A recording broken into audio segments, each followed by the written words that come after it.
Hello, everyone. Welcome to the stream of the Garden,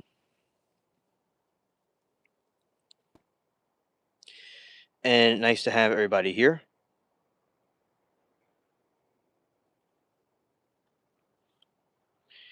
So, yeah, we are now here in the garden and watching the different roses. Hello, Carlos. Welcome to the stream.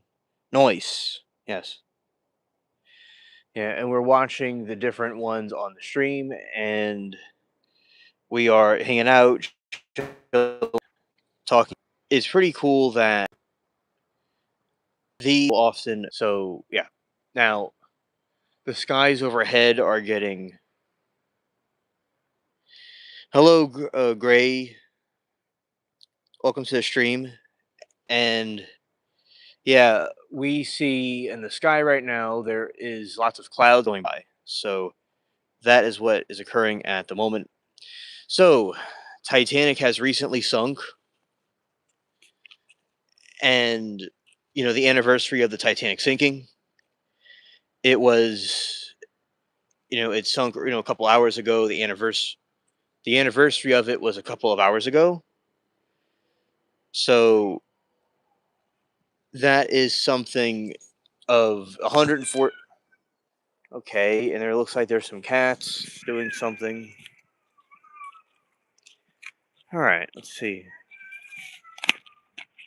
Is it this way? Let's see where this is happening. Anyway, so the Titanic sunk a in the tree. Okay, Titanic sunk 114 years ago, and when that happened, they thought the ship was unsinkable, and it actually was sinkable. Hello, Phil. And it was not unsinkable like they thought it was. And it went down, and the captain thought it would not sink, but it did. Okay, so we're seeing, yeah, rest in peace to the victims. Okay, I see where this cat is. They're always in the same spot like they usually are when I go here. So, let's see. It must be this white cat. Yeah, okay, well, it's over this way. I mean, he or she, whatever it is. So, we're going to put this down here.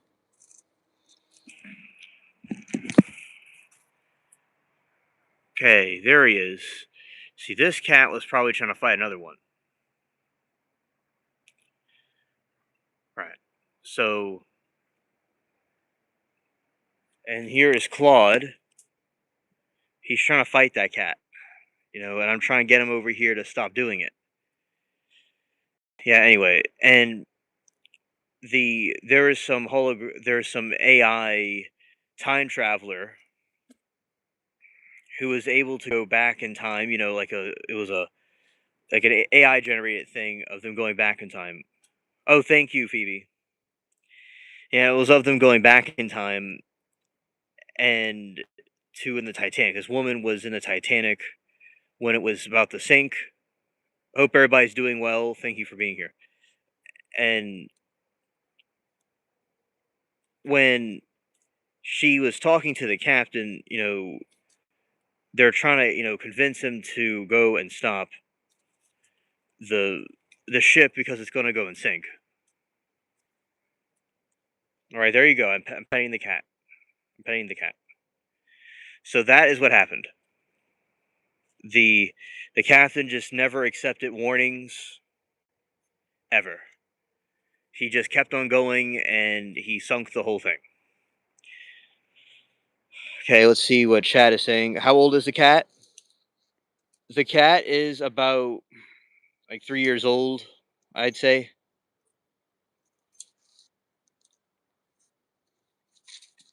And you see he's down now because there's this other cat over here,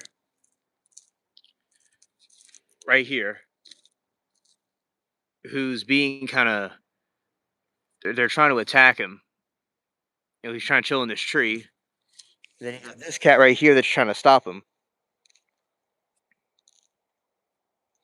Oh yeah, cats are so cool. Yeah, so it's nearly 4 in the morning, and I'm trying to get cats to have peace. All right, so we're gonna go this way and go back out from where we started. Okay, and I was scrolling live streams tonight and ended up on a streamer going through a storm in his house. Then a tornado siren went off.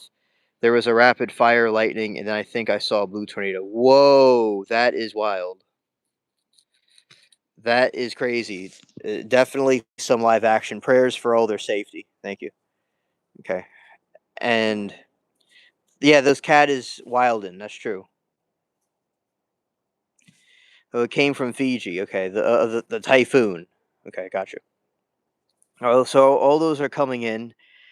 This is a cat, and he's trying to fight another cat that's trying to chill in a tree and hang out. But now I got him to be chill and stop fighting. Oh, it probably gave alien vibes, like War of the Worlds. Yeah, yeah, I would imagine so. And also, the sinking of the Titanic, 114-year anniversary was a couple of hours ago, and you'll rest in peace the lives that were lost. Greetings, Strong. Welcome to the stream.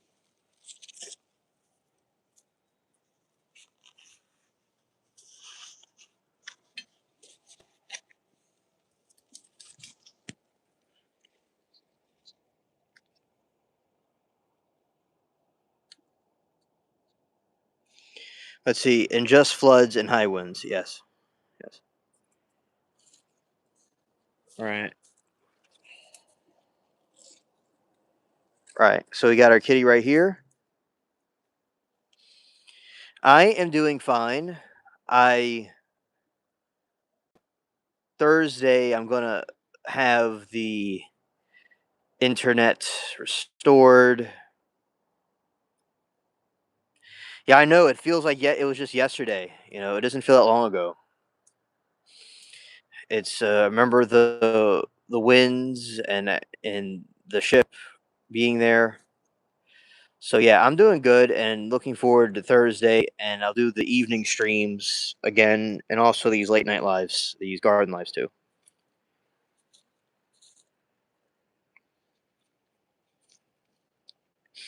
All right, so we're having this cat, and I'll explain more about Titanic stuff in a moment. But yeah, I, yeah, it was definitely the way they could see. They had these different the flood compartments. Oh, you had a hurt time yesterday. Well, I hope tomorrow. I hope today and tomorrow are better for you. Um, it's definitely unfortunate. And there was this situation that happened where they didn't put a double, like a quadruple hole in the sides of it, where if it got water in certain parts, it would have just been okay. And they didn't put a big like cap over the flood compartments. And if they would have done that, it would have probably done better and it wouldn't have sunk. But they didn't do that. Like they didn't put like a roof over the flood compartments. So if enough things get broken in it, it'll just start having a domino effect.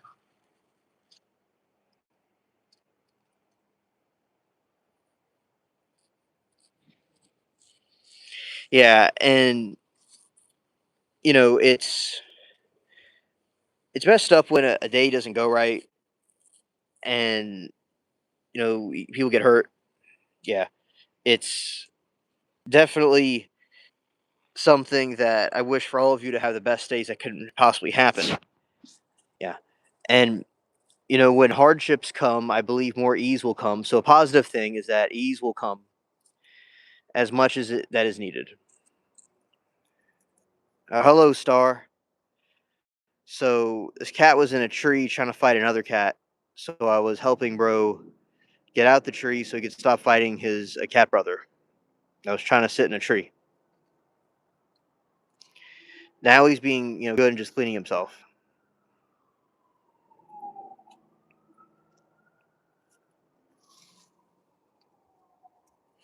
Yeah, it's crazy indeed. And yeah, so they would have done that with Titanic. It would have been better,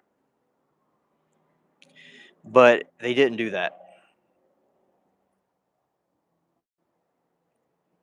And you see, it's like the dude Ismay. He wanted the Titanic to.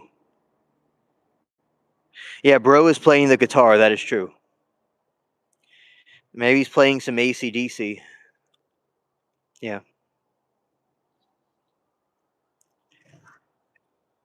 yeah. So with the the Titanic, they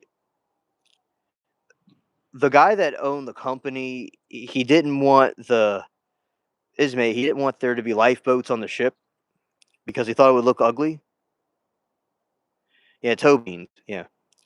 So when the ship was sinking, he eventually got on a lifeboat, and he was the one that said there shouldn't be lifeboats. And if they would have had more lifeboats, it would have had more people on it. And they didn't put the lifeboats of more capacity. It sank like the Titanic, metallic. Yeah, cat beans are certainly the best. That is true. Uh oh. Uh oh. Hey, hey, hey, hey, hey, hey, hey, hey, hey. Don't. Here. Don't. Ah. All right. I gotta go under this thing to go and stop this nonsense from happening. Uh, Gotta go under here. I feel like I'm in boot camp or something. Okay. Okay. All right.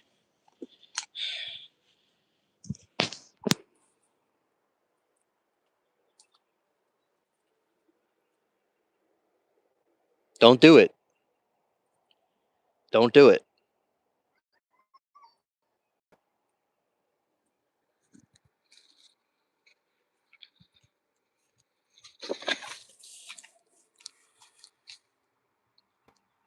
All right.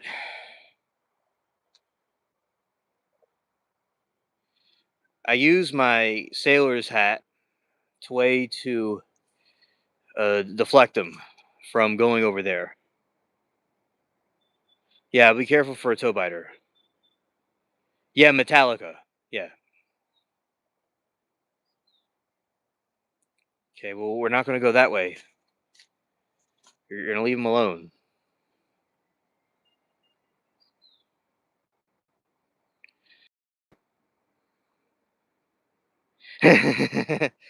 It's 1 a.m. Don't ask. Yeah. Arg, Mark. If someone's mad. Yeah, scared.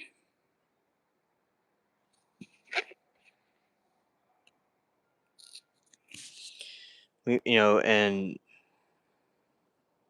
his reptilian. Yes. Yes. Yeah, he's fuming.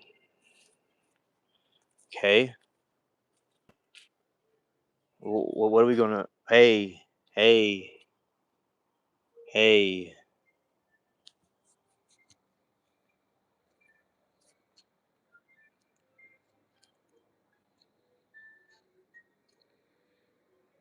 Now, hopefully, he's probably going to go try to fight him on the other side. But hopefully, he doesn't. That is tinsel, by the way.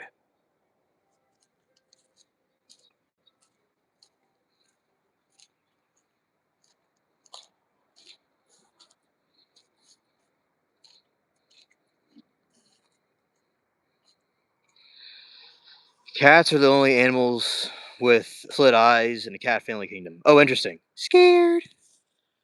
Yeah. I don't know of any cat stars. Yeah, I don't know of any of those. Scared. And 9 p.m. there. Okay.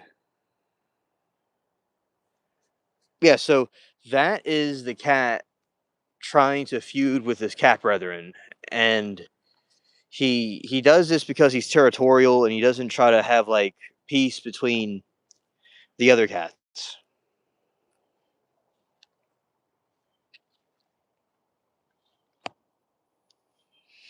I think cats can see pictures from sound, maybe. Yeah, that makes sense. Oh yeah, that makes sense that cats will see pictures from sound. Uh, Definitely agree.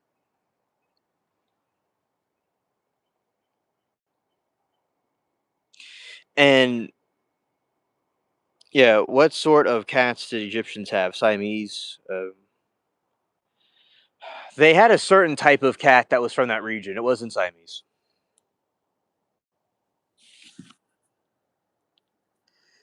All right, and going over this way,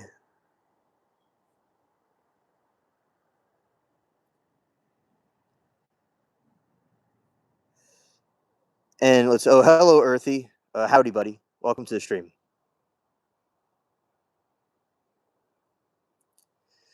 Okay, let's see about.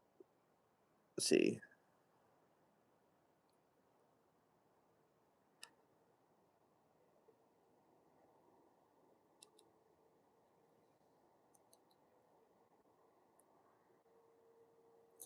All right, and oh, New Zealand, yeah. Egyptian Mayu cats, one of the oldest domesticated breeds and recognized by its natural unique spots. Other cats associated in Egypt include the Abyssinian and Nile Egyptian cats, and the Savannah and Chaucy cat. Thank you. Thank you, Mods, for keeping trolls in check. Okay, Star. A good night to you, buddy. Thank you for coming to the stream. But anyway, yeah, the that is the thing with the cats, right? It's the Egyptian ones were of a certain type of breed. They weren't the same as like the cats we have now.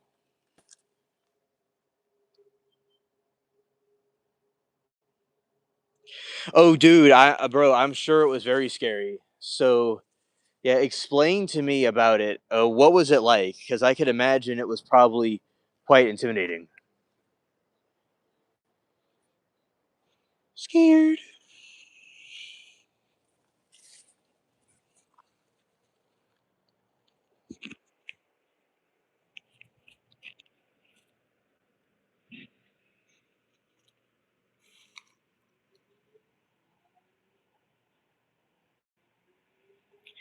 All right, Earthy, I've got yeah. So I've ridden on an electric scooter before.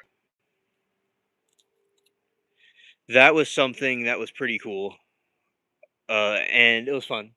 I enjoyed it, and yeah, definitely. So with the electric scooter, I think it's kind of like riding on an amusement park ride. Jimi Hendrix saw colors when playing guitar and put it together like a painting. Number one guitarist in the century. Oh yeah, Mark, I believe Jimi Hendrix was indeed that. I like, I definitely like Hendrix.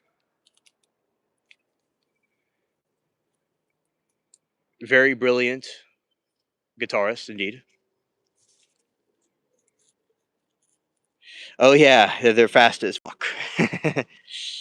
All right, so Earthy says I haven't rode a bike in years. It's quick, and I got to commute to work on days my wife can't pick me up.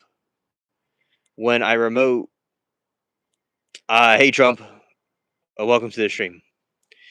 When I remote view, I can see colors and smell airs, a few textures. Yes, because you're tapping into other dimensional attributes,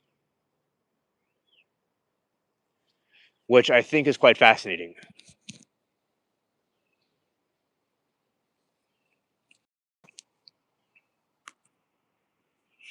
Yeah, and They're really cool. So yeah, with the e-bike, I think that is another cool concept to have, and I'm sure it could be maybe different than a regular a bicycle that people would use. But I think that is a I imagine it would be fun, but I guess it would be scary under certain circumstances.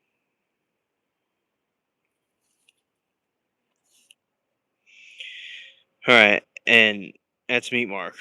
And let's see, hey boss, and let's see,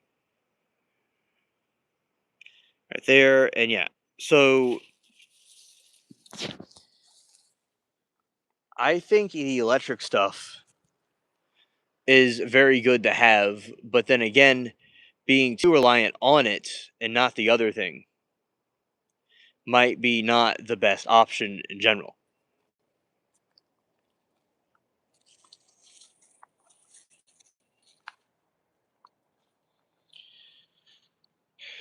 Okay, and let's see. I just don't like riding the streets, but sidewalk, it's illegal, which is dumb. I didn't know the sidewalk is illegal. I didn't know that. I think that is something very important to have the sidewalk possibly being available, but I see what you mean. I don't know what the reason for that is, but interesting. I am not on drugs, bro. I just have a natural high. And Carlos says I played that Pictionary live stream again last night and got another two animals right with no drawings or clues, but with two guesses at the time. Yo, bro, corn dog, great to see you. So, what happens now is there's something in this tree walking around, and I don't really know what it is. And yesterday I was being stalked by some good morning saw girl. Yeah, and I was being stalked. Oh wait, Gray say I have to drop early straight at the AM. Have a great day, alien and family. You too, Gray. Thank you for coming with nice chatting with you. So yes, yes, I am ready, corn dog. Yes, I'm stripped. Yeah, and also what we have here is, yeah, because we were looking at it last night. It was like somewhere down there, and the eyes were looking at me, and chat was like, "Whoa, that's crazy." And by the way, hello, Saw Girl, and everybody else. Welcome to chat. And yeah, Gray's the one that's leaving right now.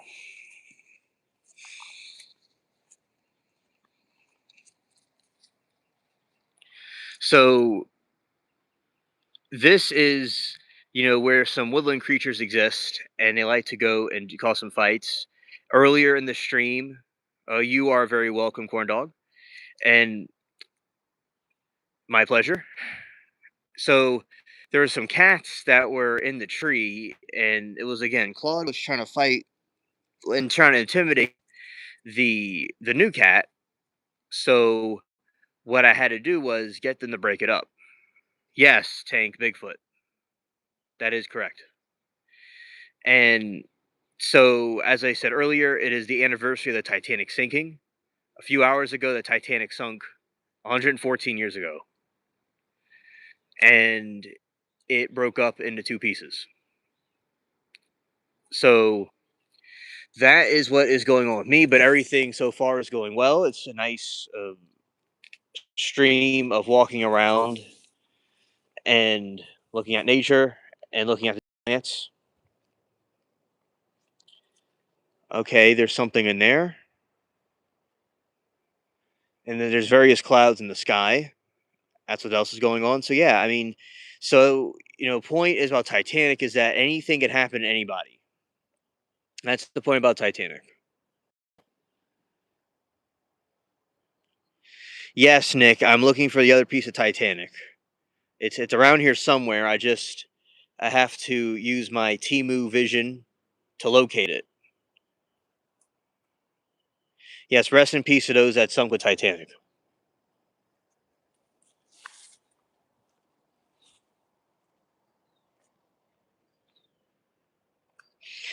Yeah, and it's in the water. Well, I am It's in the water, you say? Well, I'm glad, Nick. I am certainly looking in the wrong places. I am certainly looking in the wrong place because I'm looking on land. Am I? But there is another piece of it that's somewhere around here, though. I'm quite certain. Yes, Tank, that is true. Earthy says, "What do you think the real reason Titanic sinking was about?" I think that they wanted. There's people in the Titanic that oppose the Federal Reserve, and they were all on the Titanic, and they all were in one place, and conveniently, it sunk conveniently, and they weren't able to oppose the Federal Reserve.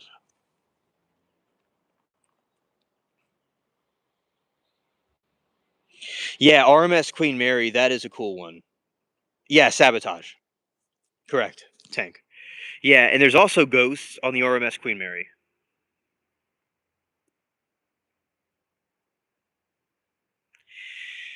I believe so, Earthy. I don't know when it was made exactly, but they certainly were trying to oppose the formation of it, or we're going to try to stop it if it already existed. Right. So yeah, exactly, Carlos.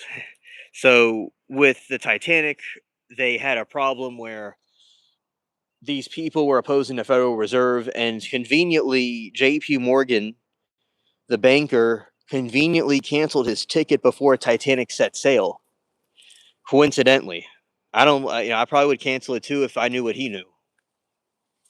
So yeah, and the ghosts are why I want to go to Queen Mary. Honestly, yeah, yeah, the ghost would certainly be a very cool thing to observe. Indeed. Yes, it is earthy. It would be one of the most biggest scandals in history. So that theory would suggest that Titanic was somewhat unsinkable in theory, but it was sabotaged. Nothing's invincible, so they did something to it to cause it to sink. So it would be a sabotage event.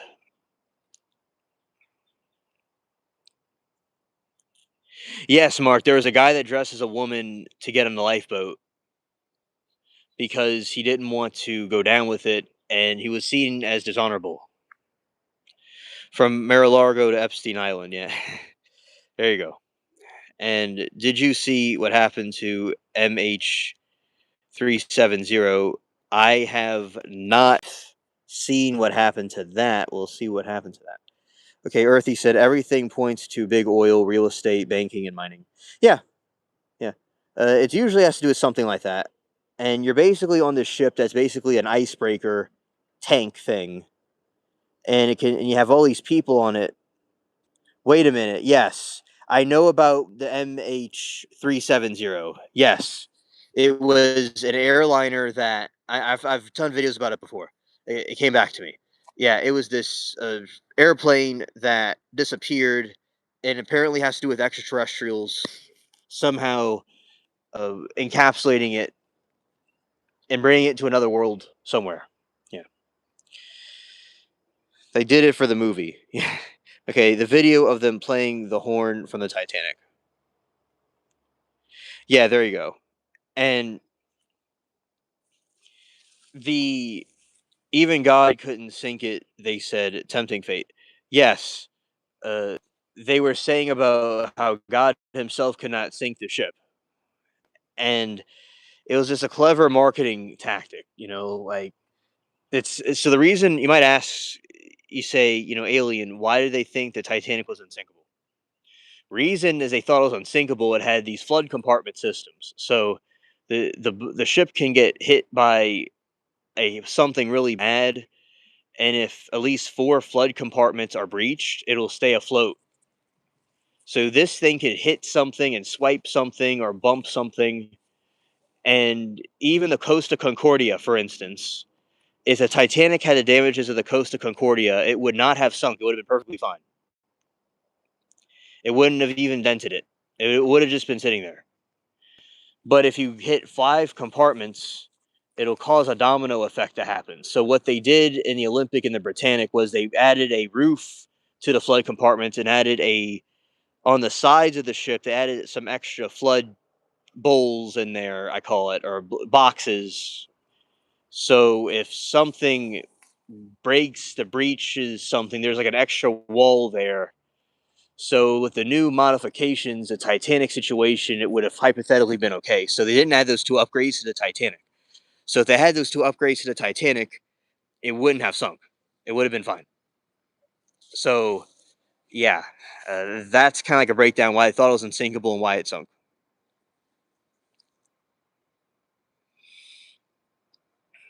And three orbs made plane disappear. Yes, there is orbs that appeared and they were orbiting the plane, and then the plane vanished off the face of the earth. So the orbs must have taken it to another dimension.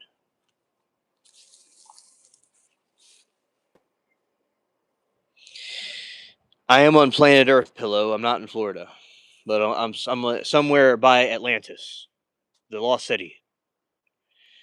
And I guess it was 1% that always happens. Like, yeah, exactly, Earthy. And hidden technology whistleblower went to jail for plane footage. Yeah, because they want to do censorship. They don't want people to know what the truth is. They want people to be lied to constantly by them all the time.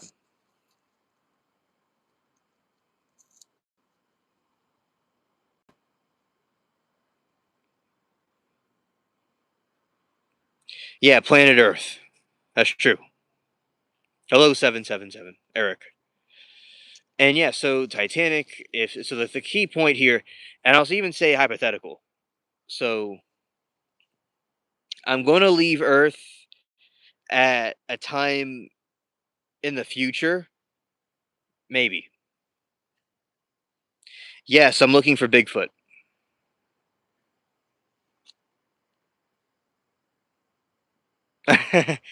Yeah, there you go, Eric.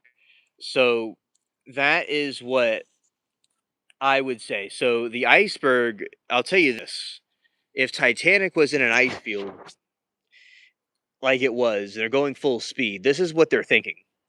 You know, they're seeing if they hit an iceberg, it will dent the ship and there will be two flight compartments breached and it'll be fine. So if they hit an iceberg, they'll be okay. But if you have a person there that turns the ship right when it's about to hit an iceberg and it cuts nearly half the ship open, then you got yourself a problem. So nobody was thinking that. See, the people on the bridge at the time were not engineers and they didn't give proper instructions what to do if an iceberg came. So by trying to avoid the iceberg, they made the ship less confident, therefore not unsinkable.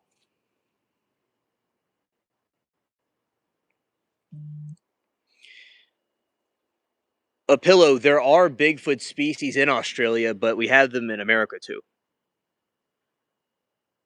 And they have them in Russia and all over the world. There's all kinds of Bigfoot sightings. Beam me up, Scotty Tech. Yeah, yeah. And let's see. Corn Dog says, knowing what I know about the aircraft recovery systems and the redundancy, I just can't make sense of MH370. Yeah, I think that it really doesn't make any sense. And with all the technology we have now, they should be able to tell what happened to it, unless there's something with it, some other supernatural or very advanced thing that happened to it that they're not able to detect, or they know and they just don't tell us. I put a bunch of aluminum foil over my baseball cap, and it went to a bar. Funny, yes, yes, very funny indeed. Cap says Bigfoot is actually Cain from the Bible. He's been doomed to walk the earth forever, and he has no razor. Oh yeah, there's Cap. That's a very good point. That's why they never find a corpse. It's kind of similar to Nosferatu, which is the Count Orlok, which is also Dracula. There's conspiracy theory that that is Judas is the vampire doomed to walk the earth. So interesting parallel between Cain and Judas right there. And yes, that is true, Mark. They heard baboons. Yeah.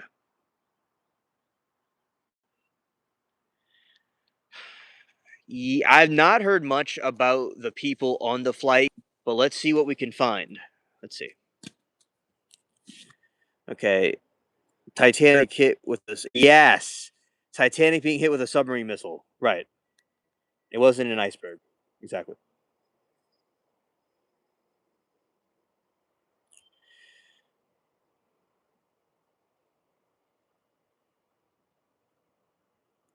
Okay. Hello, Noah. Tell me what you've seen in the sky, bro. I'm curious. I am in the very deep south. Let's see, and you're in if you shot an arrow from where you are to the south, I'm way at the bottom. Yeah, Judas is a snitch. That's true. All right, so the Malaysian Airlines, predominantly Chinese, 153 citizens, along with 38 Malaysians and other 12 different countries, including Indonesian, Australia, India, France, and the USA. N- Notable passengers: a group of 19 artists returning from a calligraphy exhibition, 20 employees from semiconductor company, Freescale Semiconductor, and 3 Americans, including IBM executive Philip Wood. 2 passengers were identified using stolen passports, an Austrian and Italian, later determined to be Iranian citizens, traveling illegally.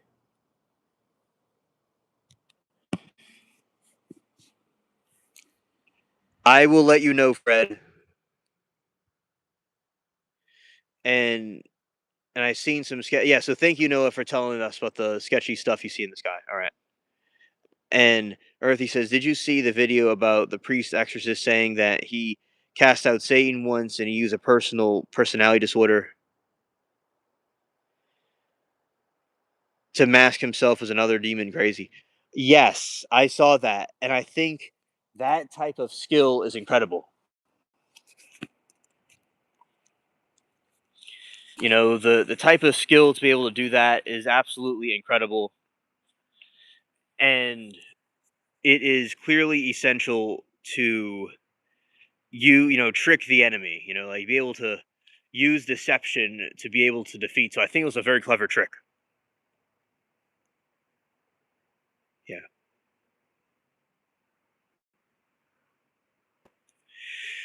I know, and sometimes there's things that are just completely unexpected that seem to occur at times. Absolutely.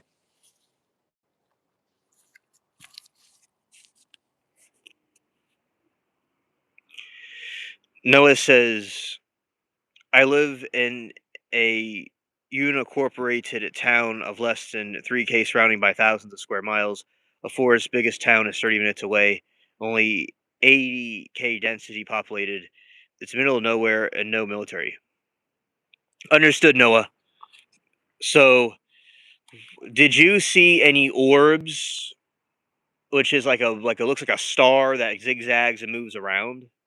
I think because it's so rural that they might be testing some tech up here. Noah, they can be doing that. It could be military testing, and I do think, in my opinion, they have alien technology. By the way, that they like some of our crafts were made with alien technology that they discovered. But anyway, yes, the military could be testing something, or there can be extraterrestrial. So, did you see orbs, or did you see some sort of UFO? I'm curious if you want to say.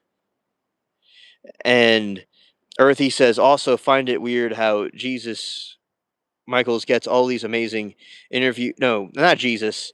Jesse Michaels gets all these amazing interviews. I understand he's a journalist, but his channel is backed by Peter Thiel. Ah, yeah, something with Peter Thiel in it. It may not be really that great. Okay, uh, us. What's your knock knock joke? Hello, Ben, and hello, UAP. Greetings, bro. Welcome. Oh, all the above. Okay, Ben. Yes, the Lord Jesus loves you as well. All right. Who's there? It's okay. Police scared. Well, it looks like they got the wrong place. And Noah says they say it's natural phenomenon, but others say it's old train conductor walking with a lantern. Okay.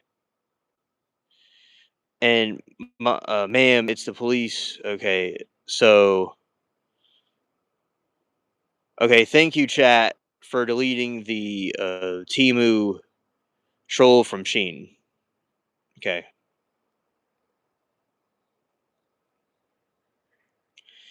And Noah says it's called the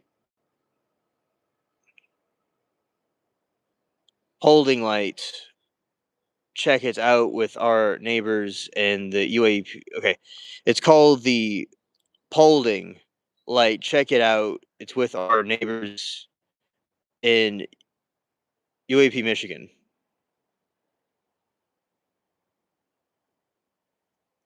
Okay, thank you. Thank you. Natural phenomenon, but others say it's an old train conductor walking with a lantern. Okay, got you. Got you.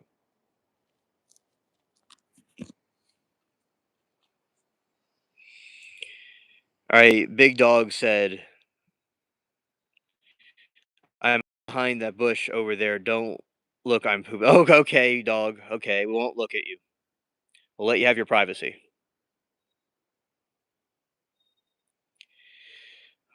It looks like Tiata is on to me.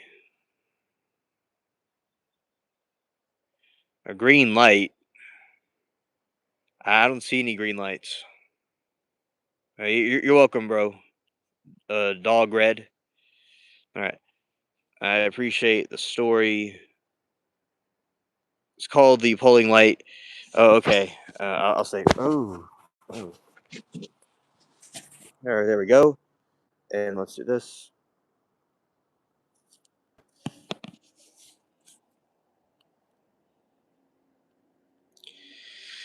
It's literally an orb that appears every night in sunset, moves along the railroad track, and there's a short distance before disappearing.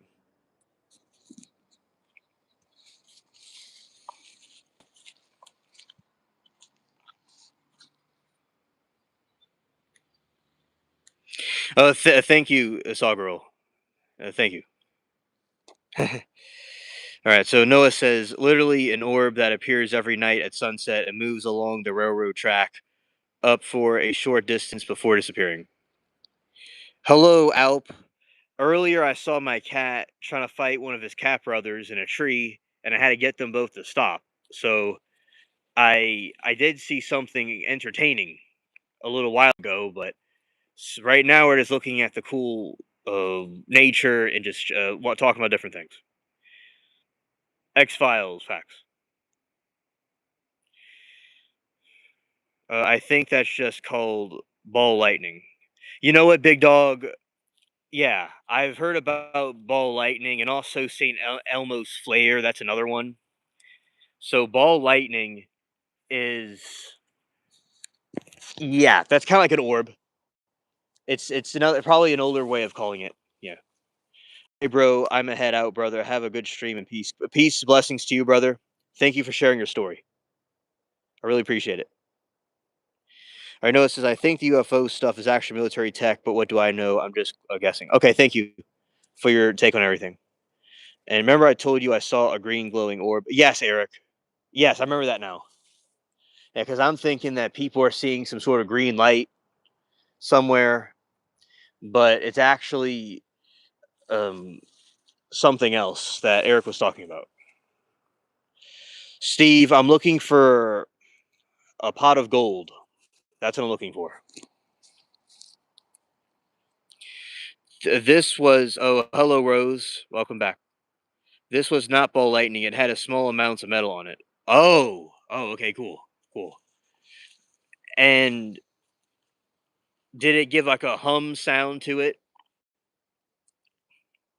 Is that what it did? Sometimes will have a hum sound to it.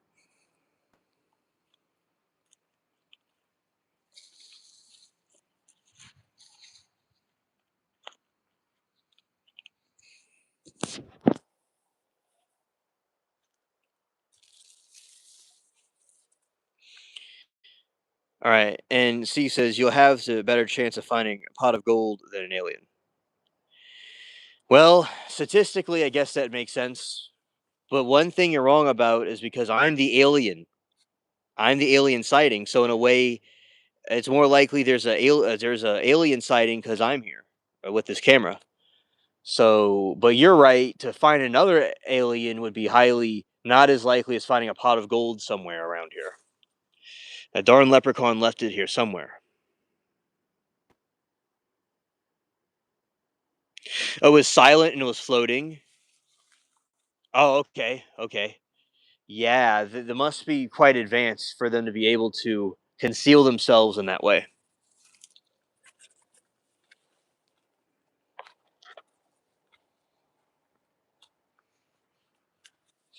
Oh, and there's Bubbles.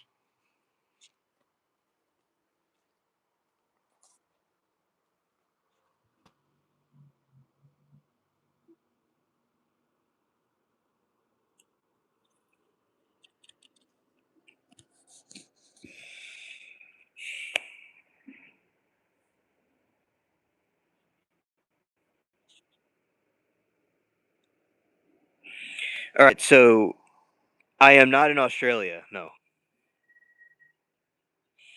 Oh, look at this guy. I am Prince Daniel from Nigeria. I have business opportunity for you, my friend. Well, I'm all businessed out, but thank you for the offer.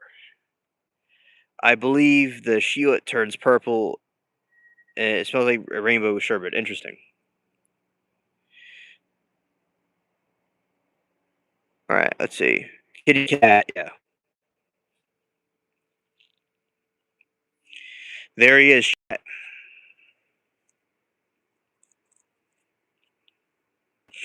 Yes, Bubbles joins me on the walk. Right there.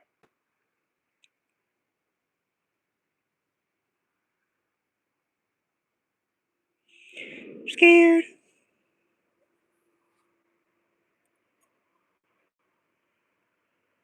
Yeah, that is an alien cat. You're right.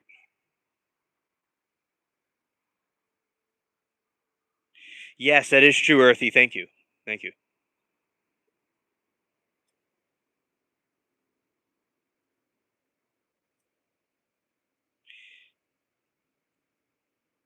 Yeah, so he likes being here with us and chilling on the street on the stream.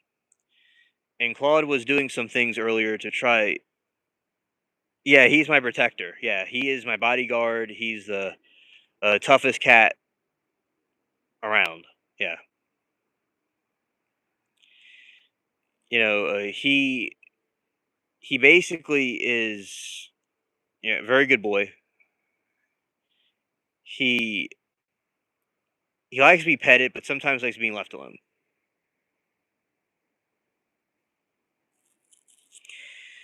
Daniel, you need to take the kick me sign off your back then, and people are going to kick you. All right. Don't just let people push you around like that. You like being kicked by people. That's your business. All right. Uh, thank you, Earthy. Shout out to the mods keeping trolls in check. He can do 45 push-ups. He could do 65 push-ups. Cats were the comment with the aliens. Yes, yes. He likes kicking cats. I like kicking people. Yeah, I know. I like kicking people too. You see, Bubbles knows. And Bubbles likes that. Yeah. Yeah, the dude had like a kick me sign, and he had like the troll. They look like the back of a alligator scrotum. That's what they look like. And they always get kicked around, and they like it. Yeah.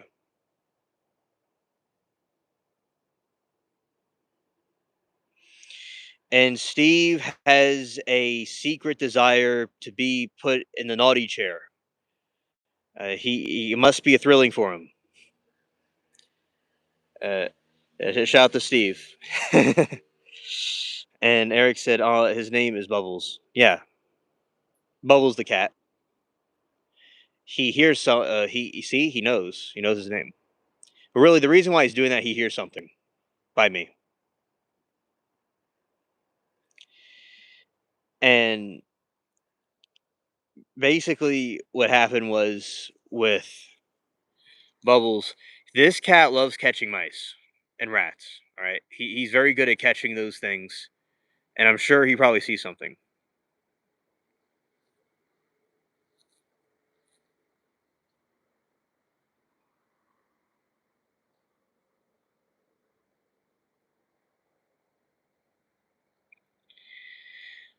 Right? You see, it's so cool how peaceful he can be.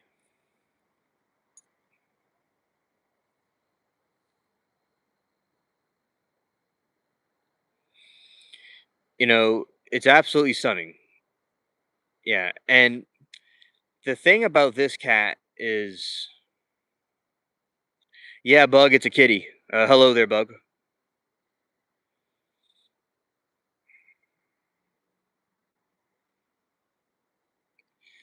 And right now, there's some vague clouds going across the sky. I think it's quite intriguing. Scared.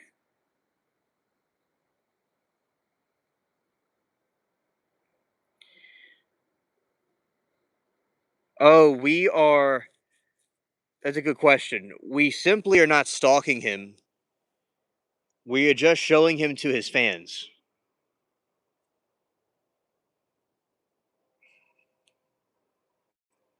while we enjoy this peaceful evening.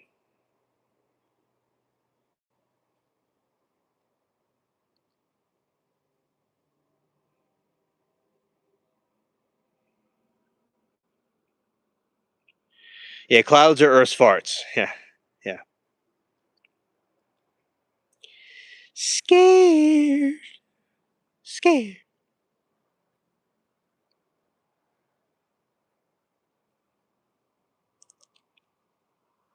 See, the cat's basically in a state of meditation. That's what he's in right now.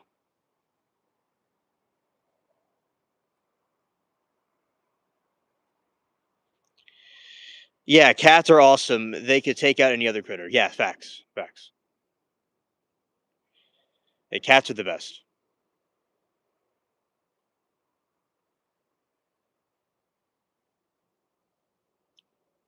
Yeah, and he said shout out to all of his fans. He's glad that they're curious about what he's doing.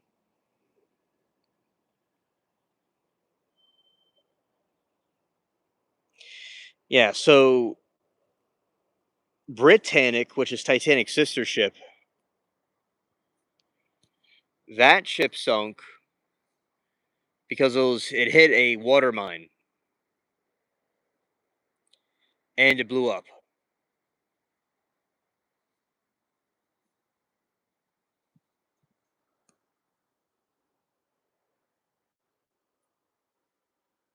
Oh, and yeah, they will attack if they need to be. Usually, they are pretty chill. Yeah, and usually cat. See, one thing about cats I like is like they be so quiet, so calm. Yeah, that's something very cool about them.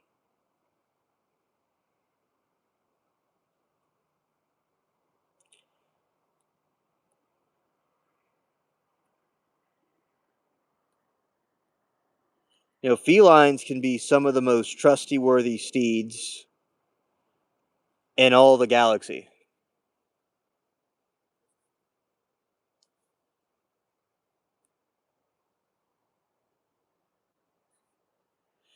What's the deal with these highly trained captains hitting Shias? Like they spend years learning nothing. Yeah, it's the Kruger Dunning effect. Like they think they're invincible, but actually what they cause themselves is more issues.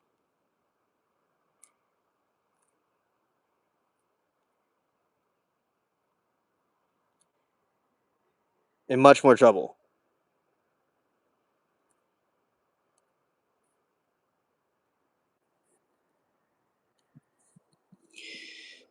There's like I know I'm kind of moving the camera around. I'm going to stop it a second. I just had to do something. Alrighty, I'm back to being a still camera. All right. So what's yeah? So the true about the second Titanic. You mean? Oh, okay. I'll explain to you about Titanic too. All right, everybody, get your popcorn, your smokes, your drinks, everything ready. You're about to have some story time. Even Bubbles is excited, so you're gonna get ready for that. I remember Bear Tiger brought a whole family there. Yeah.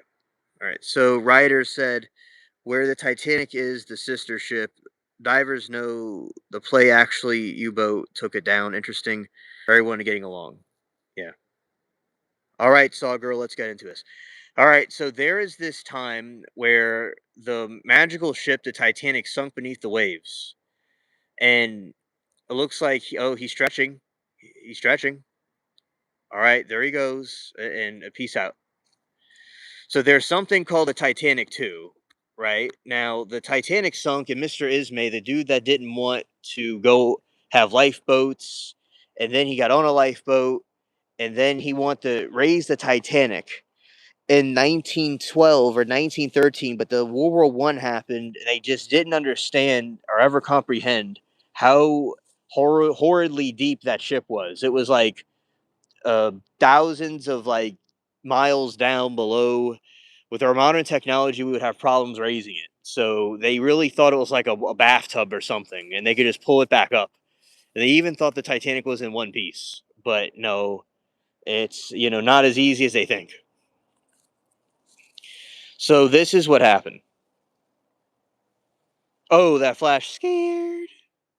It may have been a spook. Scared. So what happened in the Titanic was there's been decades have been talked about a second Titanic being brought forth.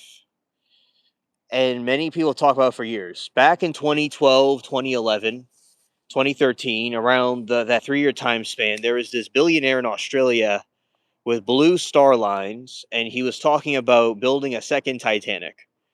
And it would have lifeboats, and in this, like the sides of the ship where the lifeboats would be.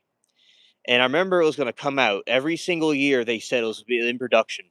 In China, there's images of it being built, and it never happened. To this day, they talk about the Titanic 2 being built over a decade later, and it never has happened. No updates or anything. So I don't really know if he chickened out of it.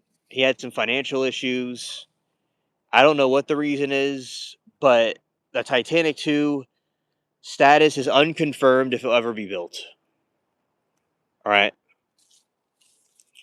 So we do not. So Titanic 2 has not been built yet, and allegedly the thing in China that was being built was just a replica of it. It wasn't the ship that's supposed to be created one day. So Titanic 2 was never constructed, but it would have been built already if it was going to be built. It would have been built a couple of years ago, probably, at least by the 2020s, and it would have already set sail and done its thing. And it would have had the class system would have been an exact replica of Titanic, but with some advanced technologies and some ways to get it to work properly. So I don't know if it will ever come out. Maybe I'll build a Titanic 2 one day, and I'll do a stream from there. So uh, that is the story of Titanic 2. It has been unconfirmed. Maybe it will come one day, but it has not happened yet, and we don't really know if it ever will. By the Australian billionaire.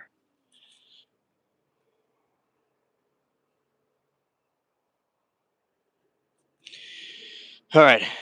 And Earthy said Titanic sank on April 15th, 1912. Federal Reserve Act signed December 23, 1913. Federal Reserve Banks opened November 16, 1914. This shield ain't no coincidence, bro. All right. So thank you for saying facts. Okay, Rose, I'll explain to you about the story of the Titanic's conspiracy theory. There were these billionaires that were on Titanic. and they were opposed to the Federal Reserve, and they were making an alliance to stop the Federal Reserve from being created. John Jacob Astor was one of them. There was quite a few people that were on that ship that were opposing this Federal Reserve. Shout out to your dad, Carlos. Happy birthday to him. Happy birthday. Happy birthday. Yay. All right. Oh, nice, Eric. Thank you. Oh, that is Sue Barker. I would have told breath anyone say. All right. Yeah, Levi Strauss. Yes. And also Macy's was on it. Now, although the Rothschild family is involved with many of these conspiracies, there was a Rothschild on the Titanic, and they were trying to refuse her dogs from getting on board a lifeboat, but she eventually got them off and she was saved. But even one of them were on there too. So that was kind of interesting. So, yeah, anyway, there's all these billionaires on there that were opposing the Federal Reserve. And, John Jacob Astor, as I said, and many tycoons and stuff. Yeah, 3,000 years ago. Yeah, there you go. Hello, Johnny. Yeah, so that is the situation. And they're all in the Titanic and they all died. They all were deleted. So and the Federal Reserve was created later. So if these people would have made it back to the United States, they would have been able to stop the Federal Reserve from existing, maybe. And the big money wasn't able to. See, they were rich, but they were for the working people, and they were for uh, the Federal Reserve to not exist because it's going to cause problems. And then they built it. So the theory is Titanic was hit by a torpedo while it was piloting through the ice field. And the reason why it sunk was because it wasn't an iceberg. It was this U-boat that hit it in the ice field. But the icebergs were like a staged thing. So that, or if it did hit an iceberg, they piloted it into the iceberg on purpose to sabotage the whole operation. Therefore, we would conclude that Titanic could have been somewhat unsinkable in theory, but it was not invincible to being hit with a torpedo. But it lasted for nearly for a few hours. And like the Lusitania was hit with a U-boat, and it sunk within 18 minutes. So Titanic lasted a few hours. Most ships would have went right under. So it was, even if it went down, it lasted longer than most of those ships, in my opinion, would have lasted under those circumstances. And they were able to save a couple of people, although they could have saved more. Titanic was to get rid of the people didn't go along with the FRFR, then opens up and controls money, literally make it, and they keep it to themselves, rich to the war, and stocks Epstein's playbook. Yeah.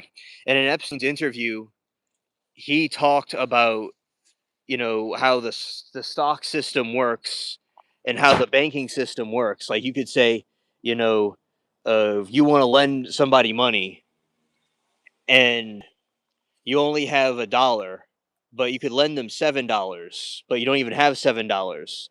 So the $7 just came out of thin air. And, then Bill Clinton had this thing where he came up with this brilliant idea to pay off all the debt, right? The people had, and people that shouldn't be getting loans are getting loans. And everybody, the banks were delighted because they said, "Oh, will come from Uncle Sam." And then what happened was the a big bubble came and popped, and everything collapsed because it was supposed to be an unsinkable ship, and they couldn't save Jack. No, Jack Dawson also opposed the Federal Reserve, and he had to go too. Yeah.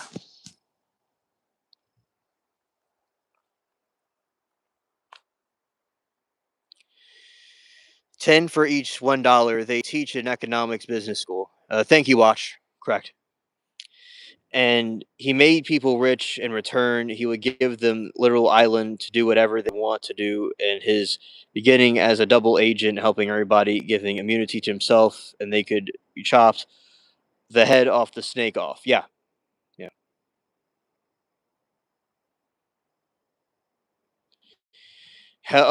Thank you for the gifting memberships, Carlos. Shout out to you, buddy. Oh, and Joseph was gifted a membership. Awesome. All right. Okay, Joseph. Last night. Oh, and Julius too. And shout out to the other ones that are gifted. Nice, nice. All right. So Joseph, it was a raccoon. That's what it was. I saw it over. It came over here eventually, and I saw the raccoon over here. So it went from over there somewhere around the back and then all the way over there. So I figured it out later. It was a raccoon. Or we call bandit puppies or swamp puppies.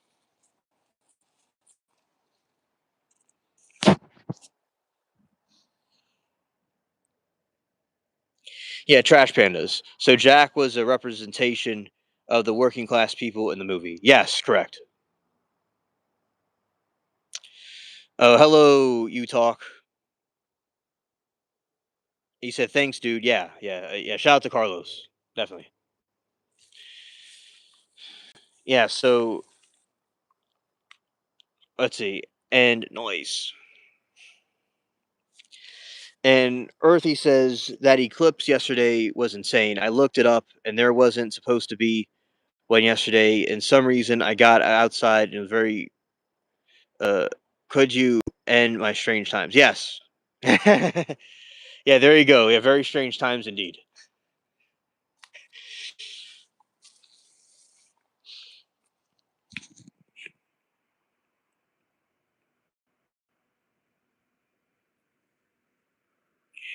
All right, so 5G cell towers. I think it might be more sinister than a field of flowers. Something is lurking within the shadows. I'll explain. I think that 5G is cool from a technical point of view for people to be connected. But facts are facts that it's possible that the signal that is being spread can cause humans untold hypothetical issues that are unknown, but are known to cause problems to the human brain and mind and soul. It's almost like a pool filling up with unknown substance that you wouldn't want to swim in, throwing reality check to everybody in the bin.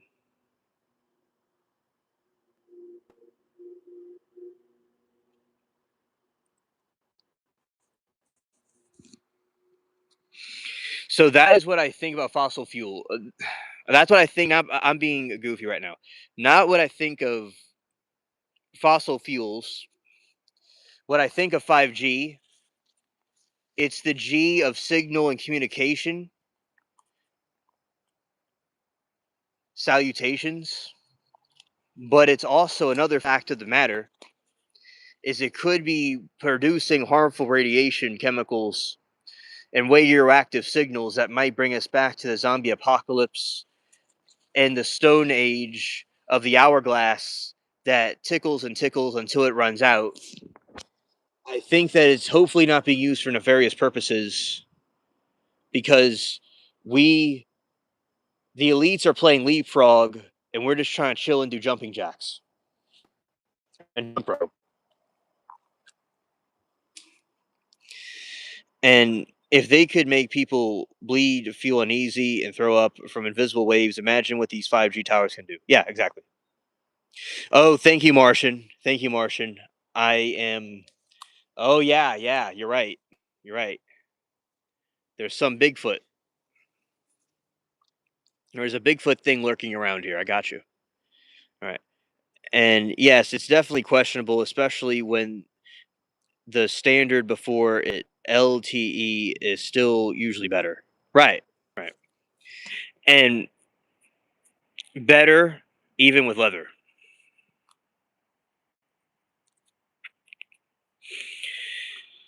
UAP says they also use microwave weapons on crowds of protesters. Yep. Xavier, I have an idea of what it does. Do you have any theories about what it does too? Enlighten me. Thank you. Joseph said, I wish I was a magical wizard and send elites to the first dimension. Yeah. It's like with SpongeBob SquarePants.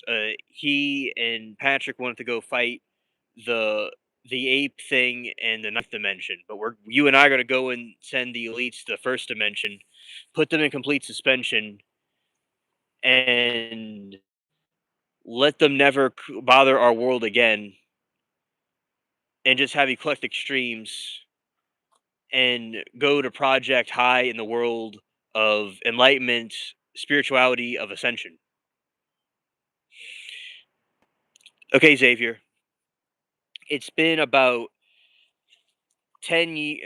nearly 10 years since I talked about this, or maybe 5 years or 6 years or so. So I'm going to tell you what I remember from in this very spot talking to my companion on the phone that I used to see what I talk to y'all about. I used to talk on the phone with my best friend all the time about.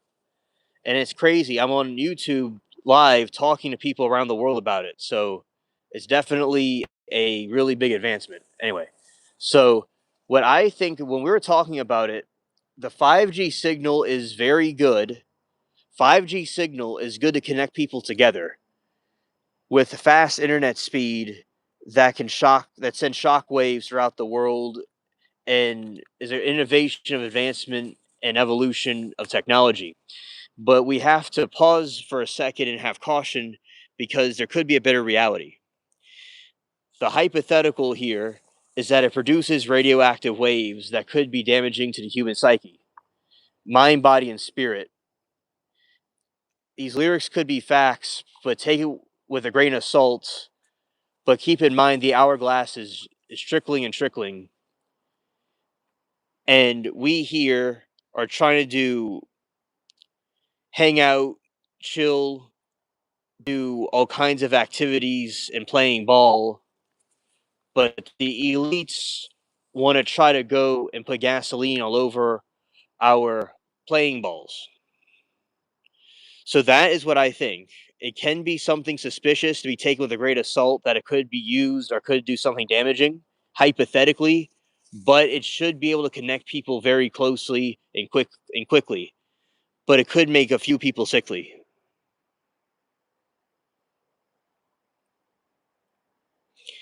So that is a hypothetical theory. Maybe it will be helped if used properly. I definitely agree, Ryder.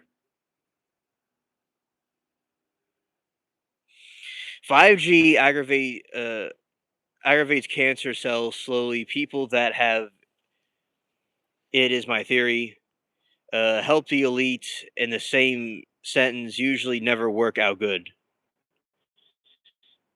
Right. And no tests have been done on the effects of 5G on the human body just as bad as the COOF-19 jab. Yeah. Yeah. That really had an effect on people. It really did.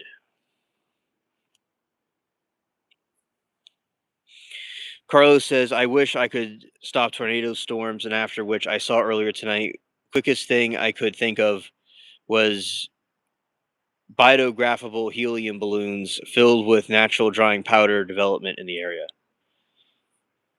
Yeah, there is cloud seeding. There is ways that these weather patterns can stop completely. But the elites have this technology and they use it secretly, mischievously, and distinctively.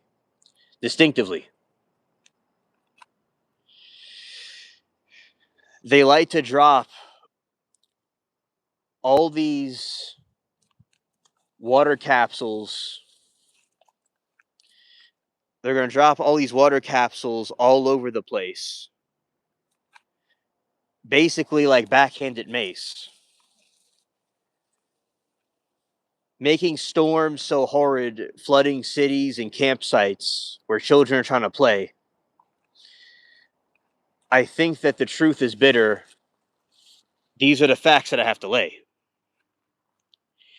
that you have cloud seeding being done to the core. I think that they're trying to have us all drop like flies and want us to hit the floor. So we have to be aware and sit tight, be scared, do not be scared, but be prepared. If Carlos had this technology, there would be no more storms or problems in this world weather-wise. But the elites have the technology and they want to use it for things that are contradictory and care not otherwise. Money, power, depopulation might be our hypothetical situation. This is a conspiracy theory discussion. Take your time, I'm not rushing. All right. All right. And Earthy says, welcome to Conspiracy Theory Facts 101. They don't teach you in your schools.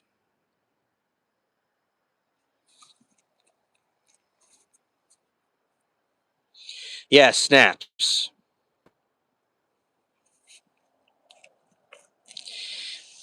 I think that the elites have to watch out because they're going to get snuck by Bubbles the cat. When he sees an elite being shady, it's a rat.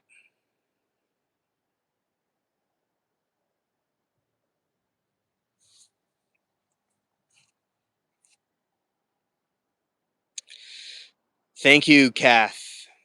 You be safe too. Shout out to you. And agreed, Earthy. 5G probably aggravate cancer cells, allow people to have it for a point. All right, I'm going to go practice some remote viewing before I head home. Enjoy the rest of your night. Guys, be safe, stay woke, and God bless. God bless you, brother. Thank you for uh, co hosting with us, and have a good one. Thanks. All right. What's really in control? It isn't death. I know that. Remedies for everything. Yeah.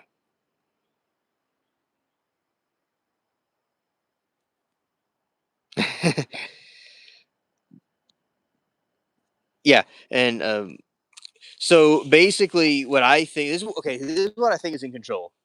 I think that God is in control of everything, and God allows things to happen.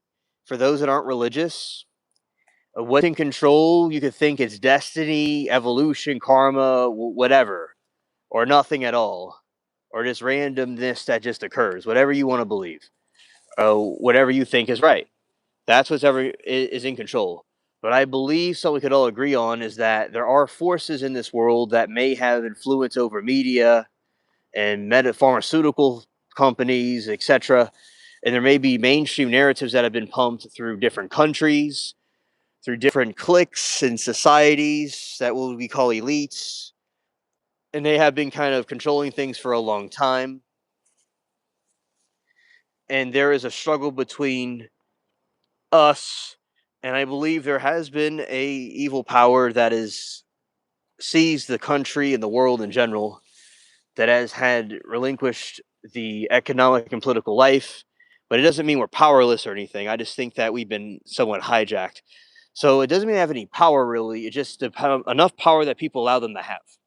So if enough people wake up and see that there could be hypothetically and allegedly something going on, where you have a clique of different groups working together for a common cause that just may have influence over a lot of things, and they may push it on things, on people. Like, if you have the vax, or if you have this food agenda, like say you have okay, let's give you like a small example. Oh, Lincoln, I'm the only zombie here. We're just simply looking for a pot of gold that a leprechaun left behind. And spiritual battle, amen. Group think is strong these days, hard to break. Yeah. Thank you. Not you. Thank you. Underboss. Hey, buddy. Lucifer's devil behind mankind, using Jesus Christ to deceive. And I tell you, what FBI record through mention. Okay, good morning, boss. Okay, so let's see. I wonder what it would take to make regular soap bubble. Oh, I have done soap before.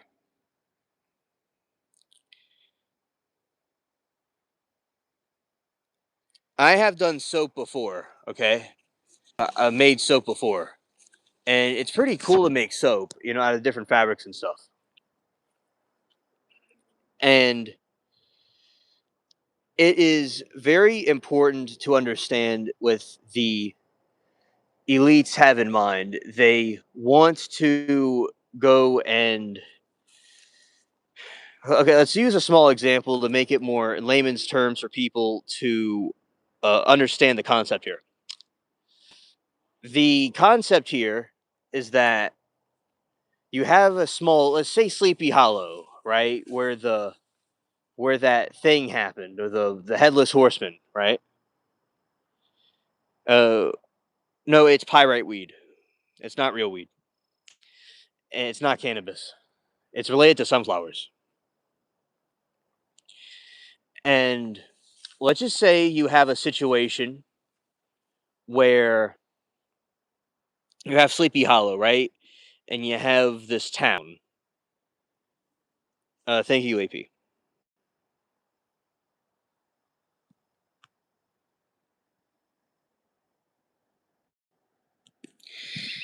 All right. So anyway, Sleepy Hollow exists, and you have a town. You have people of various different classes, and you have the farmer class, right? And then you say you have this headless horseman that. Let's just say you have the headless horseman that lurks around, right? And you have this group of people that are saying the headless horseman doesn't really exist, and they're the town council, right? And they control everything. They have some influence over food, over media. They're kind of wealthy planters and stuff.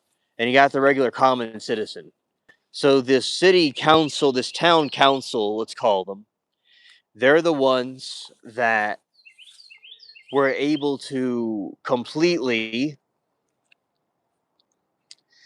have control and influence over people, but they were wrong, and there was actually a headless horseman, and people got deleted. So until it was too late and they couldn't conceal it. This goes along with censorship, like you have UFOs and cryptids, and underboss. We've talked about the different werewolves and things.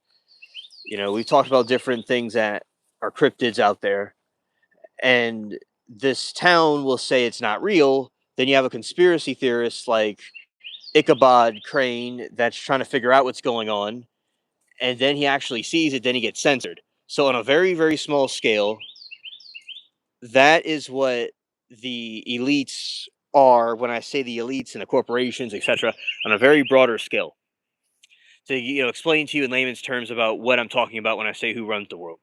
And see, Underboss says elites don't control what celestial behind mankind do. However, cybersecurity behind content creators online favors mankind. How Shield goes down. Rule of cybersecurity. Lucifer. Let's see. Tool. Monitor humans. Yeah, you see, boss. I do agree about the celestial beings, and I do think that the celestial beings are in existence in the other realms that are influencing people of mankind. Like Satan influences through dreams, he influences mankind. So this is I do, that is something that I did leave out for a moment that you did bring up. That is true. That, in my opinion, that there's another dimension, a realm of interdimensional beings, and this realm there is the celestial entities that are drawing energy of dark energy from people in the world, and the AI technology and the Google technology, etc., is also being used as a tool by them. Carlos says, "Oh, the birds. That's my call for bed. I'm gonna keep stream on though." Oh, okay, Carlos. Okay. Shout out to all of you hanging out with us. So, yeah, I definitely think that it is absolutely an unfortunate situation with how it works. But one way that is good, though, a positive thing about it, is that to remember, take everything with a grain of salt and do your own research about things and see what you think is real and what isn't real, chat. Now, I will say this is that it is essential to really look at the awakening that happens. Like, for instance, a spoiler alert with the Headless Horseman, there is this scene where the Headless Horseman's literally there terrorizing the people, and they're all like stuck in a church. At that point, they couldn't hide it anymore. You know, and the straw has broken the camel's back. All the conspiracy theorists were correct. And it was there. That is what happened to the world. There's a point where they can't hide it anymore, and the shit hits the fan, and the dominoes collapse. But I will say this is that there's things we control and you can't control. All I'm saying is it would be good for the townspeople in Sleepy Hollow to be aware there could be a headless horseman lurking, even if it wasn't real, and to be cautious. So all of you that are here and are seeing the replay, and not worried, man, I could, from what's been seen already, just waiting. Yes, okay, understood. So just knowing what these things that could be happening is all that I would appreciate, and I'm glad that those, if you agree with me or not, in my group, we appreciate the asking questions, people that are just listening, that if something is going on that may not be in the behind the scenes, behind the curtains, behind the veils, that is what could be happening. So yeah, if the townspeople were more aware that there was something that could happen, they would be more prepared. Just like with the werewolf, there's a werewolf cryptid, and he likes to go and cause untold horror to people. Like they say with in the woods, you'll have a dude chilling in his house, and then this werewolf will go and throw rocks at his house. And oh, hello, Hyde. Hello, 408. Good to see you, buddy. And that is what happens. And he knows that something is occurring, right? And it would be good for the rest of the people to know that there's something happening. Yeah, I'm on the same. It may look different, but I'm in the same place. Yes. There's all kinds of. By the way, I'll tell you about the design of this place. By the way, which is pretty cool that I learned the other day. But anyway, so that's how it works. You have these cryptids, these different creatures that were around. But when people are prepared and know about it, then things were better to prepare about what's happening. Now, another situation is the Night of the Living Dead is a good zombie movie, right? And people are trying to have it's a very spooky movie, both the black and white version and the other version. And you just have people that don't think something is happening or they just panic, and then everything goes downhill. So I'm not so the zombies are people that have their heads in the sand, people that are not really being concerned about what's happening. And I think that there's a lot of distractions out there. Now, people don't necessarily have to know these things, but I just think that it's good for people to know, because if everyone had a knowledge about something is happening, if something ever was tried, it wouldn't really be as effective. It's like kind of making an immunity to something. And there's these zombies, and the people that's had to kind of keep it together, and then you have panic, right? It's just like the Twilight Zone episode of the nuclear war when the Soviets were sending rockets over here, but it was actually just satellites. And then when they were sending satellites across the USA and Russia, these people that were neighbors that were in a suburb, they're all trying to delete each other to get to the bunker. They turn into savages. They're going to delete everybody in themselves just to get into this bunker, and they ruin the door and everything. And then right after they realized it was a false alarm, they wanted to have a celebration. And the bro was like, I want you weirdos out of this place as soon as possible. So just in these situations, you'll have people that will act and show you exactly who they really are in those circumstances. And and you get alien. What in the world is your point about this? My point is that when people are in the matrix and something happens 100 years to 114 years from now, something could happen of something kind, right? So if those people from a long time from now come across this, oh look, it's bubbles.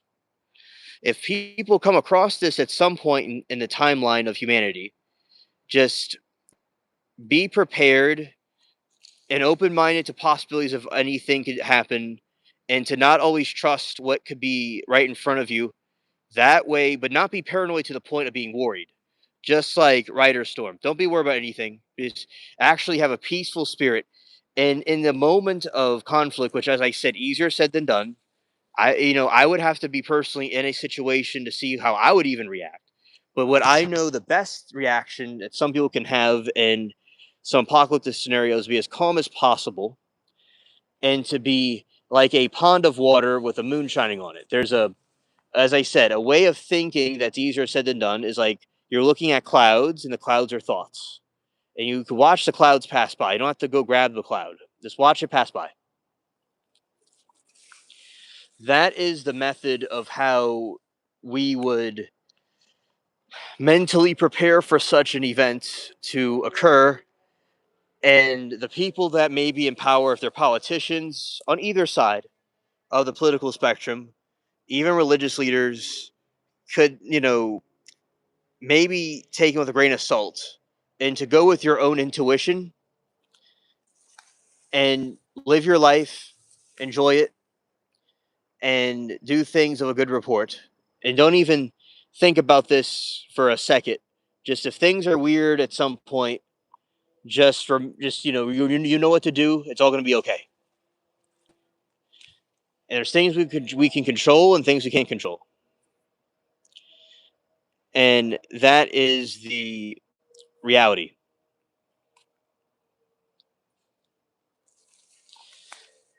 Now, that is just the blueprint of what to do and how I think things are for those that are just curious. So something interesting about this place is that it was designed to be like an estate, to be like a place in the middle of nowhere.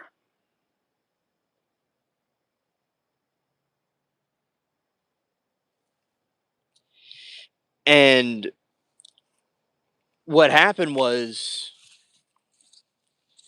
I that is something very cool. And in this situation, I have to say is that is one thing that's quite a positive and fascinating about the way this, our garden works, the way it looks. The, that's why I remember it looks like a very large place, and the way they designed it over 100 years ago, it was to show it as a place where people can have like a laid back setting in the country, in some estate somewhere. And I like the way they designed it. Right. And right here are the floral arrangements and the spot.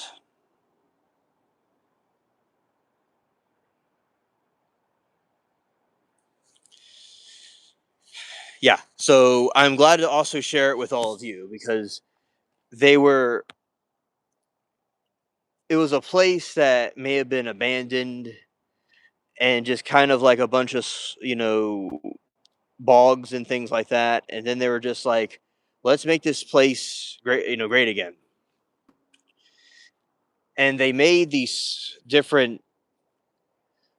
um places to look like it was, the type of estates and things like that. So then they divided it up and put these things here over 100 years ago. So most places don't really have yards like this. They're usually very small, like little boxes.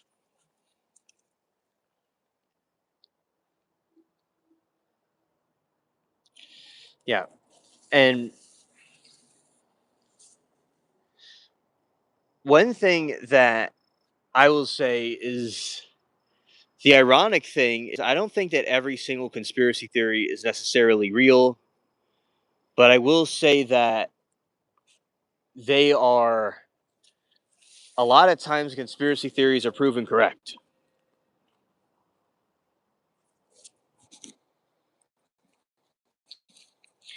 And then the people that said a conspiracy theory will say, I told you so.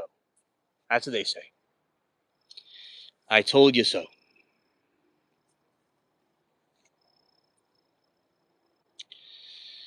And it is very important to get a lot of info to absorb, but then again, as I said, they're hoaxes. Now, I personally think that Gerald the dolphin is 100% real. Scared. There is all these different cases of people and encountering this dolphin, Gerald the dolphin, and which this dude was brought to a secret base underwater. Hello 777. Welcome to the stream. So Gerald the dolphin and some other dolphins brought the dude in a dolphin pod to this other part of the world, which was underwater, and then building an underwater base. And Gerald the dolphin, no one messed with Gerald the dolphin. He was the shot caller of everything.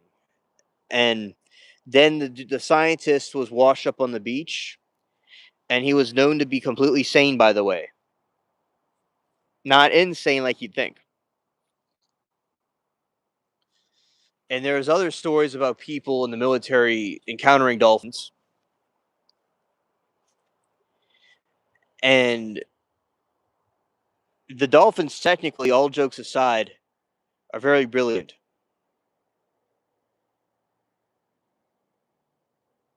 Ah, okay, 7-7. Very interesting. Scared. He said, I just heard a creepypasta guy followed by a reflective eyes in the woods reminded me of you yesterday. Yeah. Yeah, I remember yesterday I was being stalked by something with big glowing eyes. And I held my ground, and chat was here with us. And yeah, that was really something else. So, yeah, definitely would make a good creepypasta. And I'm sure there's been many different encounters of people, experiencing that. Yeah.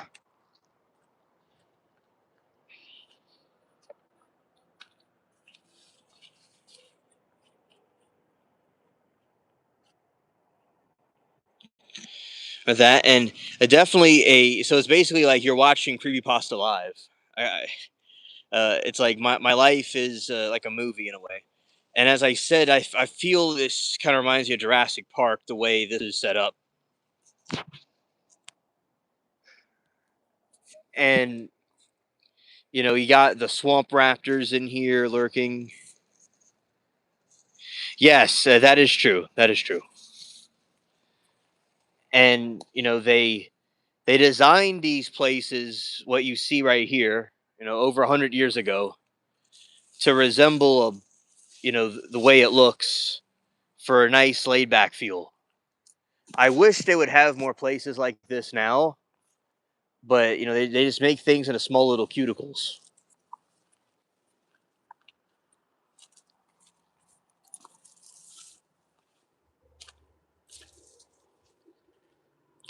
Yeah, so a lot of times, like, there's things, I've people on here have told me stories about seeing Bigfoot and seeing the Wendigo. I have heard that quite often. And I think, you know, I do think people can make up things, but people that have actually had paranormal or supernatural experiences should be taken seriously, because it's possible that, they could experience something real, and no one would believe them. No one would believe them.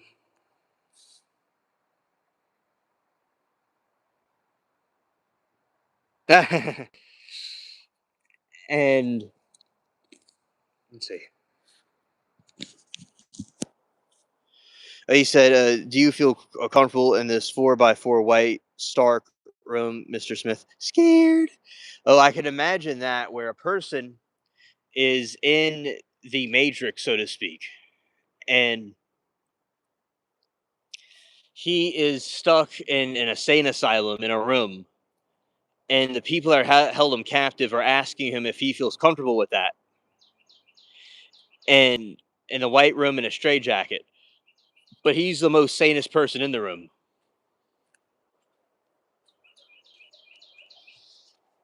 And we have the creatures, the birds in the tree. We have them chirping right now, which is very cool. Scared. Right, and a lot of times we'll see eyes pop out over this way. Yes, yes, absolutely.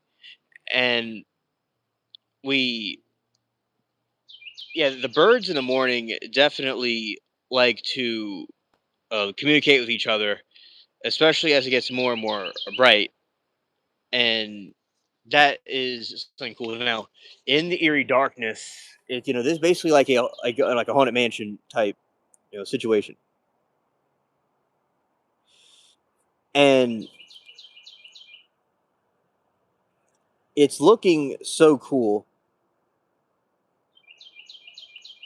that, well, I think it's pretty cool about the scary stuff. So that is something that I think for me, basically. But yeah, that is also kind of like ambient, 'cause you don't really know what lurks within the shadows. There could be a werewolf or something. And because I've seen some eyes, or that in this very spot, I'll be chilling with chat, and I like zoom in, and we'll see like eyes. You saw it last night, 7, and it'll be there, and then we'll like zoom back out, and it'll still be like not even blinking. And there's all kinds of the children of the night, the howls they make. You know, so that is definitely resilience. Now, there is a lot of times we have some tree rats and stuff that will like kind of walk around these branches and act very mysterious. You know, we have those as well. Now, the moon has not come out yet, but we do have some clouds that are rolling in. We have them.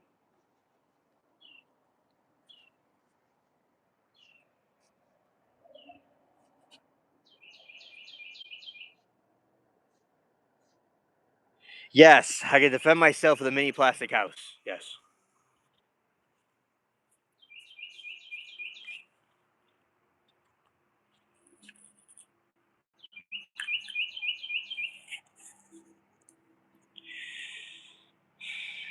Yeah, and I got this house. It's like a mysterious house just in the middle of nowhere.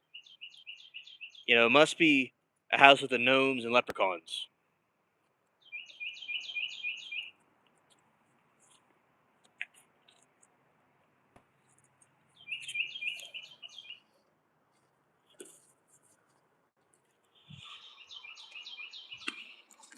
Yeah, so I'm gonna use that as like it's basically like I'm a video game character, and I have that in my arsenal that I'm going to use to stop the enemy from attacking. Definitely, the they stand no chance with my handy dandy plastic house. Scared.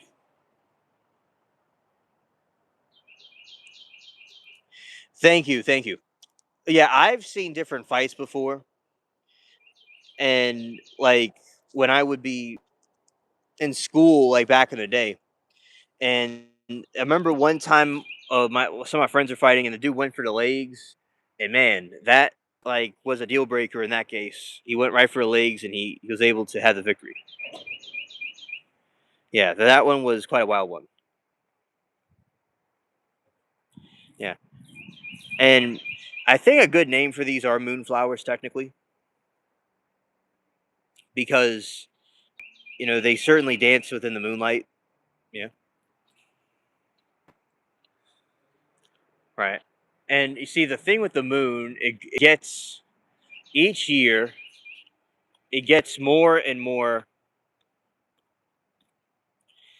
Each year it gets more and more. I'm being a little bit silly right now. Each day it rises later and later, and the moon cycle eventually changes around. That was my point. So you have these.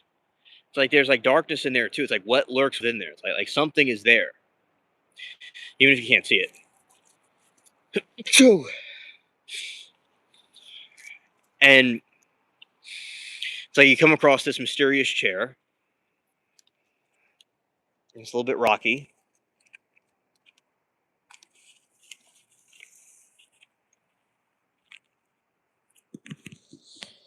Then you got like this big palm tree right there. Thank you, Seven. I saw an orb right there last night, by the way, and it could have been an angel or something, or some like UFO thing. And hello, Michael. Well, let's just call you Spears. Hello, Spears.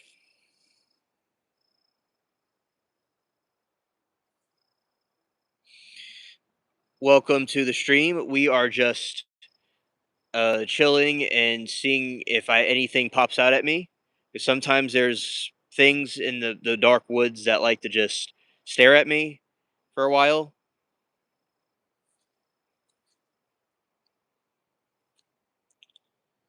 And yeah, we have all of that. And you could hear them. You could hear it. It's quite peaceful crickets at the moment.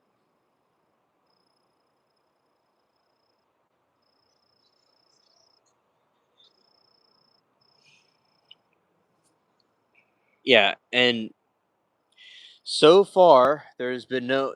Earlier, I was stopping some cats from trying to go at each other.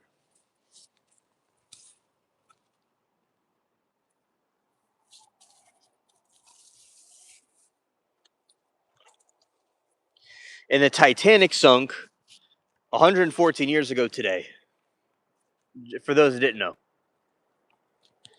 and we're talking about conspiracy theories about it, the unsinkable ship, and its sister ships. One of them sunk during World War I, and the other one was scrapped. Timu scraps. Yeah, the Titanic sunk today, and it happened quite a few hours ago,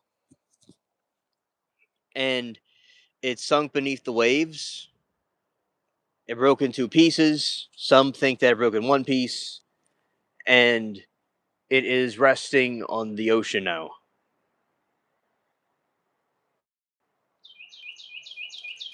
Oh yeah, those are the morning birds.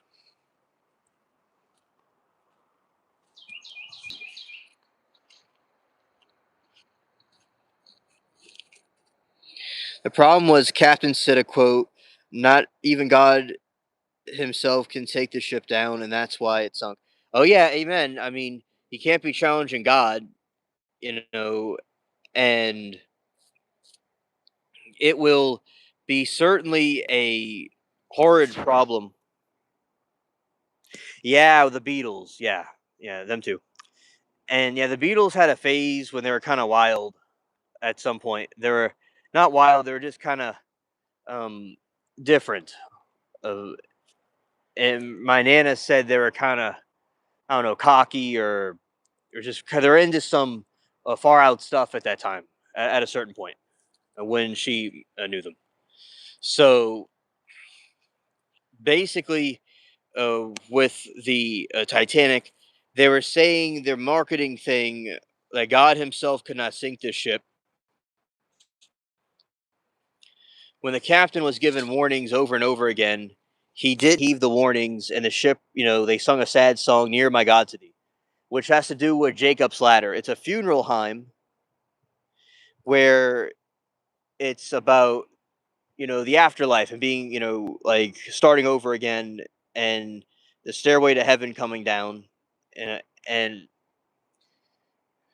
that's it was a funeral hymn, and the dude that played the song, he wanted it played at his funeral, and he had to play his own funeral hymn at his funeral. Good morning, sunshine Anna. What great to see you. Yeah, this is the garden.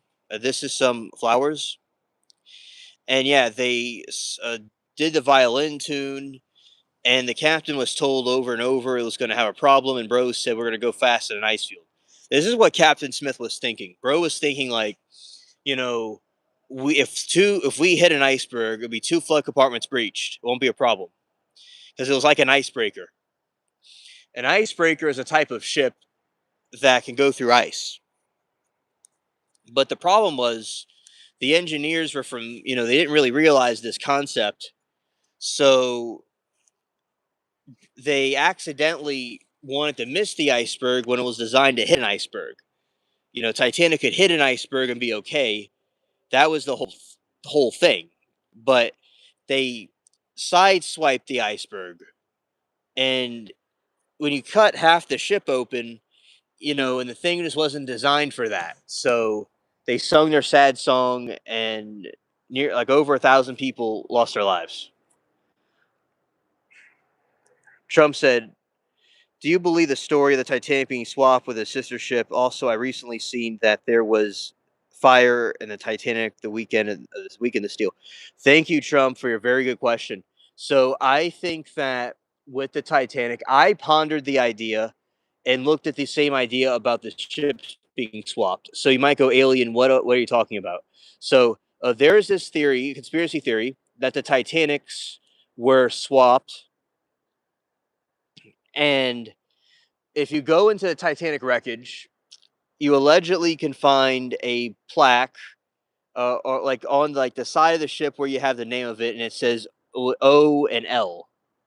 So the original, like you just basically the ships were like say twins, and you could just swap the names and you could switch the ships out. This had to do with an insurance fraud claim, and that the Titanic itself really was the Olympic, and that it never actually sunk. The ships were switched. And I thought this for a while. Now I have changed my position, and I could always change it back to the other position if I feel it was best.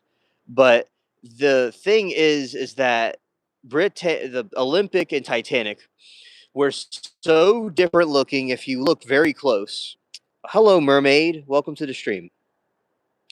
Same thing happened with the USA Army. Oh, okay, thank you, Christian. And shout out to Mermaid. Great to see you.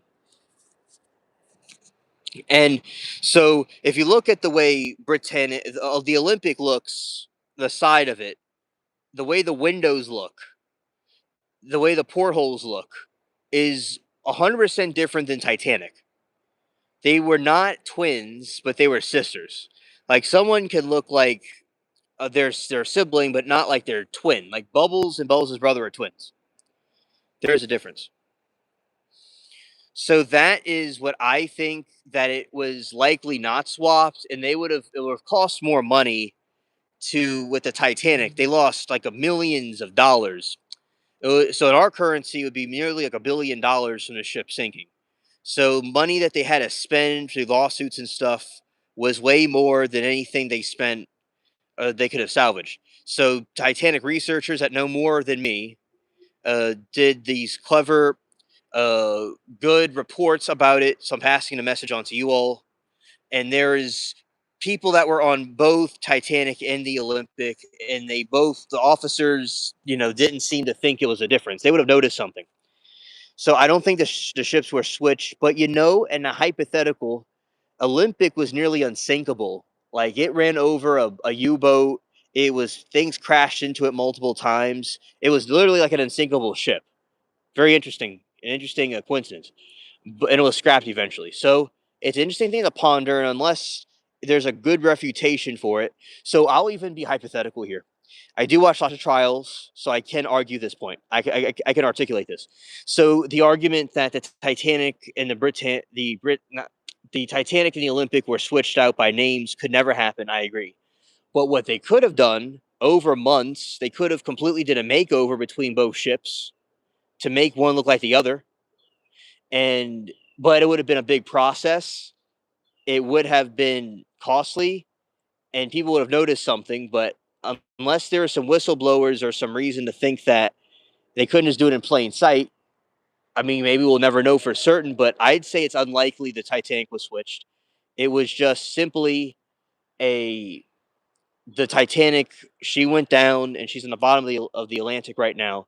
Unless there could be a good refutation, which I can argue, but technically the truth is, yeah, it probably isn't. But if it was, they did worked on it for a couple of months to completely make over the both ships. And would that all be necessary? I don't know.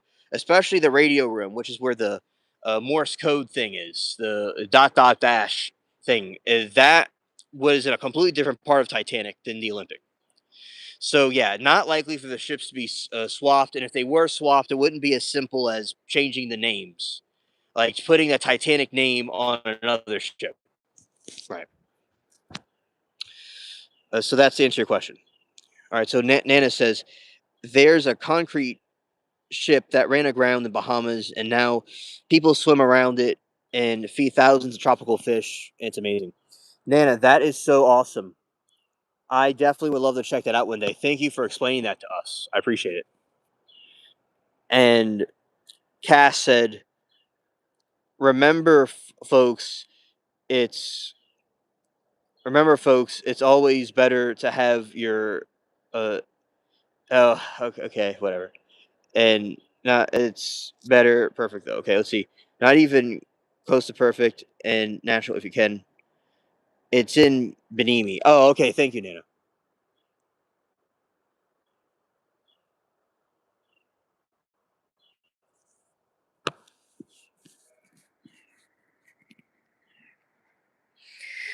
If you can, yes. Too many. Yeah. Anyway. All right. So thank you, mods, keeping trolls in check. Appreciate it. So, do we have our moon? Moon is not out just yet. Yeah, we're getting close to sunrise. I saw this picture of an old pirate ship that was sunk under the sea, and it was like a painting drawing, and it showed all of these turtles. It's past your bedtime. Okay, it's past your bedtime.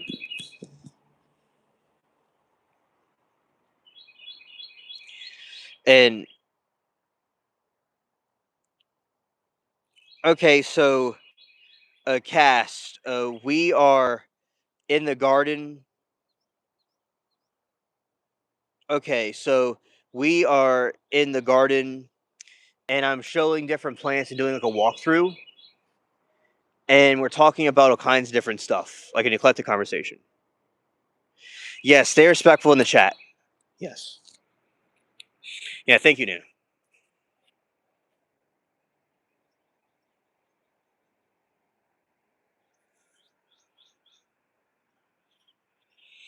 It is my garden cast.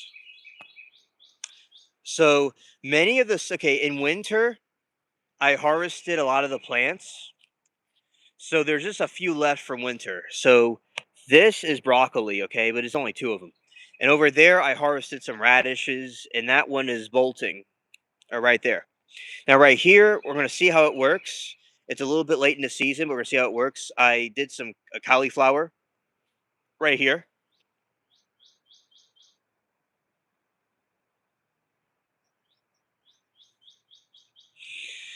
Allegedly, the Titanic split in two, yes. And I think it's been proven it split in two. But maybe something else could have caused it. Right here is some tomatoes.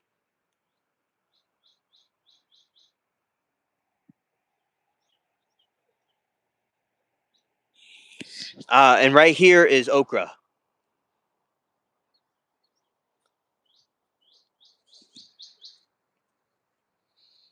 These are some ornamental plants.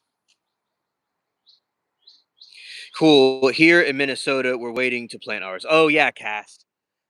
It's definitely very cold where y'all are. I'm way, way down south, so it's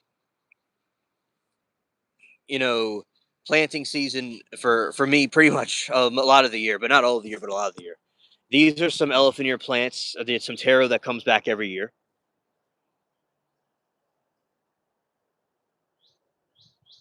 Oh, okay, seven. Yeah. Uh, and right here is taro.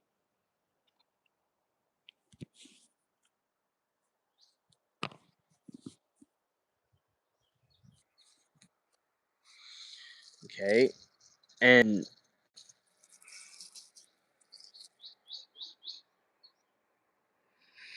okay, and doing some pulling out some things. So Anana said, "Saw the ship has been there for a very long time. It was running ship. Oh, I'll get the date. Oh, okay. Oh yeah, yeah. Me too. Me too.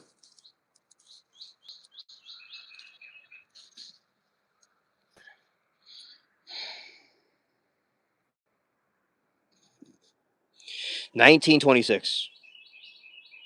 Yes, I'll stay safe. Thank you, bro. Oh, good. That was a pain in the arse. Okay, so this is the root of this plant. That it's a cool plant, but it's growing in the wrong location.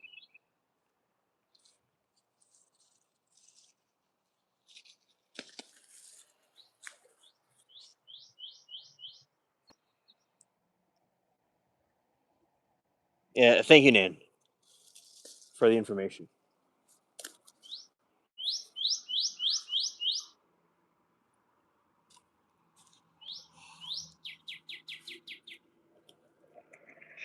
Well, see, look, this is some gardening right here. Look, and you have this vine right here.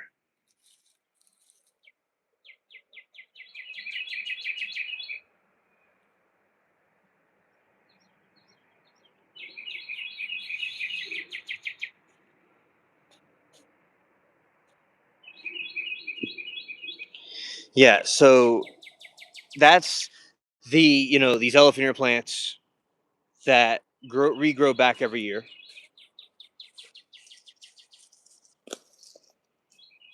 So I'm just kind of weeding out some stuff.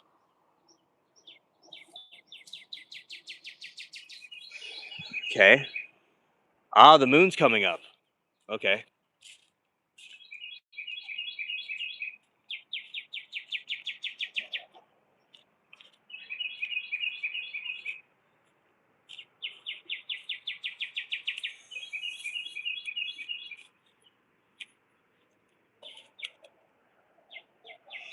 Maybe it's over this way.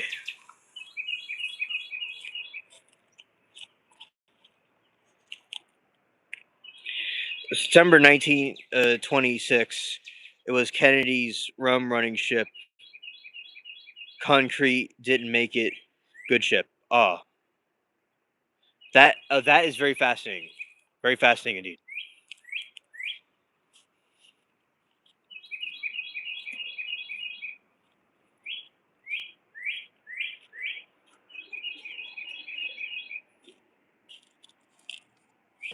Okay, so the moon went. By the way, That's the sky, and that's some clouds. See, the sky's turning a different color.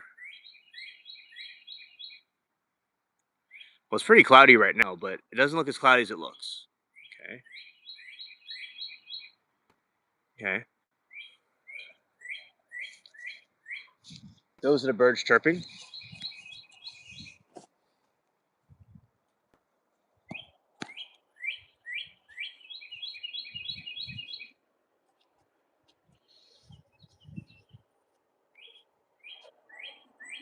All right, so seeing if the moon pops back out because it's there, but it's rising kind of late. Ah, yes. Aha. Aha. Okay, we're gonna see a chat in a moment.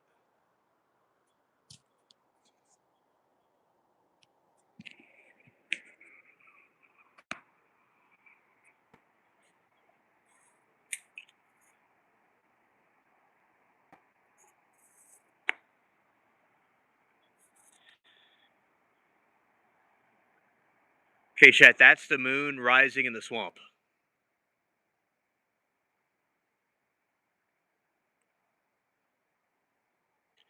and the sun is coming up too eventually. So that's pretty cool.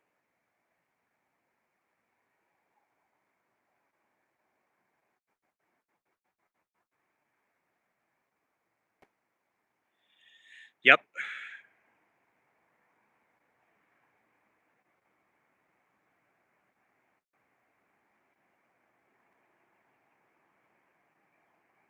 Scared.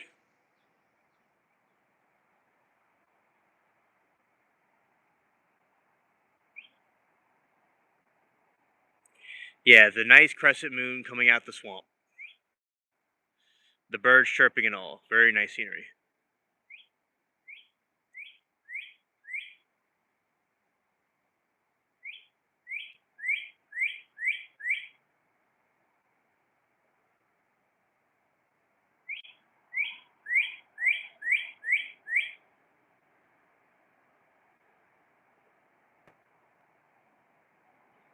Scared.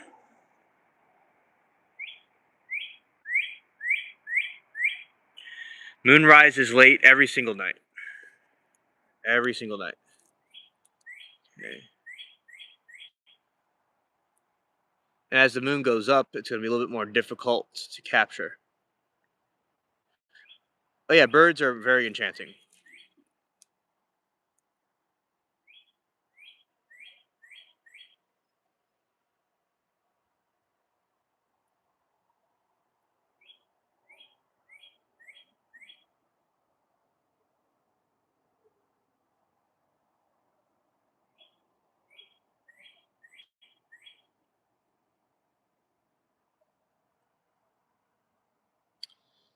Yeah, shout out to the hummingbirds.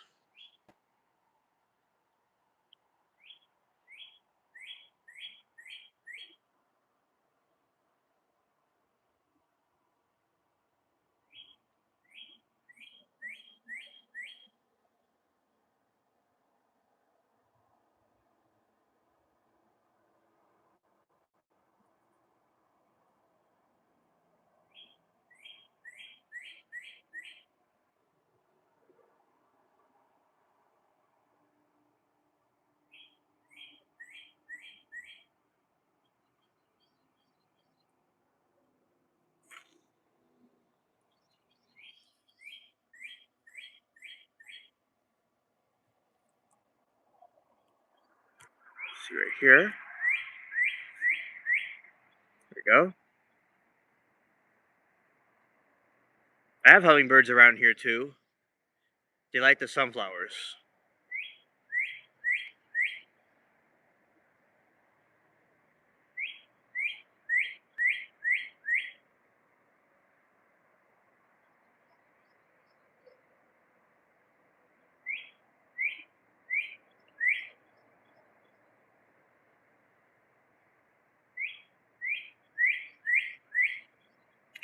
When I was about 14 years old, I caught a hummingbird with my hands.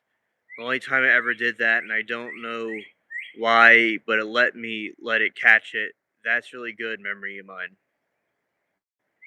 Oh, that's awesome. You got feeders around your porch. Facts. Facts.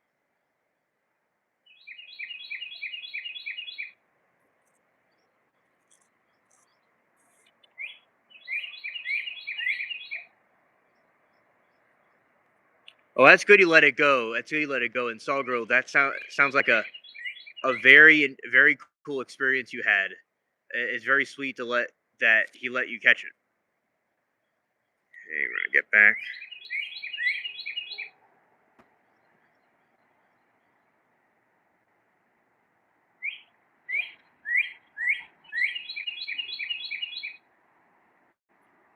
Yeah, my aunt had hummingbird feeders on her porch, and I grew sunflowers here, and we had so many hummingbirds in the in the moonlight. It was so just the most peaceful thing ever to see.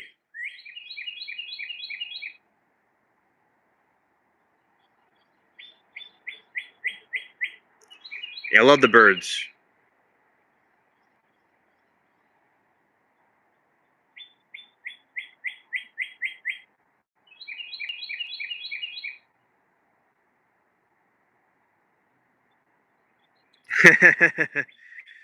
They fly up to your face and stare at you. Yeah, I. It reminds me of like a Disney scene in like one of those cartoons. Yeah, yeah, definitely. There are some curious critters. Nice, curious birds.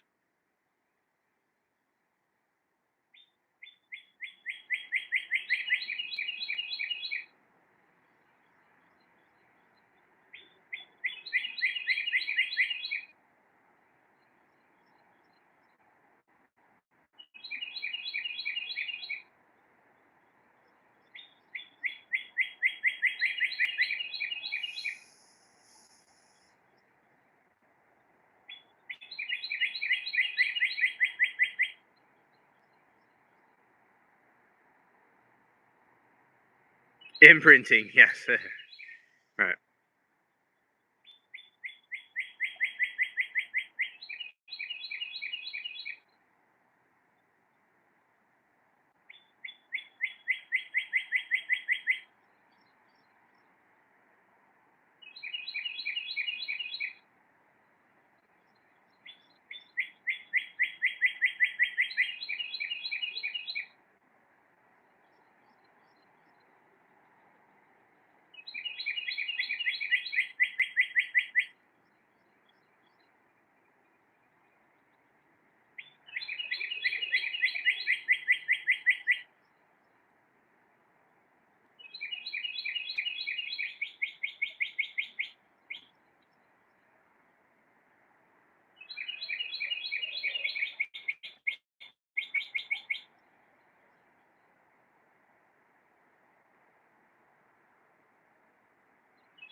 All right, Saw Girl. Have a good day. Thank you for hanging out with us. Have a good appointment. Take care. Facts. Whoa. Something's next to me.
Yes, the leaf looks like a bat.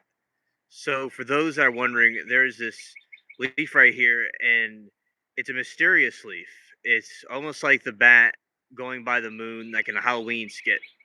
They had these Halloween postcards from like the 40s and 50s, and probably 60s too. That whole time period, and they had bats on like a postcard, and that's exactly what this is like right there.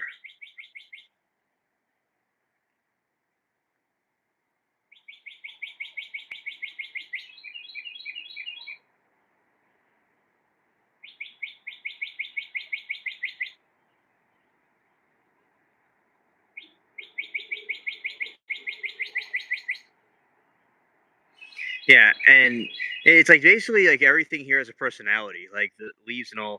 It's certainly like from some enchanting realm, indeed. Yeah, it's almost like a kaleidoscope. That's what it looks like. Looking at things through a kaleidoscope.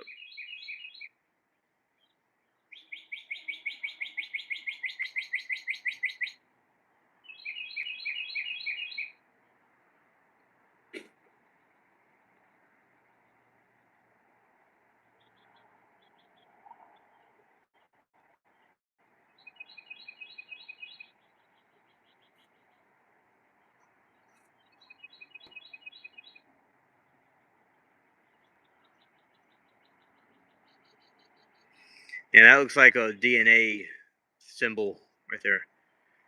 Seeing it through this lens, it's like seeing it through a couple of different dimensions. Quite fascinating.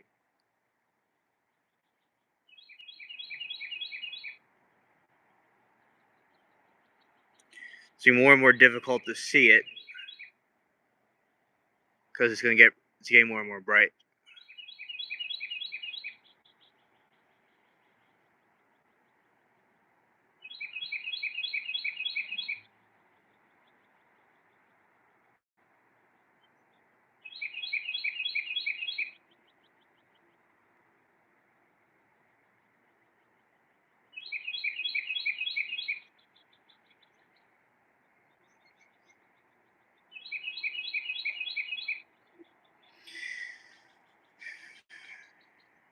Yeah, so with the sunken ship, nature reclaimed the ship.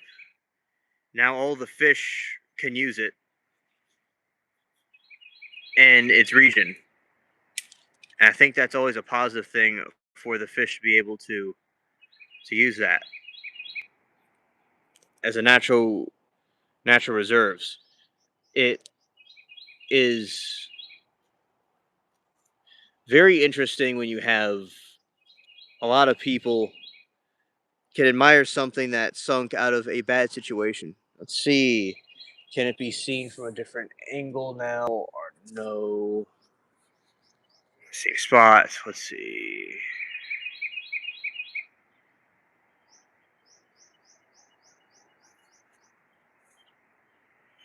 A little bit of a different angle now. Okay. Yeah. Yeah. So whatever you see right there is the moon with some bat leaves.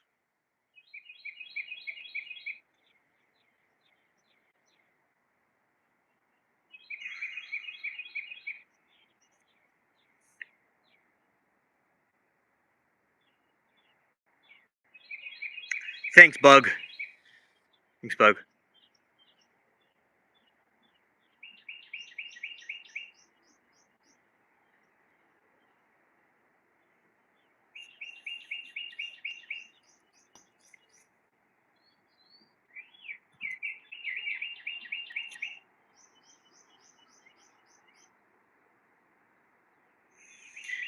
I am on somewhere in planet Earth, Bug. That's where I am. And it said swimming in the ship is like swimming in the tropic fish tank. You should look it up.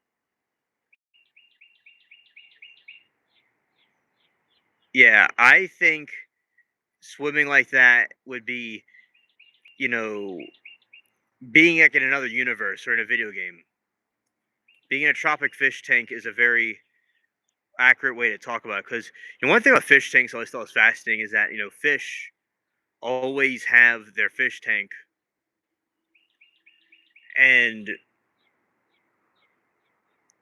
sometimes you can put different things in a fish tank, like all kinds of sea things, like sunken ships or tiki heads and stuff. So it's kind of like that, but for humans.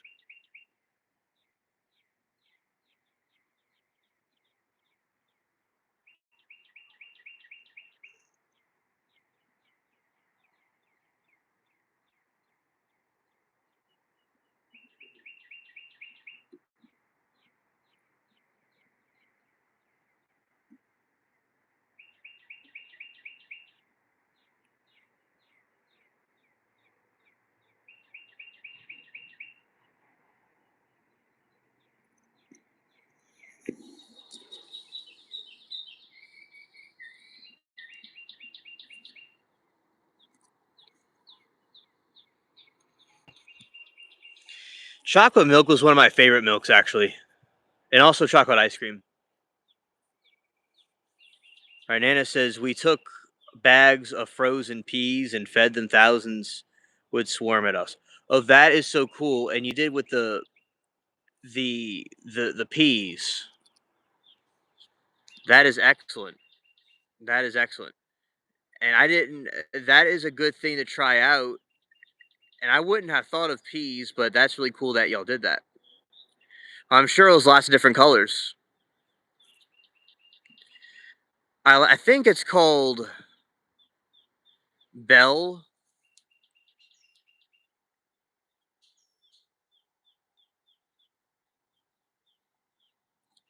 You know, it has like a cow on it with a girl herding a cow around. I like Ben and Jerry's too.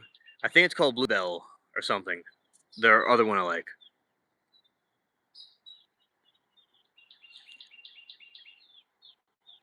Yeah, I mean, oh, I like mint and chip. Mint and chip. That's one of my favorite ones. But I mean, a lot of people don't like mint and chip.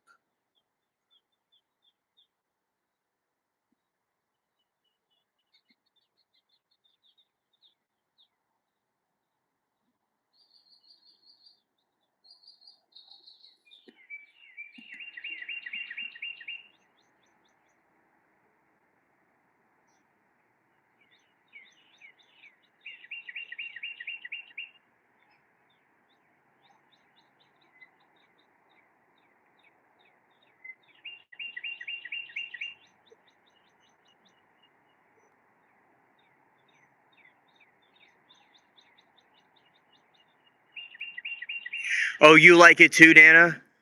Yeah, and Bluebell is the bomb. Definitely.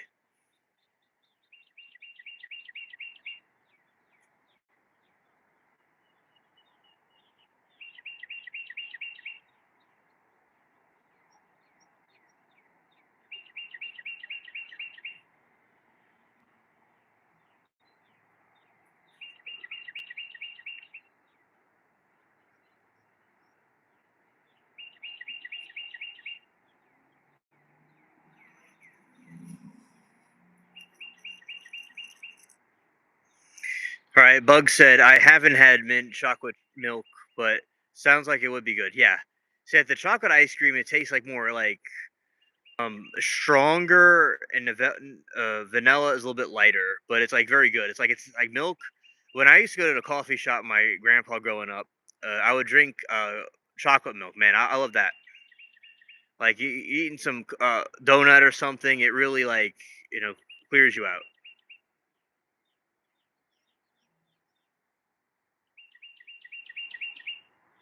Oh yeah, it's not mint chocolate milk. It's mint and chip,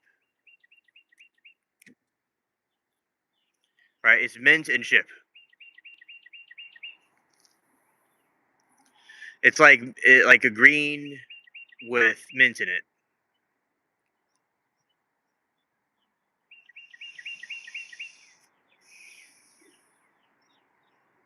You see that orange glow you see is the sunrise.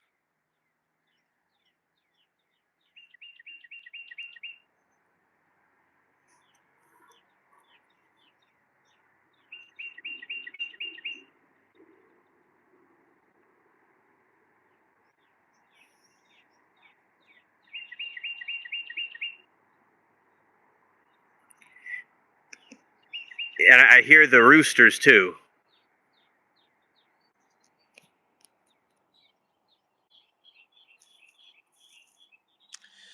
Thank you, sir. Indeed. You see how the moon is turning orange along with the sun.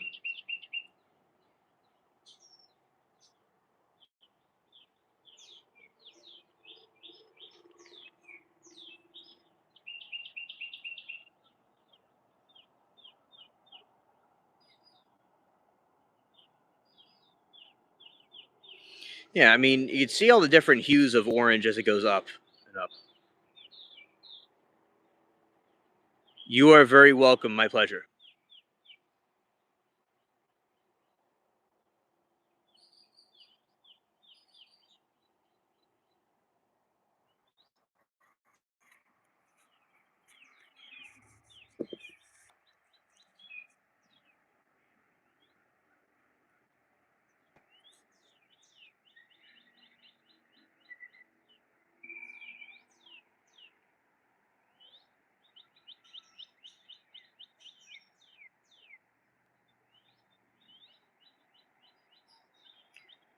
Oh, thank you. Awesome, Australia.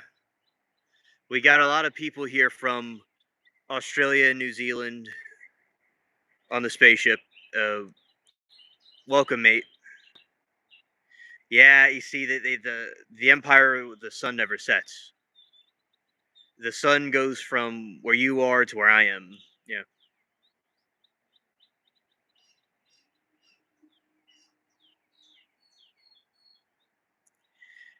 yeah. Florida. I've not been there in a long time, so I don't really know. But certainly, it has the weather-wise. It's very humid. Weather-wise, it can be crazy, but also nice and tropical. Oh, that's good. That's good, Nana. Yeah, I don't know enough about it. The sun is up in Florida and is coming out this way soon.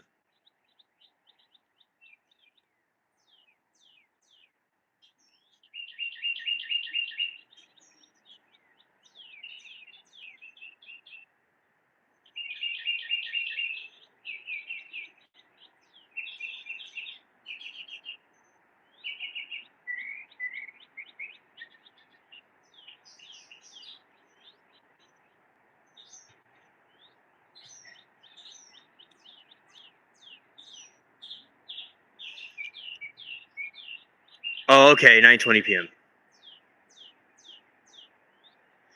There's always yeah. Sometime where I am, there's a Gulf. Not all the time, but where I am, I have the Gulf breeze too. Also, uh, oh, thank you, mate, and you as well.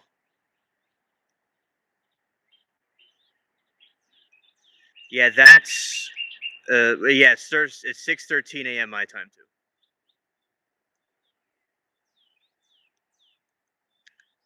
My time 6:13.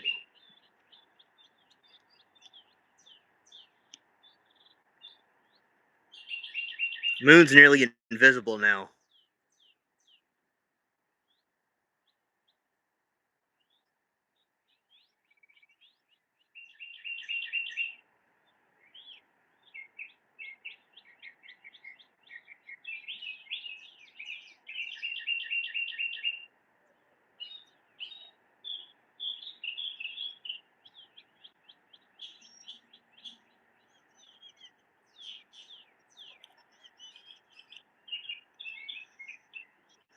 Yeah, all these birds are very nice to hear, indeed. Yeah, and I've been doing the garden live the whole night, pretty much. I walk around the garden and then I come over here, like in the daytime, and we film this.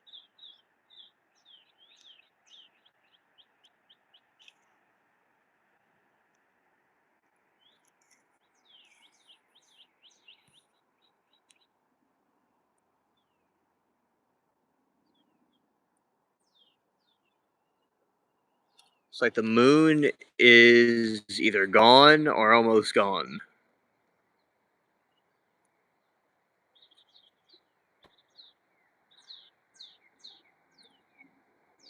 Yep, it's not around. Okay, it is going this way. Okay, come on.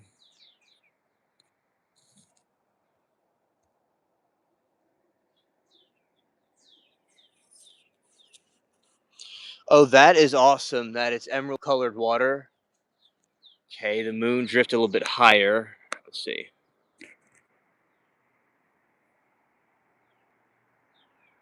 There it is.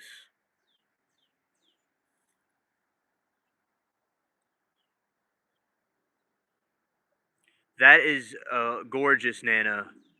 Sugar white sand and emerald colored water. Oh yeah, that would be cool. You know, I went to Florida. There is an apocalypse happening, and I wasn't able to go to the beach. But yeah, the beach is very nice in Florida. Yeah, going fishing there would be a dream, definitely. And by the way, Australia has some nice beaches too. Oh, Destin. Yeah.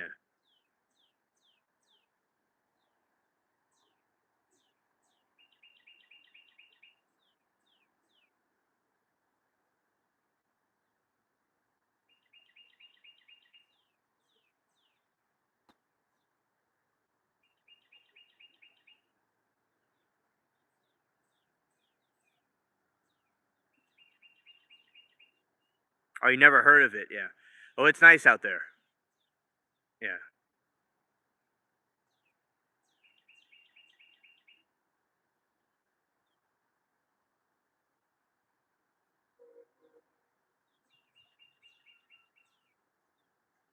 A bird just flew past me, chat. Wow.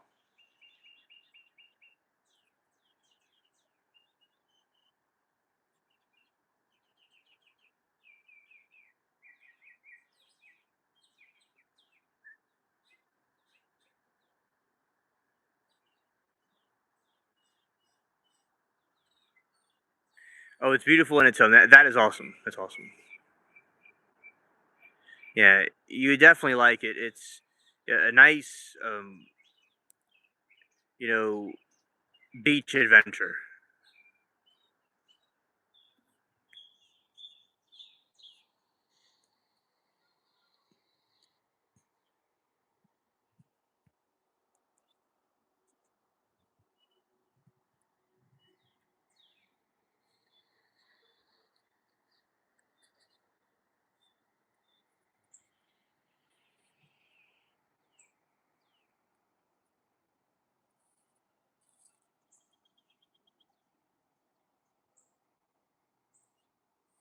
And it's going right through the phone line.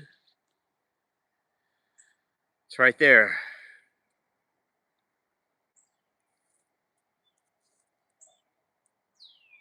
There we go.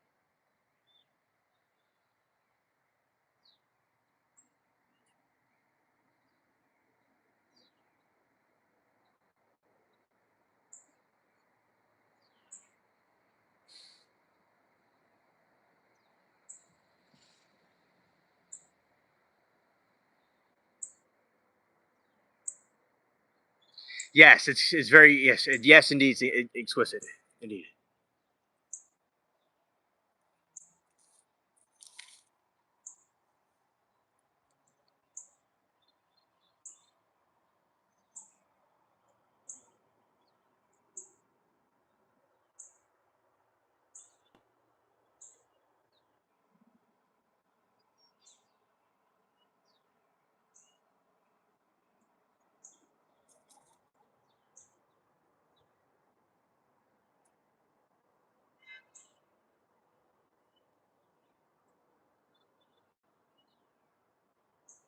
Shout out to all of you. I thank you all for being here. Indeed.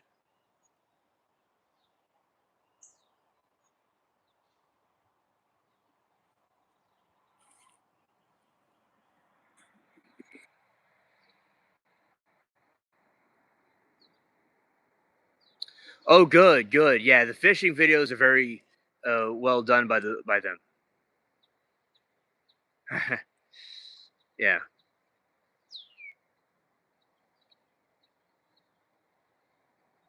Oh, okay, understood, Bug. Understood.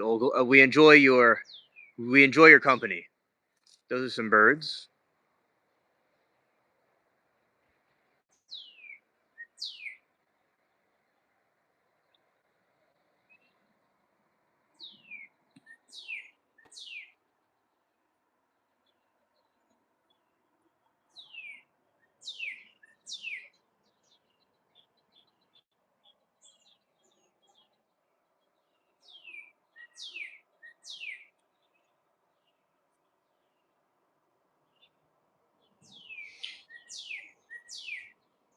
Yes, hit the like button and subscribe. Yeah, thank you, Nana.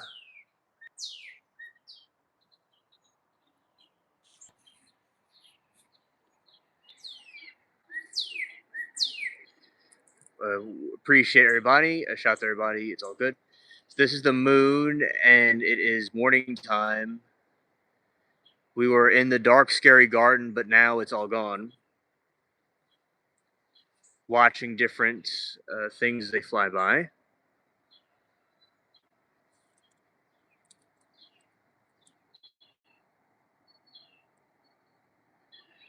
You're long past this, right? Right. Yeah, you are in the future. We are in the past. It's just one thing is like, oh, you liked and subscribed when you saw the kitty. Okay. Yeah, shout out to the kitty. That was nice to see him.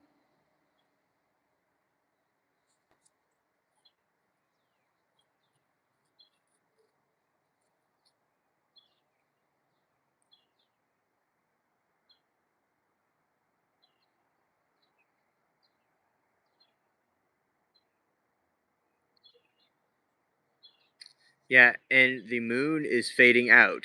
Definitely.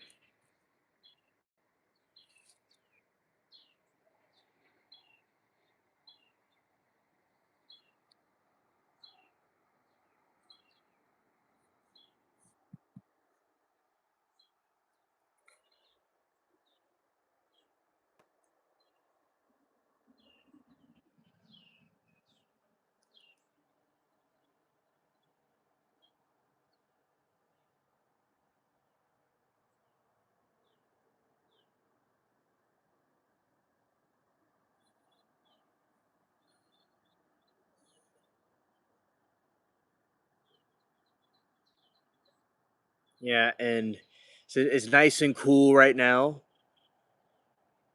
Yeah, shout out to the moon man. Yes.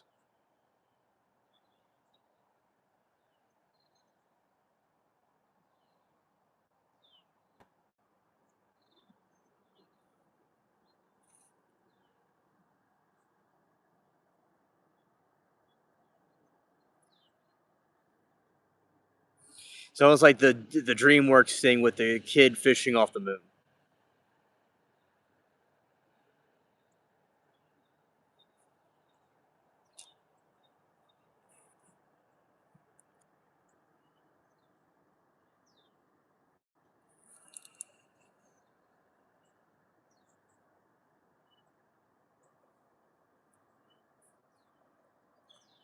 And the moon is fading.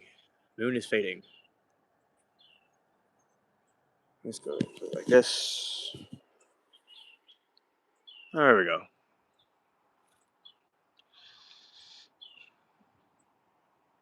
Oh, because Bug, it is a thank you for being cool in the chat.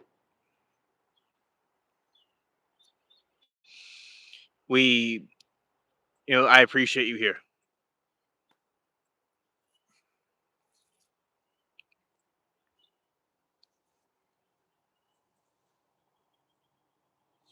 Sky's pretty much blue at this point.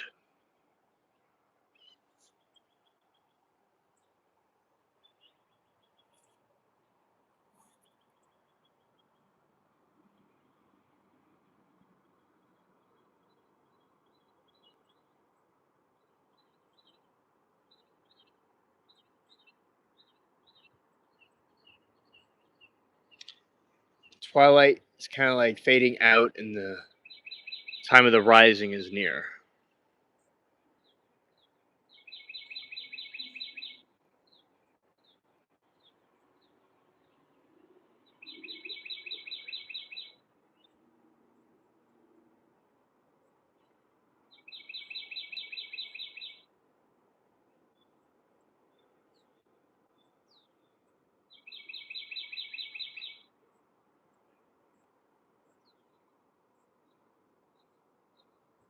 Oh, okay. Yes. Of very good feedback. Appreciate it.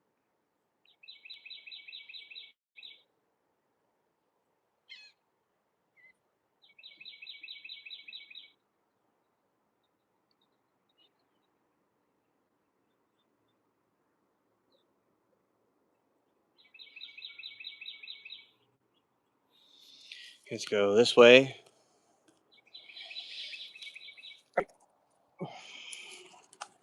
Whew. And now it's daytime. We can see these things a little bit better than we did before. And yeah, they're white. Usually they could be kind of pink looking, but now they're just white. This is what it looked like during the daytime. I mean, the different types of areas where the things are grown.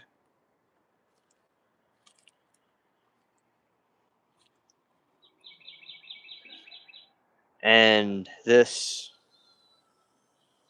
area. So yeah, very different contrast in daytime from the spooky night that we usually see them in.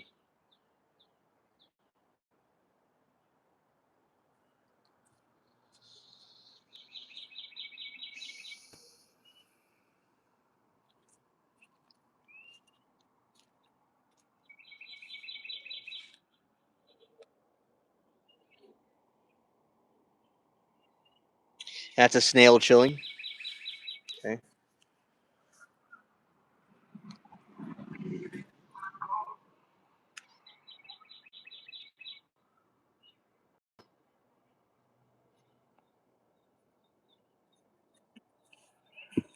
All right. So here we have that over here. So definitely night. Oh yeah, thanks, bud. Definitely night and day can make a whole difference.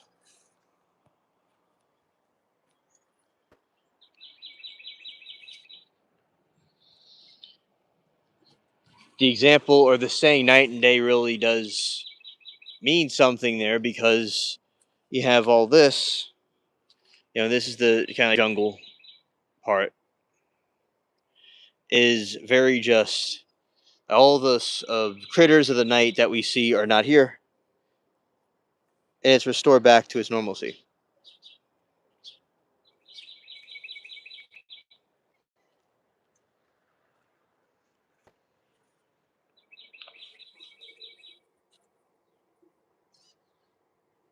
More. There are seagulls flying overhead. That's interesting. And we'll definitely see a progress of these plants as they get bigger and bigger. All right. Now let's go here.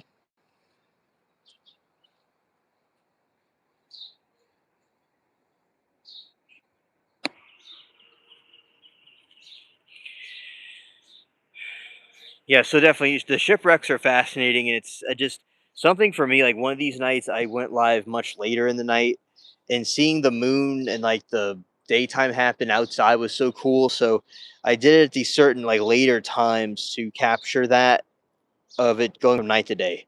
That was just very cool for me.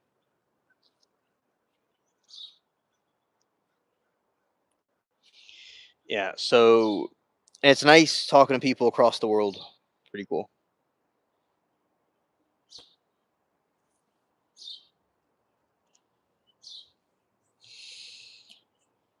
Okay, and get my hat that's somewhere this way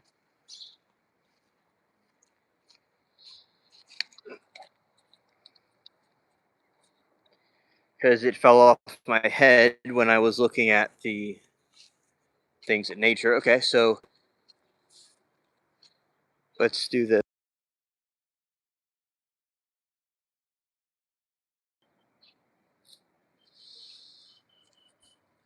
Yeah, I mean, so I definitely like a nice peaceful morning, and there's not a bunch of racket or anything like that. It's just the birds. I think the birds are very nice.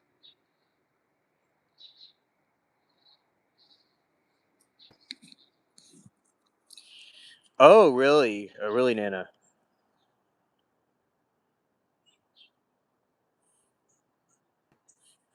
That sounds like exciting thing to look forward to. I definitely would like that myself, to see that, and would like to know updates about them as time goes on. But yeah, so a lot of these plants, like these, just come back every year. A lot of them are ornamental plants that I put here or from other regions, and so I would definitely the scent of the flowers are very nice because it has like a nice fragrance. I like the a bunch of different ones, including the the marigolds. There's another one like lavender. The wisteria is nice. That one smells good too. Yeah, absolutely stunning.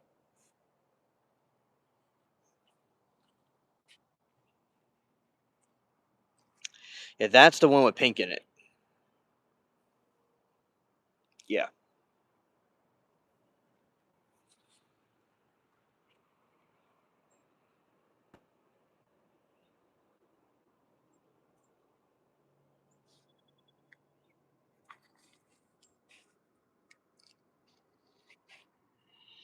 right there is the needle flower. It's like an herb,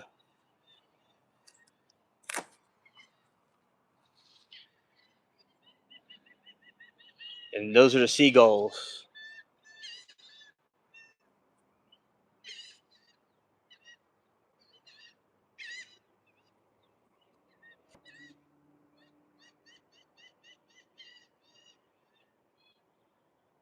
Oh, good, Nana. Good. I'm glad that they bloomed. That's very exciting. And it's certainly the reminder of spring being, right here with us in the present moment. So, thanks for that update.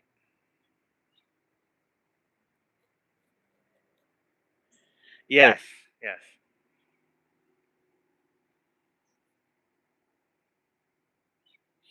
It was used by ancient people and settlers for various things to cure things like sicknesses, and they also smoked it as a tobacco at one time. But it has like these seeds that are like hitchhiker seeds, and they get in your clothes and they just travel around. Yeah,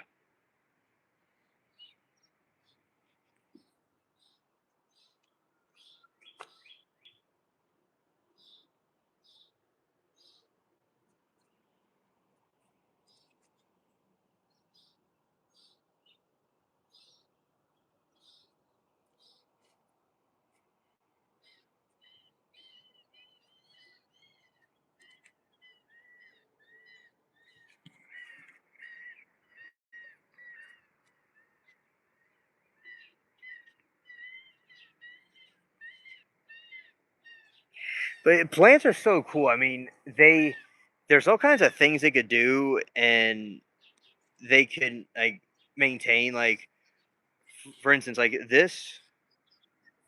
Uh, this was eaten by the different, you know, people in the islands and stuff over in the Pacific.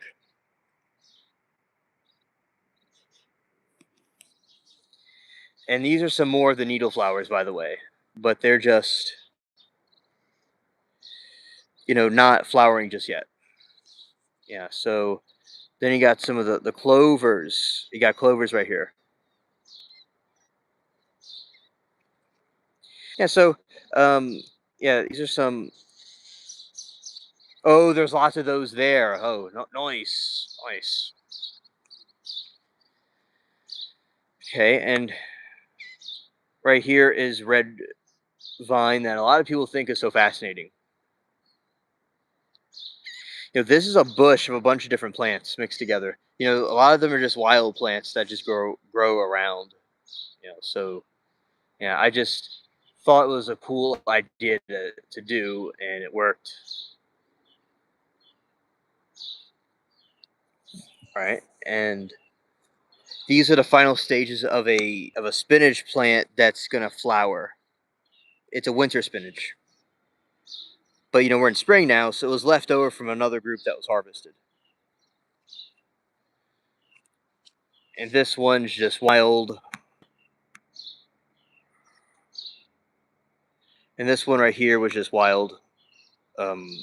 Wild radish daikon right here. The big leaf. Yeah.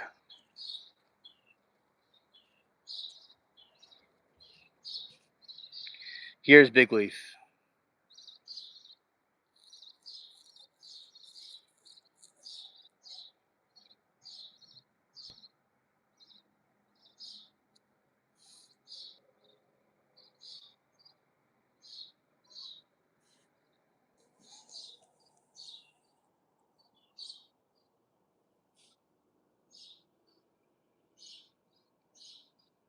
Oh, you have a variety of those. That is interesting. Very interesting.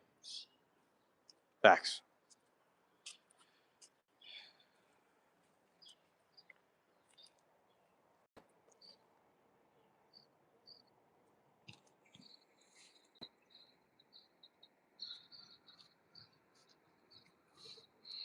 Yeah, I know, right? Yeah, it sounds yummy, indeed.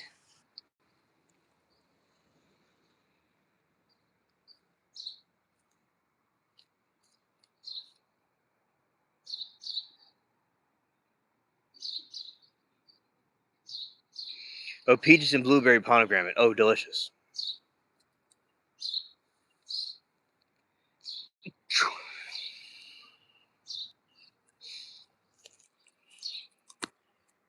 Look at this chat. These are some flowers that bloomed.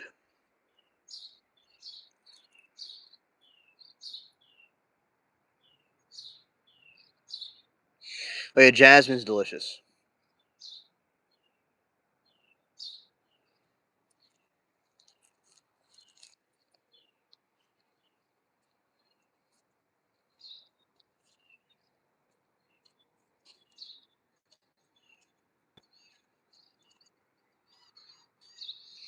Oh, also, Nana, I think their oranges are known in that region too.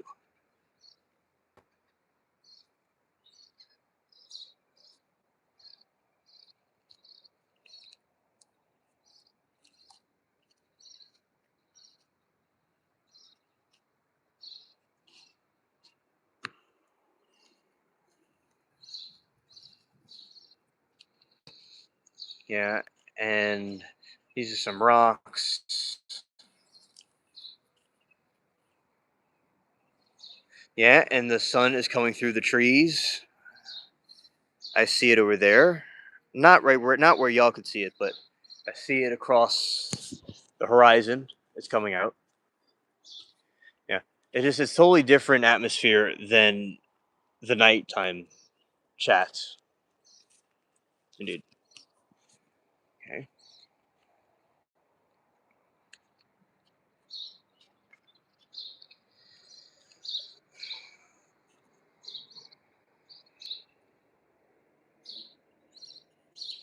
Yeah, yes indeed. Spectacular.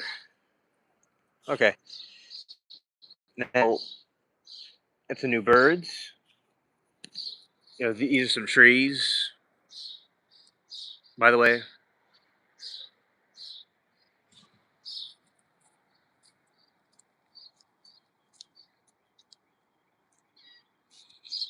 And that is very cool.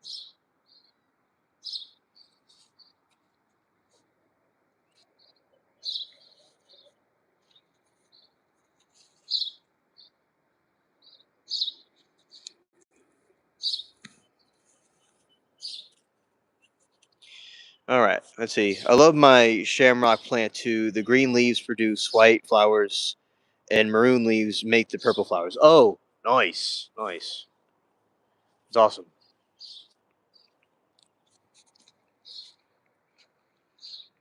Yeah, they certainly just have their own personality to them.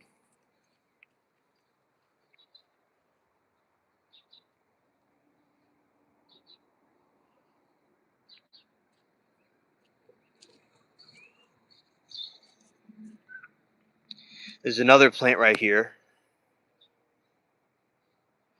Oh yeah, thank you, thank you.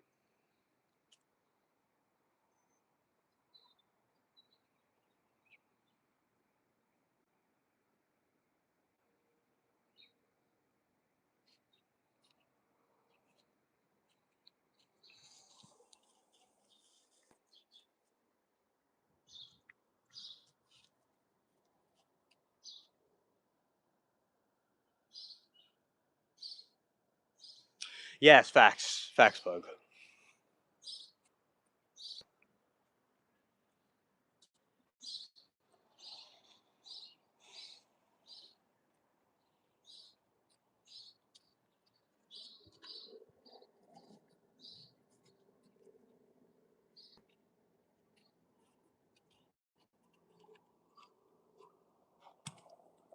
Okay, this is some of the clouds.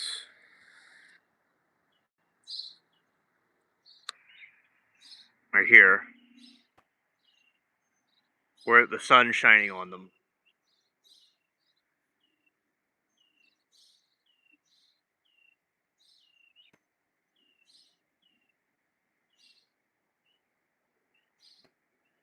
Oh, Nana's scared.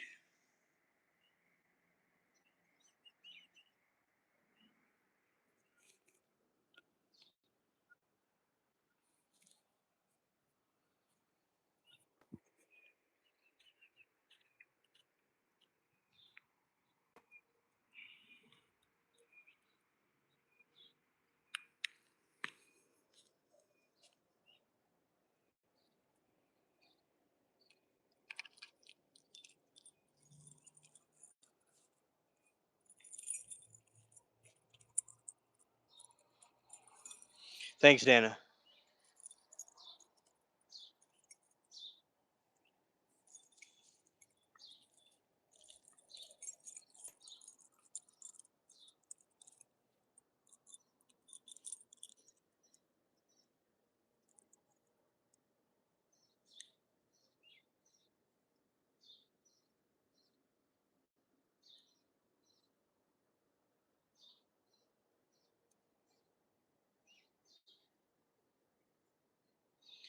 Okay, and it's gonna get dark for a moment, but we'll be back in a second.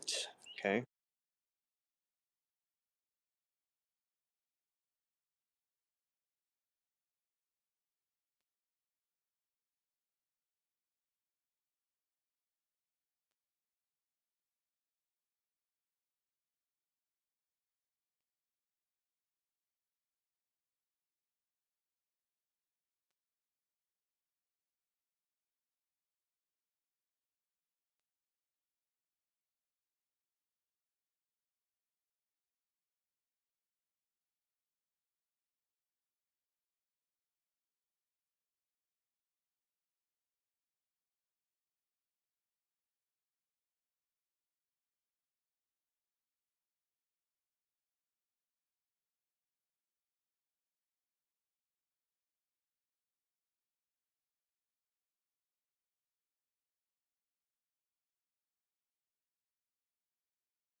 All right, here I am.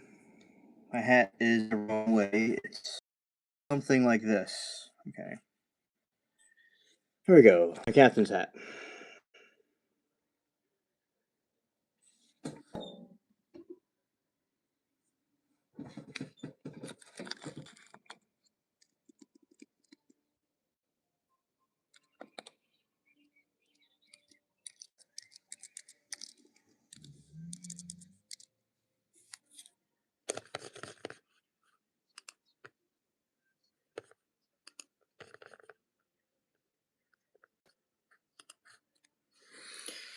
Okay. See, it's pretty hot here already. We going to have an extremely hot summer. 45, no, 25 degrees Celsius for you. It's getting cold recently. Oh, okay. It's chilly out here right now, but 88 for a day is over. Yeah, yeah, yeah. So,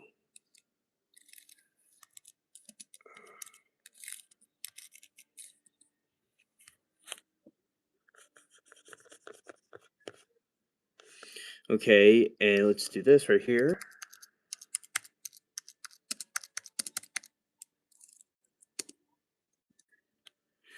So 31 Celsius is 88 degrees for like an hour way of measuring. We would go something is 88, we call it 88 degrees, but bug, yes, there's the captain's hat, the pirate hat. It's 88 degrees Fahrenheit. We call it Fahrenheit over here, bug, but for you it's 31 degrees Celsius is what Nana was referring to. Yeah. I have a tinfoil hat as well.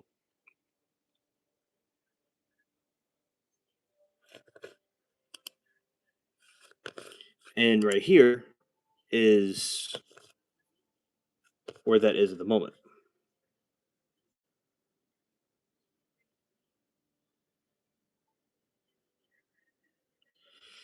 Hello, Nathy. Welcome to the stream.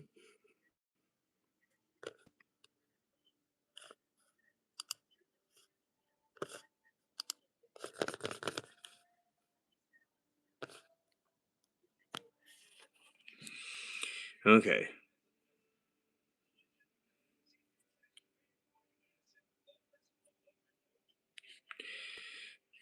Okay, and let's see someone. Oh, hello, Nathy. I am doing well. I have been in the garden all night, watching different, talking about different conspiracy theories and plants. Looking, also looking at the plants and the cats and the other critters of the night. We saw the moon rise and the sun come up, and now we're in here. Hey, Portland.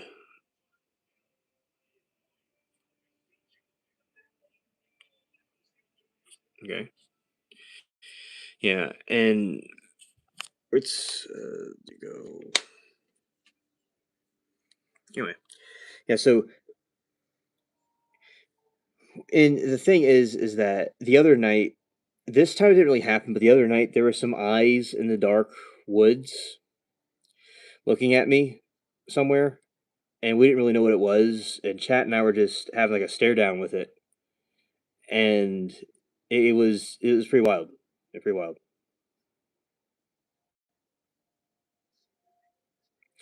Oh, Jez, we were talking about. Well, it's the anniversary of the Titanic sinking. So we were talking about the conspiracies of the Titanic sinking and how it was sunk because the Federal Reserve, the people on the Titanic opposed the Federal Reserve, so they sunk it on purpose. Oh, nice, nice. I am, I have German ancestry, which is similar to the Dutch. That's cool.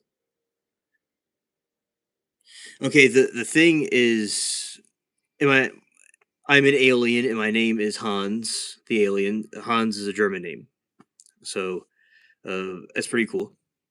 Yeah, my relatives came from Germany in the 1800s.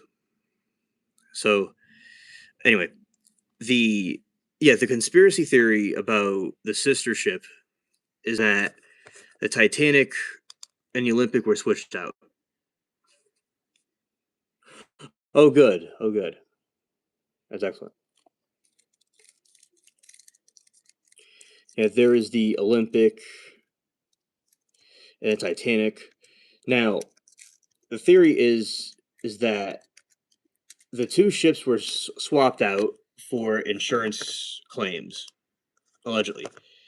And, like, for instance, there was the insurance claims on the ships, and they're trying to get them switched out for their, scheme.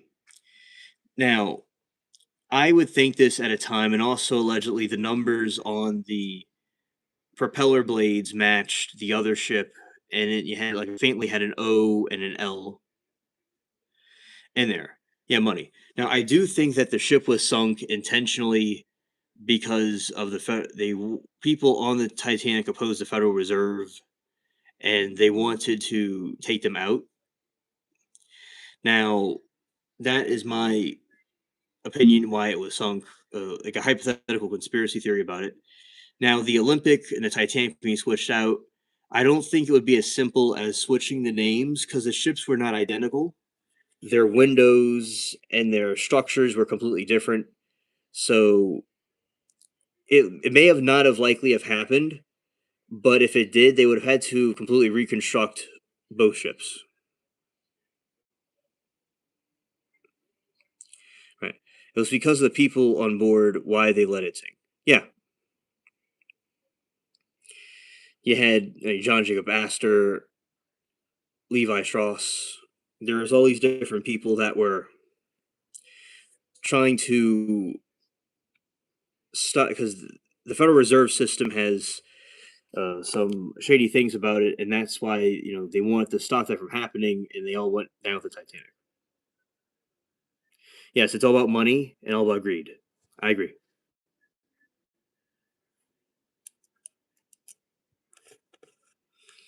And also, the founder of Macy's was on it too. We were talking about that maybe it was hit by a torpedo, or it was intentionally piloted into the iceberg.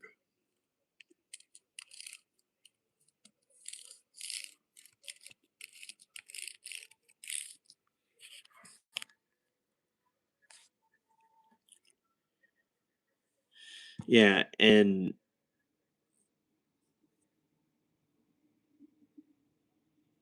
exactly, Jez.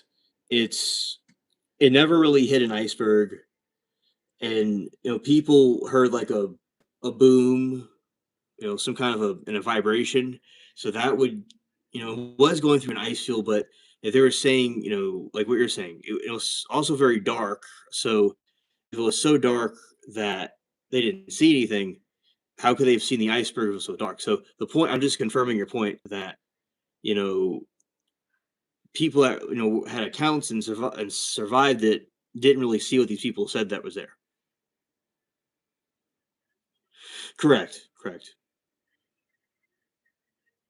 Yeah, it was floating with water from inside. Right.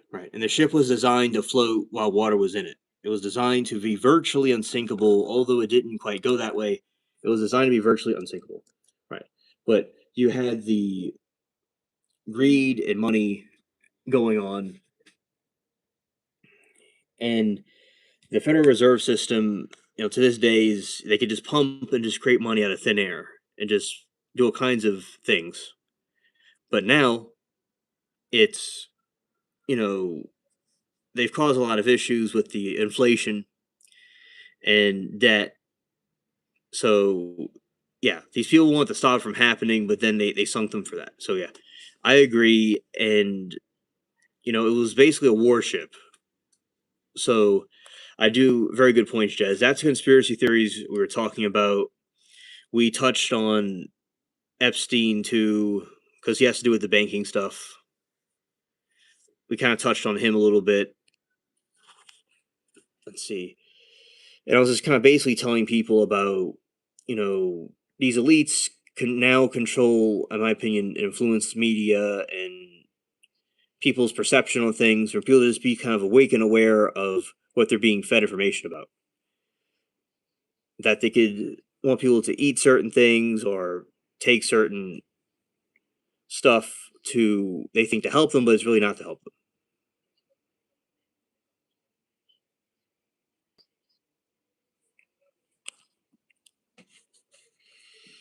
Nana said, I was visitor country and was very welcome. Oh, that's very cool. Very cool.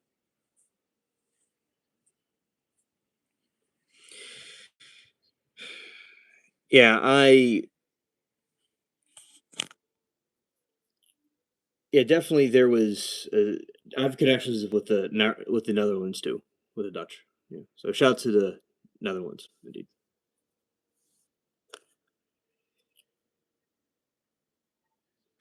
There's Benjamin Guggenheim, George Dutton Winder, Charles Melville Hayes, George Denick, John Jacob Astor.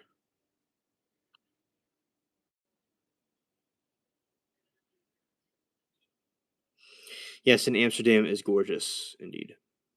Facts. Facts. So, very good points, and they oppose the Federal Reserve. And now people have been told lies, but we are exposing what really happened. Yeah. So it sunk last night, 114 years ago, and to this day we're exposing what really happened. Yes. Let's see. Interesting. J.P. Morgan conveniently didn't go in Titanic. He canceled his ticket, so he knew something, but he said it had nothing to do with it.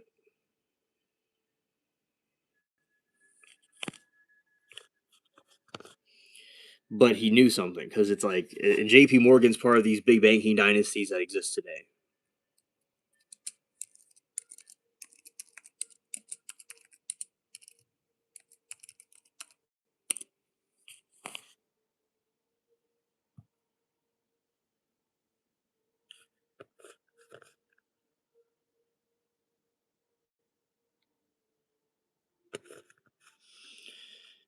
So it said money and power are linked. Okay, Jez, welcome back. Okay, so Nana said that she visited your country and she was very welcome, and she said Amsterdam is gorgeous. By the way, a fun fact about tulips, which you know this already, most likely, Jez, is that the tulips were money, valuable money back in the day, and what happened was with this money is the tulips went up in price, and the tulips were more valuable than gold, and they were traded for as currency back in the past. So in Amsterdam and stuff, the tulips, which are symbol in that region, was used for currency. But then there was tulip inflation, and all the value of it went down.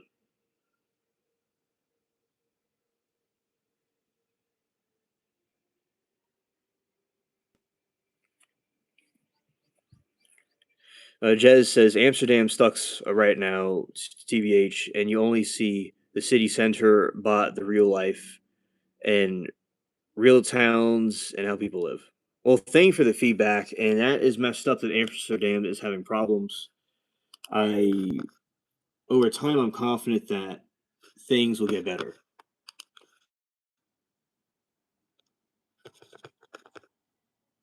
Over time. But yeah, thank you for your feedback. Yeah, 1980. Yeah, I'm sure things are much better in 1980.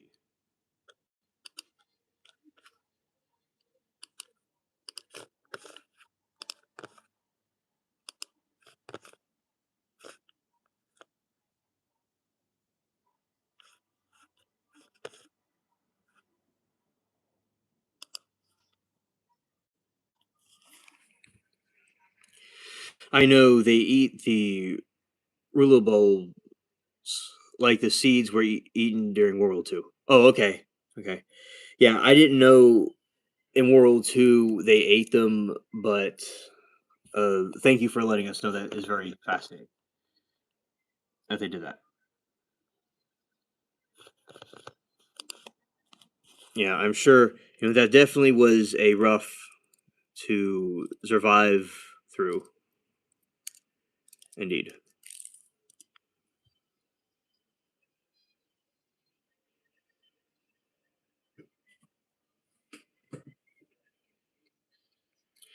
All right, and Jez says 1980, long time ago. That was time it was still without Islamic plague here. Oh, understood. Yeah, things over Europe were so different then. Yeah, and in Europe we have Islamic plague right now. Oh, okay, Jez. Thank you for letting us know about that. I am aware about what is happening. I've seen things on the internet about it. So, and as I said, I believe that eventually it'll this too shall pass, as the Bible says. Yeah. I believe that your nation should be respected by everybody, and it's very unfortunate that people are um, plundering it and draining it like vampires. Right.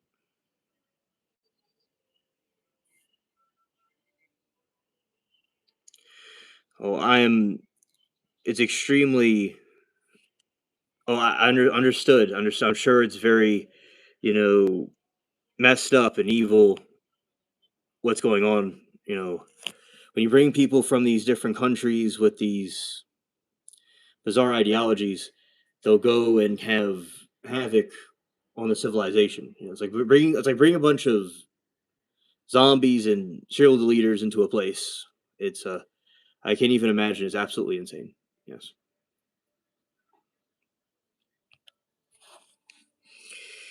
and but the I will say that people must wake up about what's going on because as I was saying earlier that many people's heads are in the sand about everything.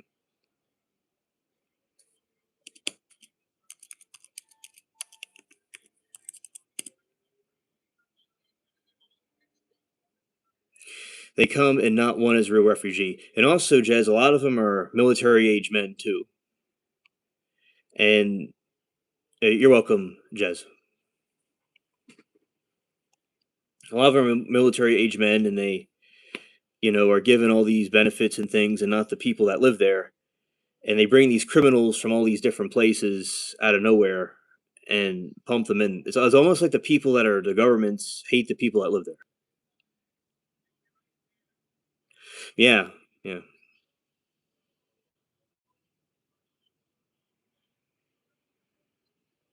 Well, I know, Nana. I know. It's basically manipulation and projection what they're doing when they say that.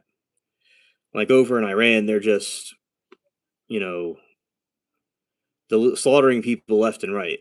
It's crazy. So yeah, I know it's a manipulation tactic that they use. Yeah.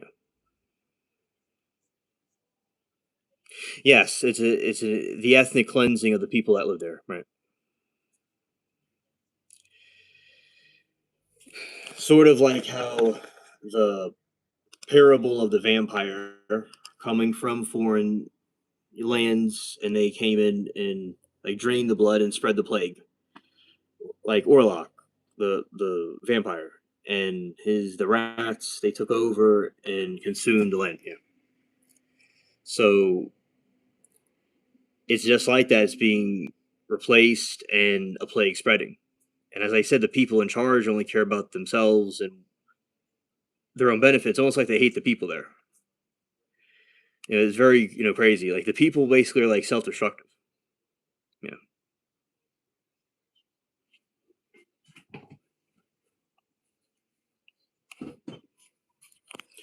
Yeah, very good point, Stat. And then they'll use these manipulation, gaslighting tactics. Saying that it's you're the one that is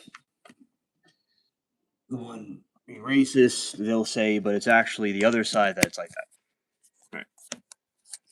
And a lot of times, what they'll do is they will accuse you of what they're guilty of. They'll say like they'll accuse others of what they're guilty of. Like they'll say, oh, like these people are trying to like imperialism, or they're trying to have a racial supremacy. But that's exactly what they're doing. You know, and it's like if someone breaks in your like a thief steals your money and you steal it back, does it make you a thief? You know, if someone breaks in your house and you defend yourself, does it make you someone that leads somebody? So it's just And there's people that are foolish that will believe in the nonsense and go along with it. It's ridiculous.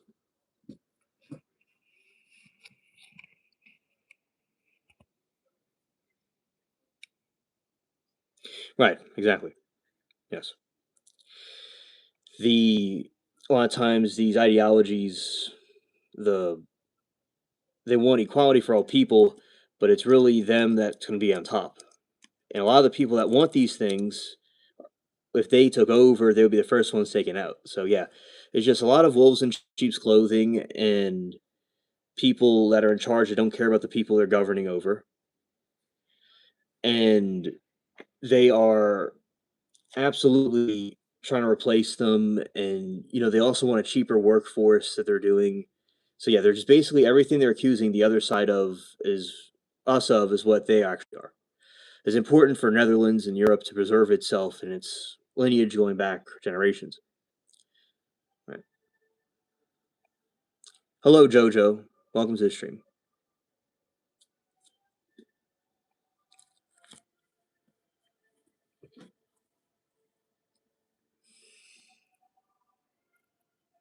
Arg, Mark.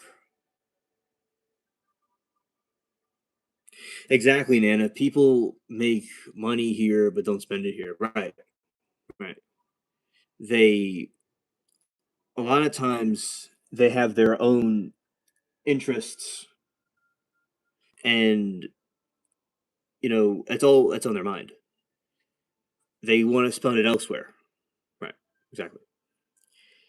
And Jez says you are not allowed to defend yourself here. Well, I don't care. I go out with okay, that is good and expandable.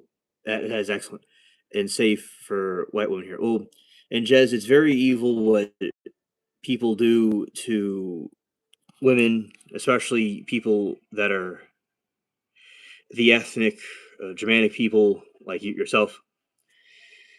And it is, I'm glad that you're able to have, you choose to be, safe anyway because they want to completely disarm it and it's avoid demoralization and division of your people. So that is good that you do that because a lot of people were brainwashed to not defend themselves, and this thing is taken over like a wildfire, like a plague, and you're able to stand your ground. That's good.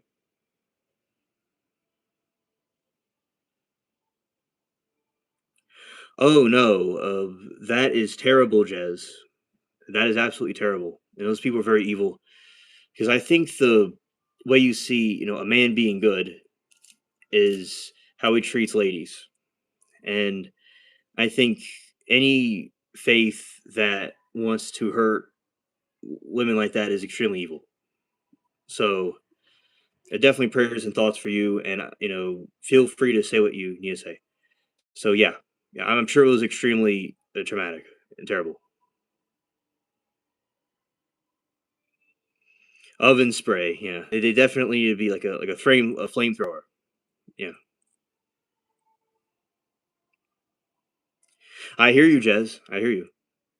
Definitely, and it is completely wicked how they're treating y'all like y'all are cattle and like vermin. Like and I'm sure the police and all don't care and they just let them do what they want to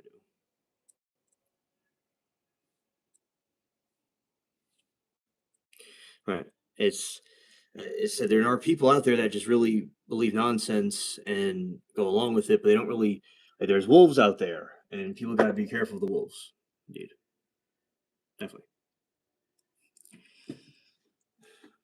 Yeah, it's similar to like in Berlin after World War II happened, there was things like that going on when the Soviets were in there in Berlin. It's basically the similar type of situation. They had people from Mongolia and other Asian countries that went in there and did some very messed up things.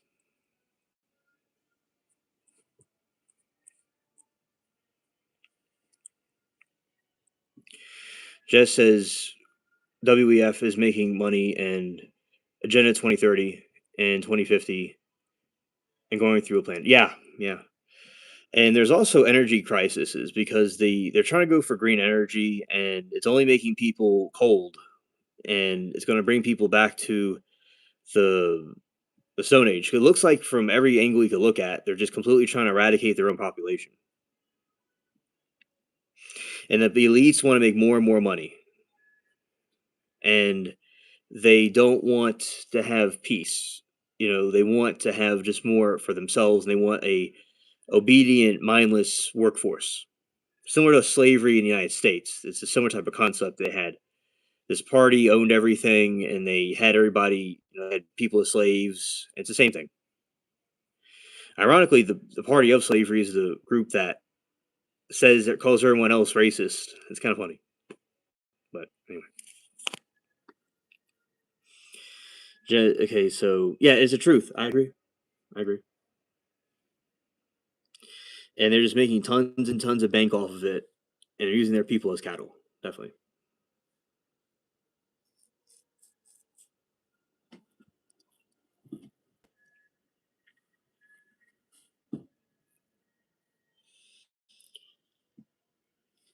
But I do believe that all the darkness in the world can't extinguish a single candle, and the resilience of Europe will prevail all this. That's the good news in the long term. And there's a long game to play, and eventually things will get better. I think. So just never give up and never lose hope.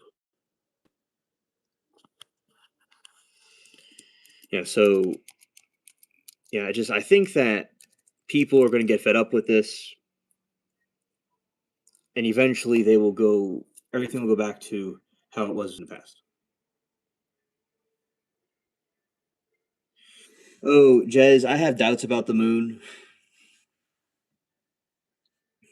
and because, well, first of all, the original moon footage that they had,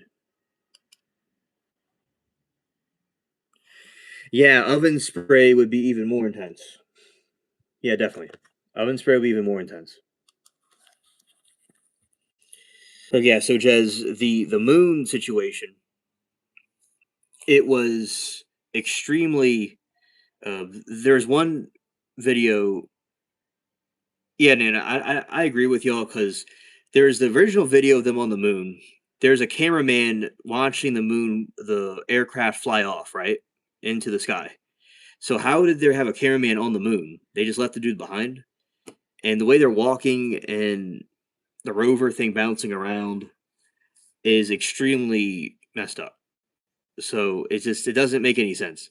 Like I don't really think they were on there. Like the video was faked.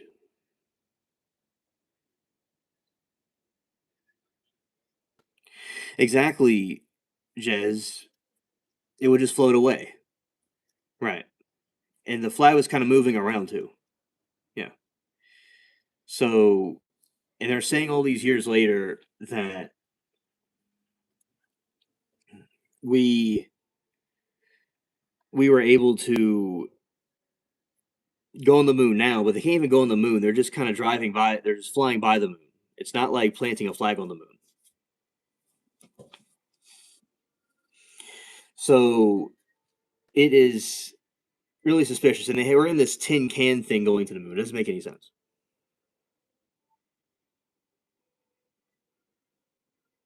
Yeah, very well said, Nana. He had shadow in the picture, and he should have on the moon. Exactly, exactly. You know, all that just doesn't make any sense. And there is Moki was sending me a video of a whistleblower that filmed the event completely, that filmed the whole event that happened. And it was, he claimed that he was on the set of when the moon landing was being filmed and he was assassinated. So, yeah, there are even whistleblowers about people claiming that it was a stage setup. Oh, hello there, Todd. Good morning to you, buddy. Welcome to the stream.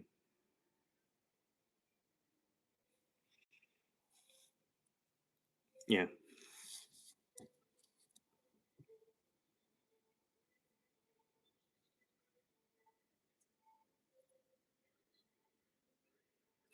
Yeah, and I just think that people all over the place, like when I looked at the video that I'm like, no, this can't be. Like I mean, look at the whole thing; it doesn't make any sense. Exactly, Jazz. Facts. Facts. Todd, I sleep a little bit, maybe, maybe. I was up the whole night. All right. I talk long time train to as an astronaut. These are flyby actors. Neil Armstrong can't act. Yeah. Yeah, exactly. There you go. And Nana says if they had walked on the moon, we would have had gone back a long time ago. Yeah. It would have taken them like 50 years to go back. Right. Oh, good morning, Lori.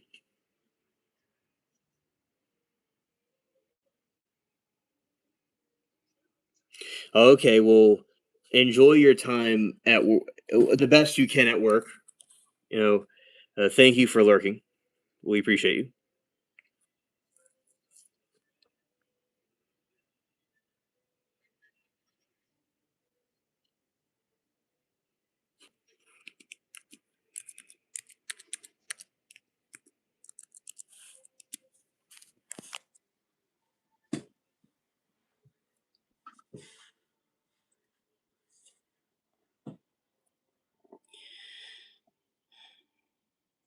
Oh, he got by on 6 hours of sleep. Oh, nice, nice.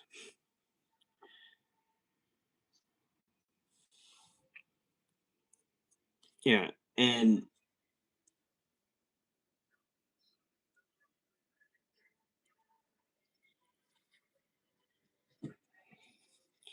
hey, Alien, keep your eye on the weather today. Possible tornado breakout today, even Ohio. Okay, okay. Thank you, buddy. I will be looking into that.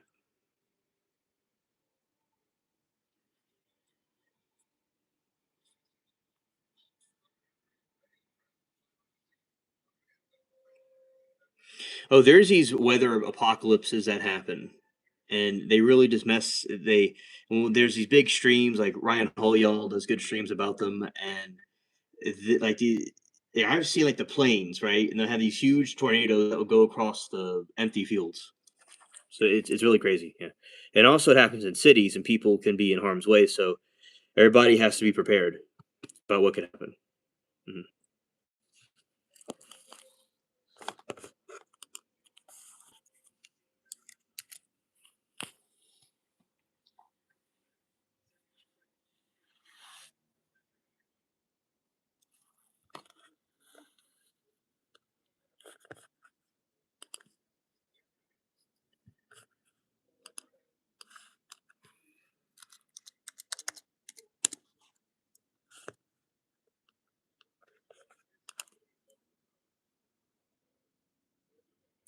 Oh, you need to go to the store.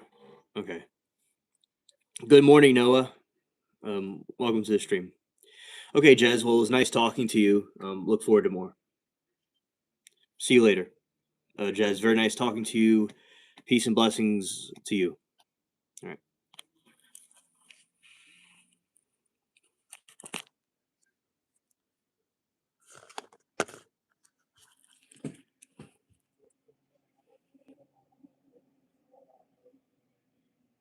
Oh, okay. Okay. Thank you, Todd.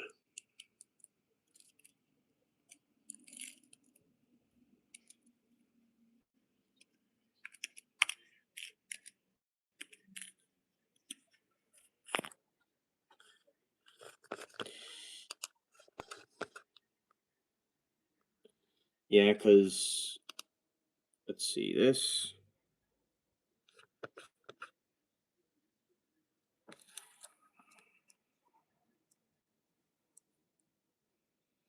We got the is weather pattern right here,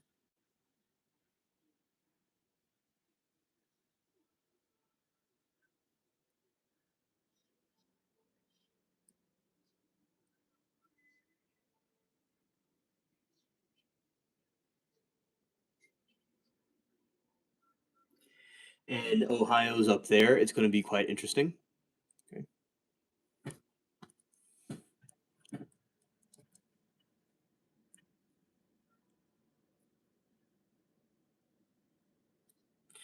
All right, so we have this weather system going across the country, and the rain is going to be intense.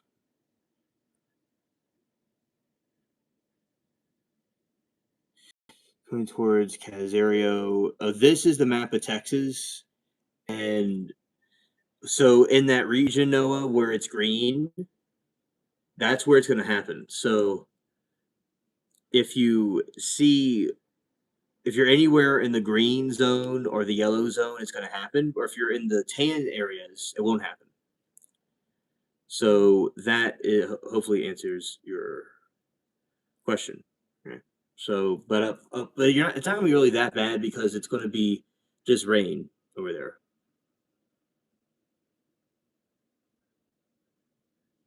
Yes, Mark, they can all fit in Australia. That's true.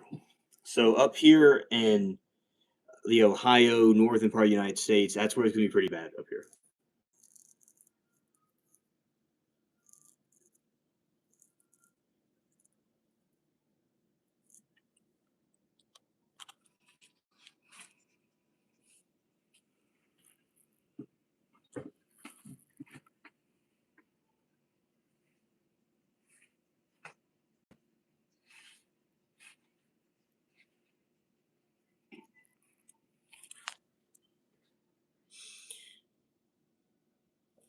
And let's go this way.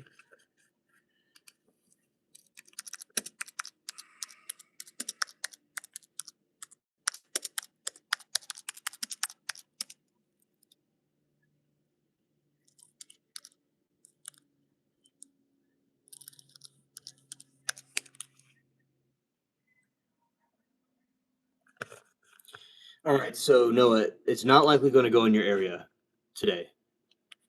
Not likely. It's going to be more up north. Oh, Todd, I'll go look at it of Ryan Hall y'all's stream. Thank you. Mark says I've been 18 places in Australia. I like don't tell anybody. All right, your secret's safe with us. Scared.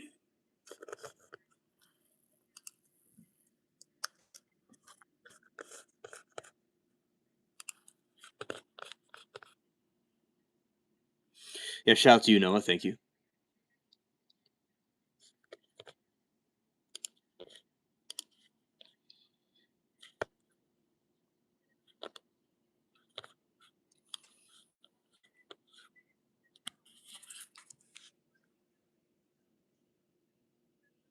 Well, thank you, Joseph. I'm glad you like the hat. That's my crewmate right there. Yeah. I don't know, Todd. I I wasn't really around. Um, let's see. Let's. I don't think he did. Let's see.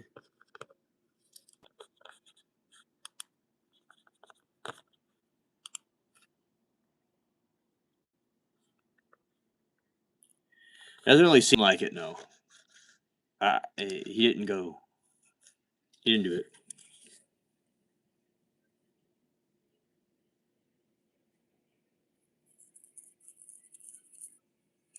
Darwin was hot, and you'd have had to watch out for crocodiles too hot for me. Oh, okay. Okay. Yeah. Those crocs and the heat is just real intense. Yeah.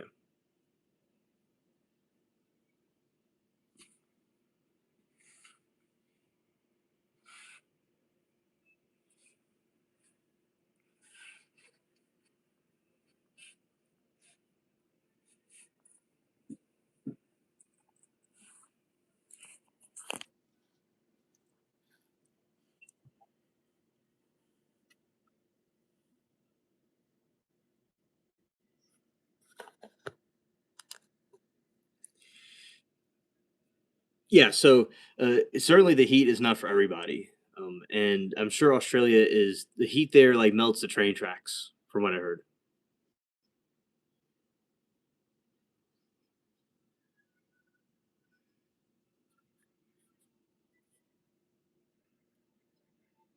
All right, Todd. Um, nice seeing you, buddy.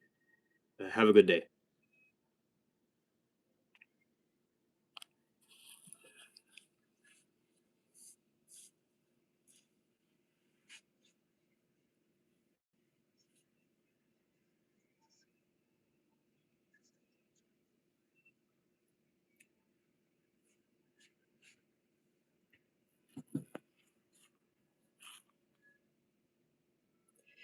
Yeah, and by the way, fun fact: these are tulips. By the way,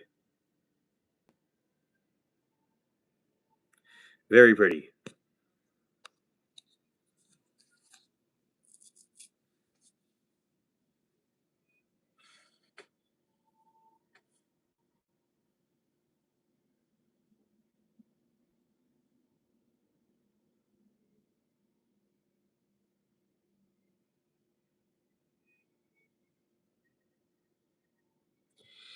Yeah. So, and Mark says, Papa, you knew you don't go to the cannibals who have never seen or push a bike.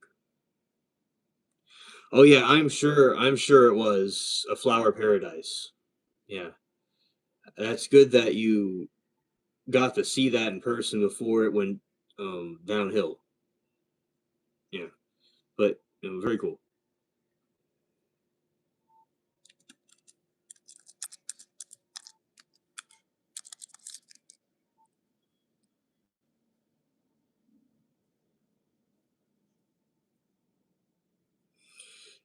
Okay, so there's cannibals there. Well, scared. That is so cool. That is so cool.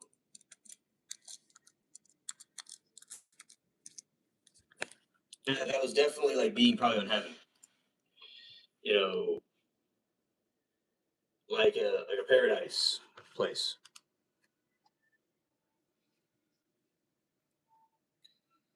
A bird's a paradise of like a bird. Oh, interesting. Interesting.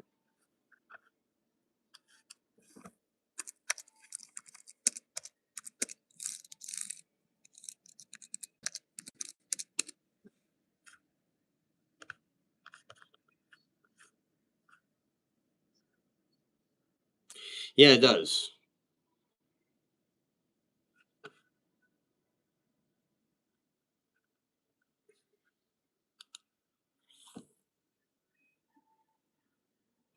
Yeah, very cool.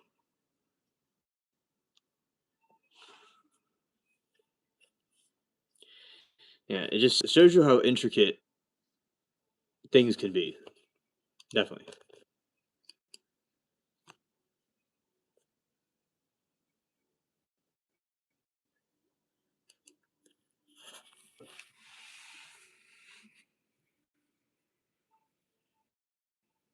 Okay. So definitely fields and fields of that would be very nice to see. So also in Amsterdam, there's all those windmills too. I like that. Also.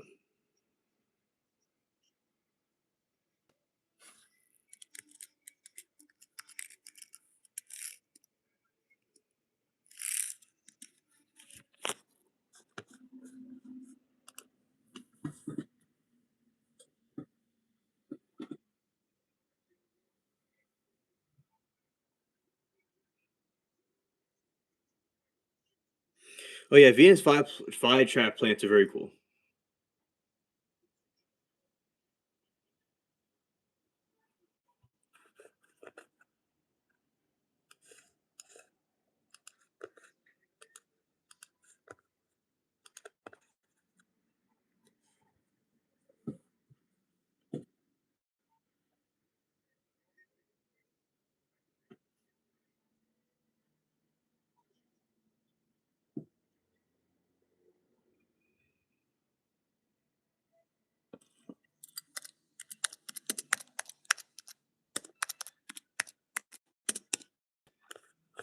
Okay, so let's look at the Venus flytrap, by the way.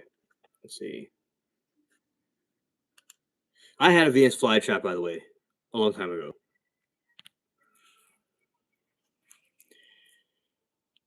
Okay, that's a Venus flytrap. Right there.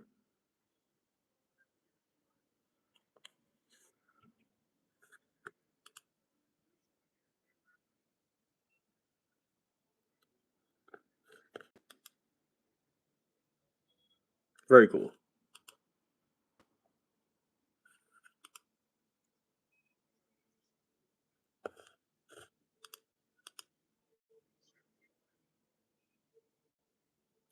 Right there. Okay.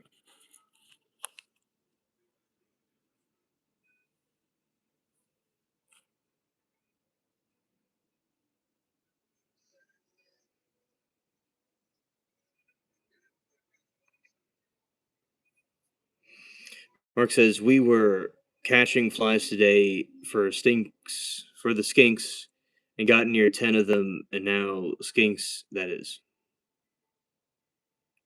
Yeah, it does look like a butterfly. That's true.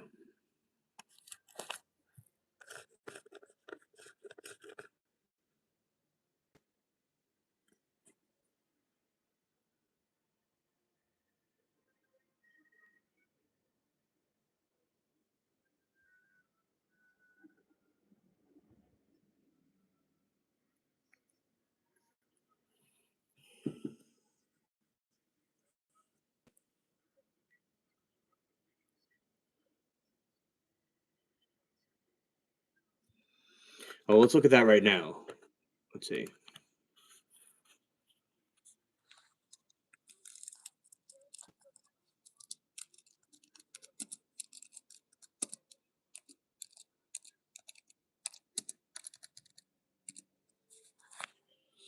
Yes, I've seen this before.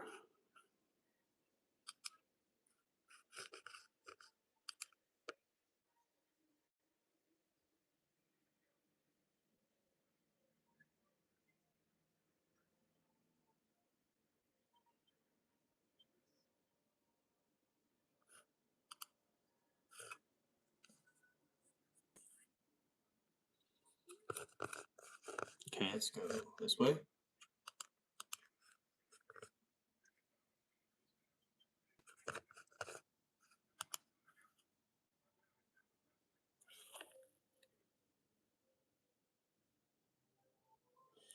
There it is right there. And also right there.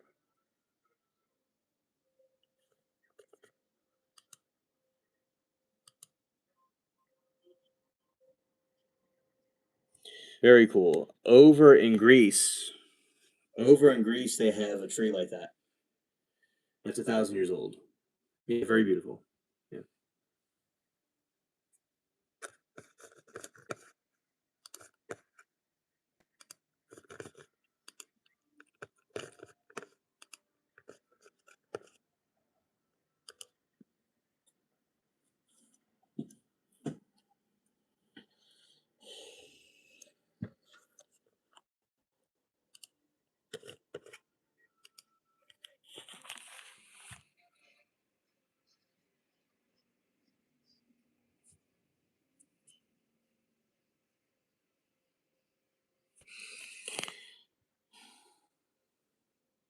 It's a big responsibility. I'd worry that it would drop off the shelf. Yeah, definitely dropping off the shelf.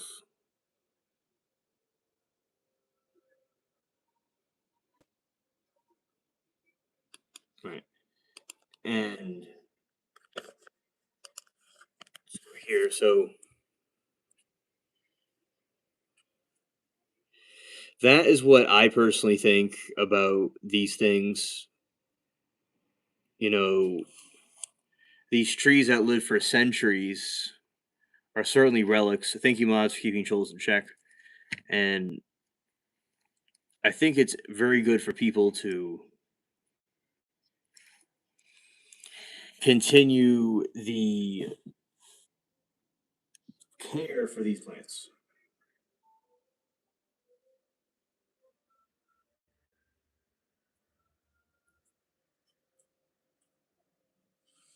The bodies are remembered for the ulterior motives. They're remembered for the differences they made.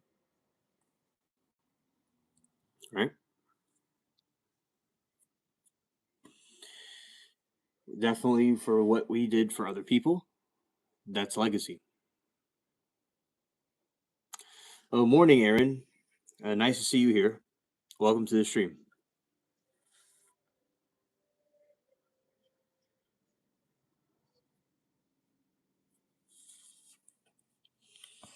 Yeah, we're talking about different plants and other things like that. Yeah, good morning, Aaron. Scared.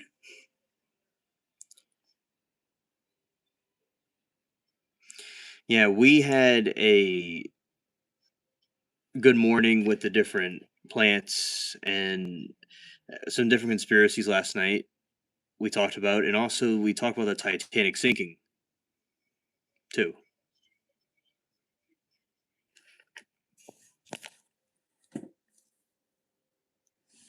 Tyler said plants are chill. Native Americans knew way more than anyone does today about everything, single plant in the tree. Yeah, I agree, Tyler. I agree. Definitely them in general.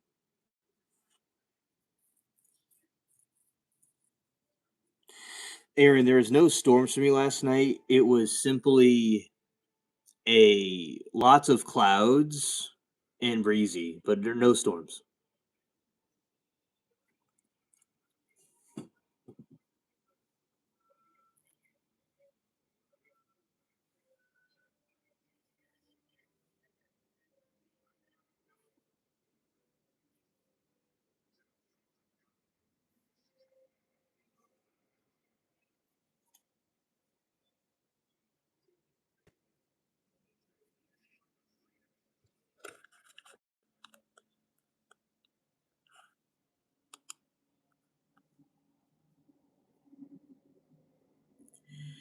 Oh, you've been seeing crazy tornadoes. Well, scared. Well, where I am, the tornadoes have not happened in my region.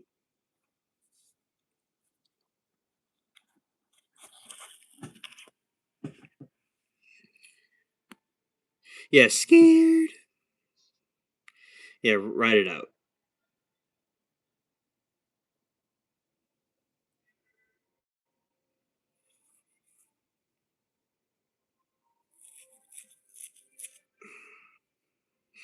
Lori said it's so cool to see your garden in the dark and watch it change as the sun comes up. Alien. Oh yeah, you are welcome. Glad you enjoyed it because I remember one night I was going live for the much later than I usually did, and because I had to charge something, and I saw it as the moon came up and the twilight happened. It was so cool.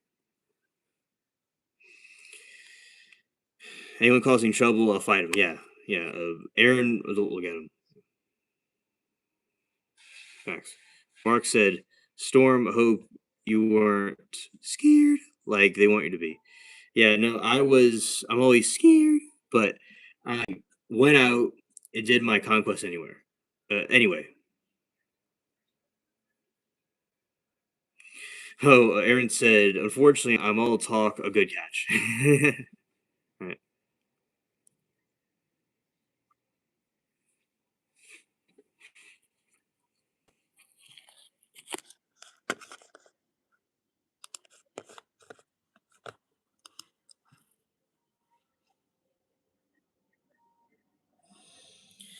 No, the reason why I say scared like that. Okay, so there's a character, one of the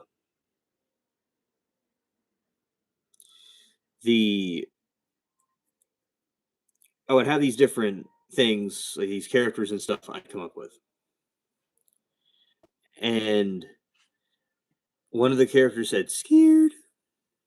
So I brought it over on YouTube. And it seems like it became my motto all over YouTube. Everybody's saying it now. So there we go.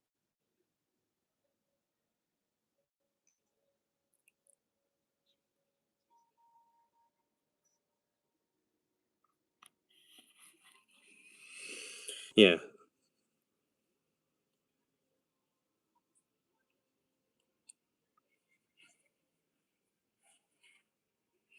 Yeah, scared. Yeah, Aaron said, I love watching storms and miracles in the sky, human nature can only affect it so much. Yeah. Well, I definitely agree. I definitely agree with that concept about the what human nature can only comprehend and what we can do.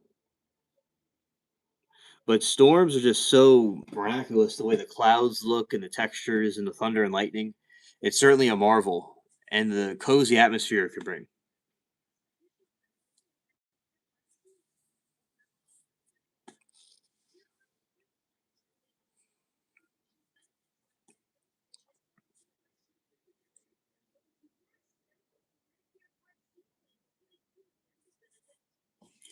Tower said, "We eventually, Earth system will fight back and delete humans. We are measly nuisance the most." Okay, yeah, we do have a lot of plastic bags. Oh, definitely on a tin roof. Yes, yes. Or said, "It's raining here in Western Oregon, and we're getting up to 2 feet of snow in the Cascades and frost tomorrow morning. I'll have to cover my 2 baby pepper plants this eve." Oh, that is wild that y'all are getting snow in this time of year. But I guess it's normal. So yeah, good luck with that snowstorm.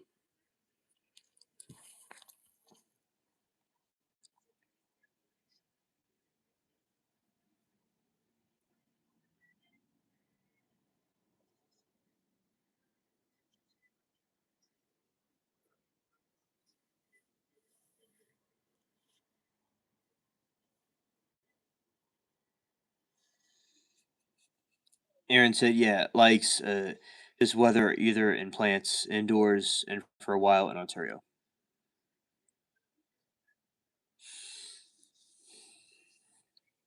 Yes, Oregon has bipolar weather. Yes.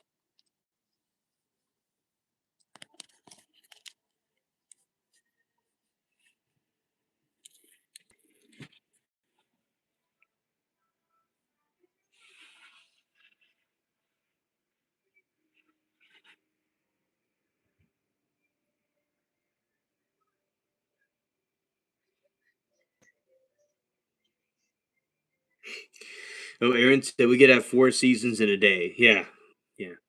It's eclectic weather. Yeah,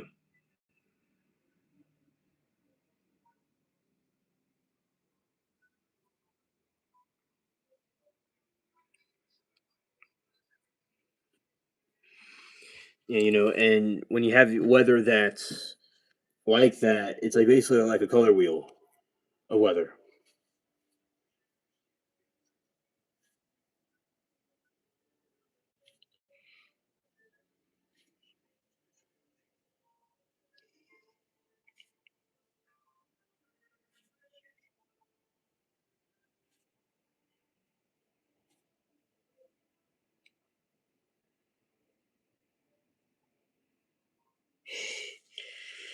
And oh, hilarious, Aaron. And Tara said, "I like the picture of the coastlines 100 years ago, and the tides of the exact same spot in modern pics. Do that to say it's rising a little though." Well, I do think Tyler would be changing naturally. It's not going to stay stagnant.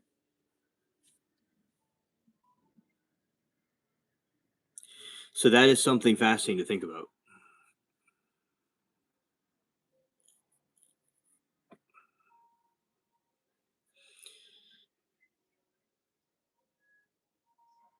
Talking to plants works. Apparently, King Charles does it weird. Oh yeah, no, we've talked to plants here. We've done it here before.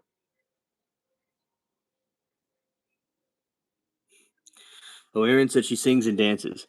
Yeah, and it's so cool when you like take a comparison picture of something from 100 years ago and put another picture next to it, and it looks exactly identical. I think that is so cool, like a time capsule.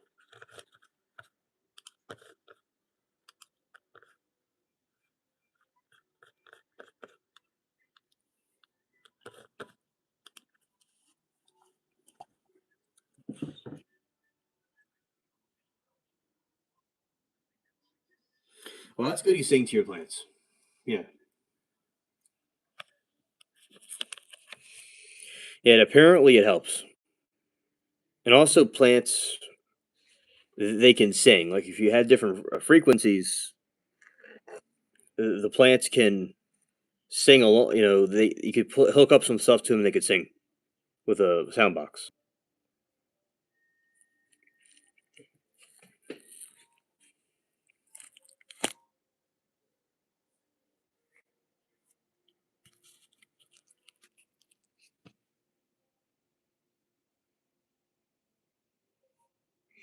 Yeah, doing our part for nature, right? And Joseph said, "There's this type of music made from plants and mushrooms. It's awesome." Yeah, yeah, it's they definitely have heard it before, and the wavelengths and frequencies that they give off, that's what causes them to do that. You know, it's something that is extremely fascinating.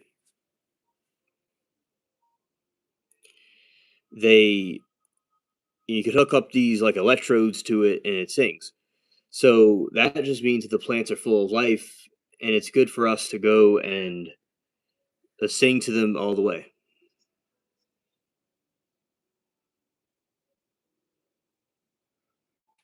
Oh yeah, Tone, it's a good question. Yeah. I wonder how they feel about that because they definitely are living entities too. hmm You know, they could sing, they can, because they sing all the time. They definitely. Oh yeah, and Aaron says, ask a vegan and they'll tell you, don't worry. Ah, yeah. Tyler said farming kills entire ecosystems of animals. Vegans don't know anything about farming though. Okay, okay. Yeah, they it does kill off a lot of animals and critters and stuff. That's true. Very good point.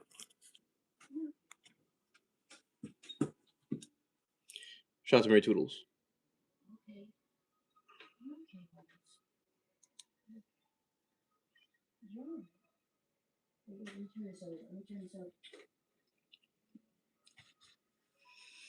Our title says deforestation, plowing, harvesting, etc.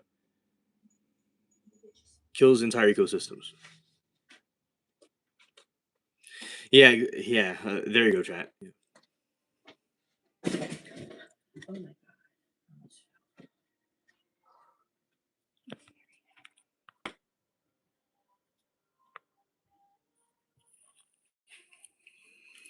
All right, Joseph said, I heard that the alkaline diet is the way to go. Alkaline.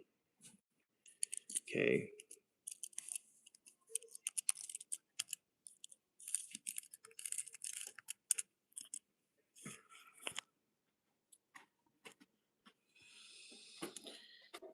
Yeah, it certainly would be better to have that than to have things that are like too unhealthy. So that works. That is good for you.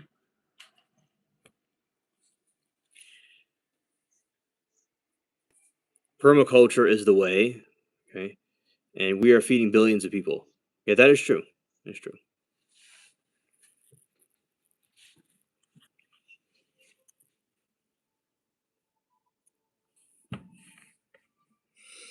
Mark said plants know before you are going to cut branches. They put senses on it and showed it as scissors was about to cut branches. Ah, you see, even the plants know something's about to happen.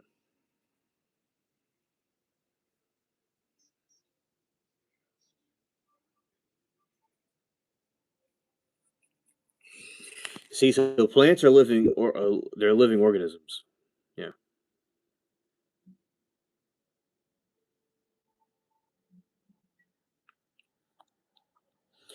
you cook spaghetti like cooking for billions. Oh yeah, yeah, that is delicious because aliens on the spaceship definitely like to eat that. That for faux show. hmm Yep, it did, Mark. That's true. It started 500 years ago.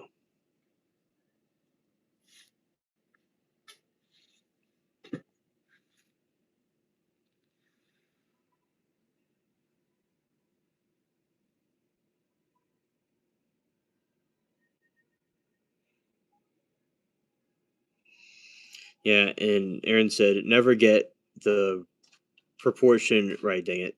Yes. Oh, yeah. And, right. So, very good point, chat, about this situation. I agree.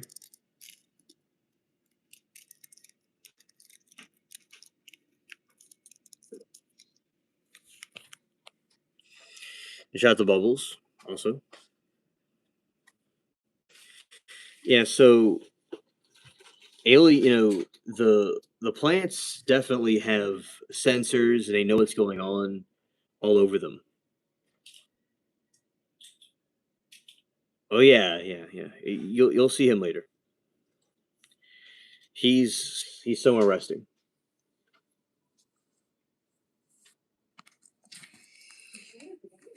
Claude is a cool cat.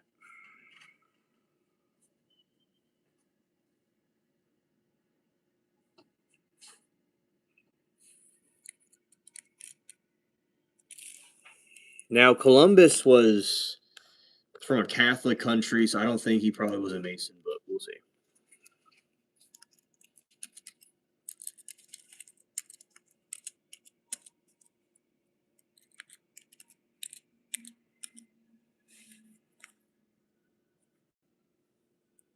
Yeah, he was. And the Masonry didn't exist in the 1400s.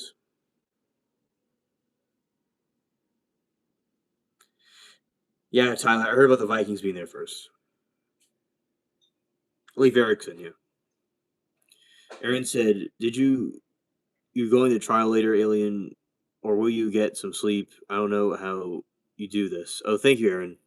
You see, there's a internet outage at the moment, so we are. I might go over there at some point, but I'm not like as active because Thursday I'm gonna be tomorrow. We're gonna be getting the new Wi-Fi system because the one we have usually has buffering problems. So we're gonna have a we're gonna do trial live streams without the buffering problems. So that's what I'll be doing. Another thing that we'll be doing is I'll go and tell Chad hello. It's been a while since I've been over there. But yeah, and yesterday I did some gardening, and oh well, look who it is right here. There you go. Claude's right there.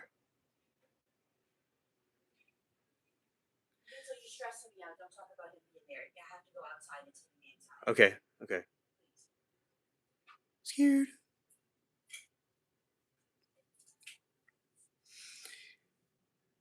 And he's a very good cat.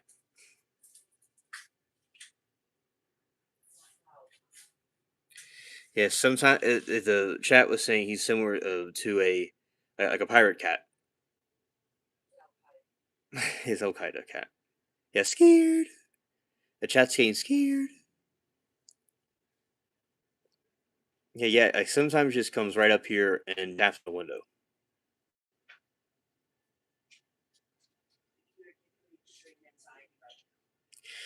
It's the Claude Fever.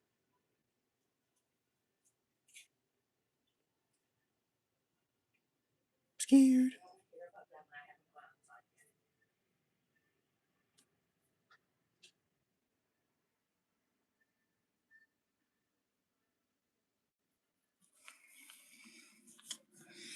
All right. So there you go, Noah. There he was.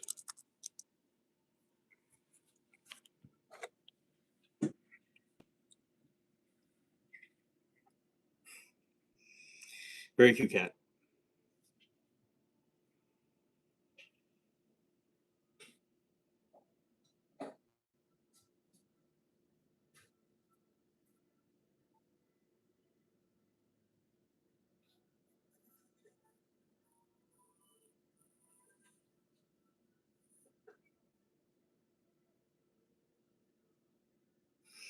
Okay, Aaron. Bye. See you later. Thank you for coming. As always, nice to see you here. And also in other chats too. And Mark said, thought Egyptians would have invented the wheel. Let's see.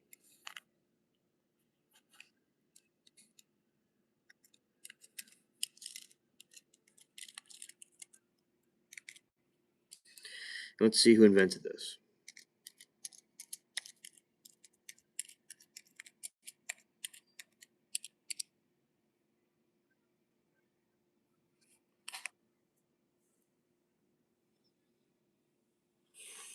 It was invented in the Neolithic or Copper Age, 6,000 to 500 years ago.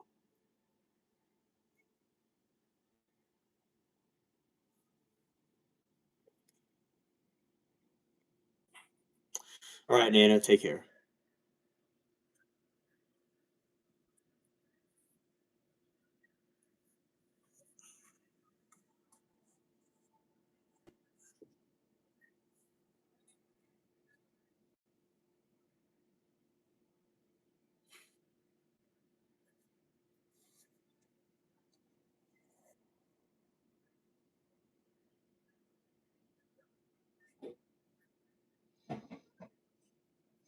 All right, so let's see. The Mesopotamia, long considered the birthplace of the wheel, with archaeological finds in the city of Ur dating back to roughly 3,500, no, 3,500 BCE. The Carpathian Mountains. A newer theory suggests that copper mineral miners in the region may have invented the wheel around 3,900 BCE. So more than heavy ore through narrow tunnels. Independent invention. Some scholars believe that the wheel may have been invented independently in multiple places, including China around 2800 BCE.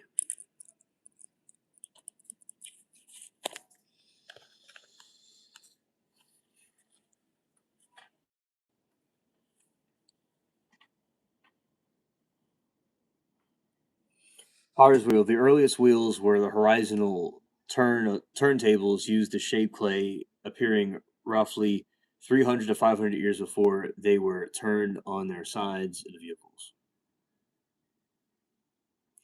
First vehicle, evidence of the wheel carts, solid wooden discs connected by an axe, appears simultaneously across Europe and Middle East around 3,500 to 3,350 BCE. Luja Lebejana wheel, discovered in Slovenia in 2002. Oldest physical wheel ever found date to approximately 300, 130 BCE.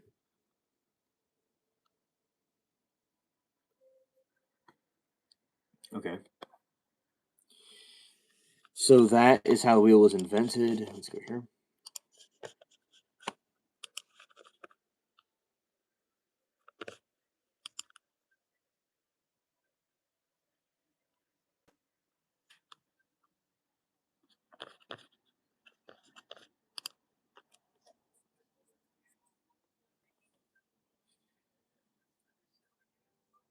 Okay. So at this point, we have finished the topics for the night. Well, for the day. We'll be live later tonight or tomorrow morning, however you want to view it. Okay. So thank you all for coming, hanging out with us. We had a good stream. Thank you, Mark, and the rest of chat. And we got over 1,000 views. Very good. Okay. Thank you all for coming. And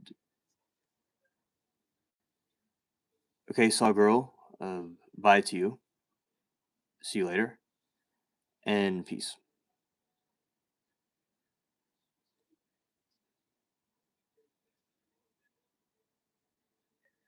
Yeah, ciao. Yes, Saw Girl. I am. Let's see. We were.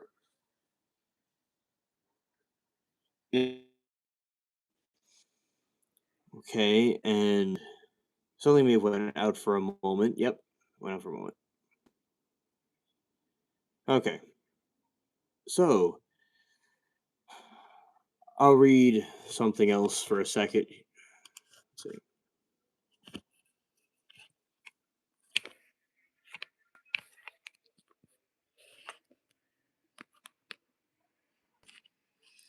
All right, now the evolution of the wheel and its practical use in ancient civilizations reveals that many cultures understood the concept of geography and necessity, determined whether it was used for transport.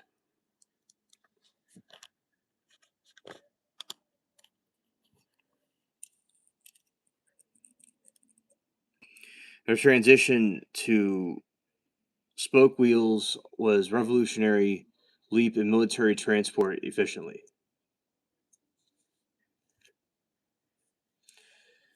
The solid disc. The earliest wheels were heavy solid wooden discs made from planks joined by crossbars. They were effective for slow carts, but lacked the speed and maneuverability. The spoked wheels, first appearing in the Sintashta culture.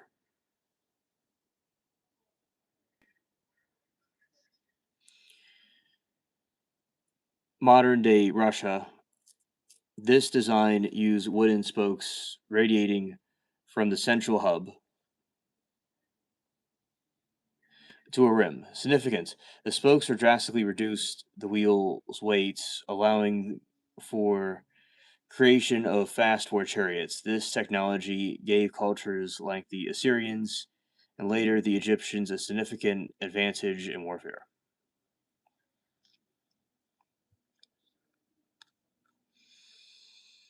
Pottery before transport. Egypt was quick to adapt to the potter's wheel before spinning the clay.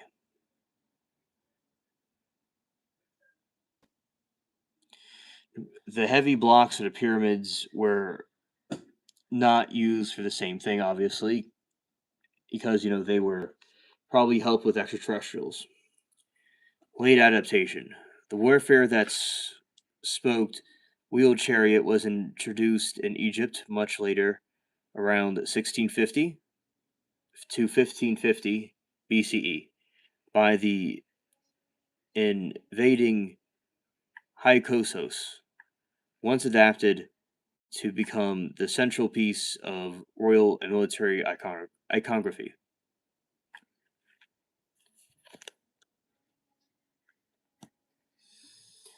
Mayans present with the unique historical case they knew how to build wheels but chose not to use for transport. Wheel toys. Archaeologists have found numerous clay figures, dogs, jaguars on functional wheels, and axles dating back to the first millennium CE.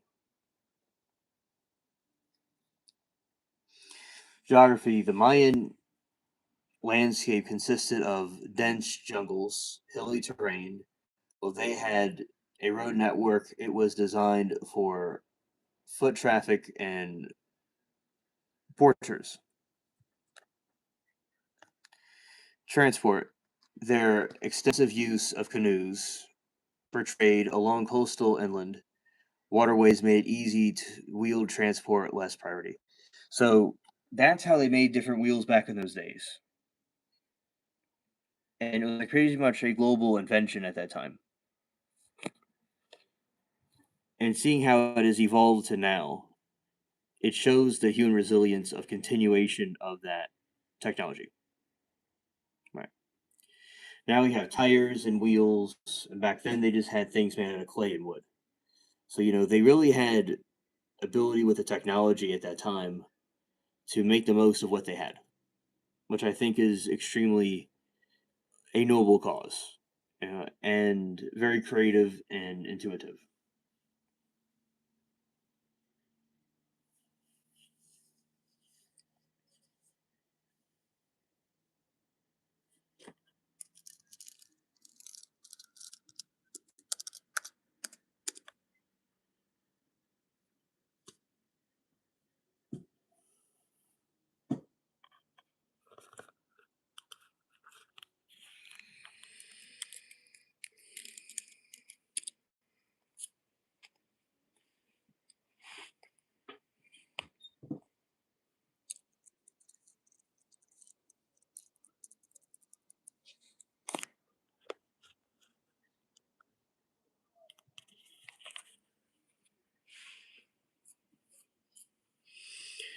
Archaeologists credit the Shintashta culture with inventing the first true chariots. Design. These were narrow, two-wheeled vehicles, typically carrying only one person.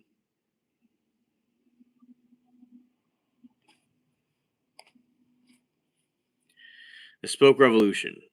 They replaced solid wood wheels with 8 to 12 spokes, significantly reducing weight and allowing for unprecedented speed. Military impact. This technology allowed for rapid charges and archer support, a tactic that eventually spread across Eurasia and Middle East, India, and China. To them, that was like their automobiles at that time.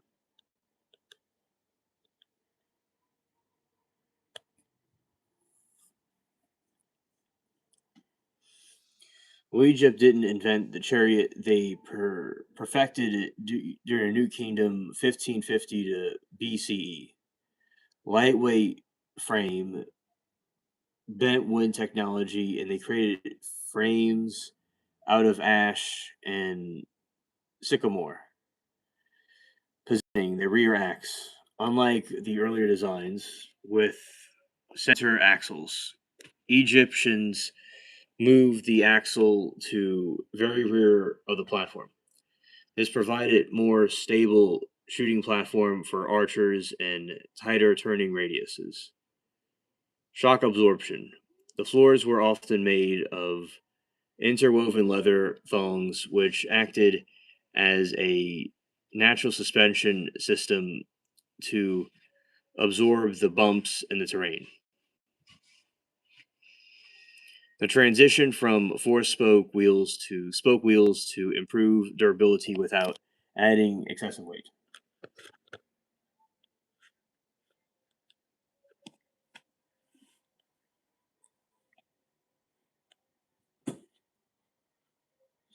Despite the wheel toys, their archaeology sites, the Maya never adapted chariots or carts for particular use. Terrain, these dense jungles and mountain regions of Central America were ill suited for wheeled vehicles. Animal drafts. Crucially, the Americas lacked large domesticated animals like horses or ox to pull such loads. Heavy labor was efficiently using backpacks or canoes.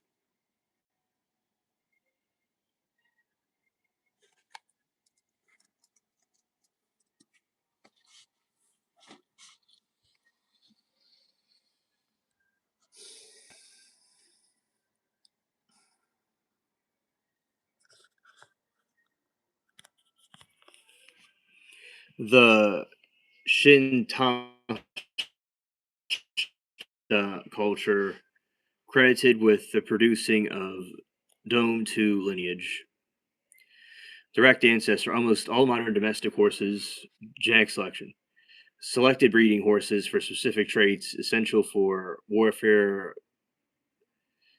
docility, stress tolerance, and high weight carrying thresholds, unlike earlier wild horses.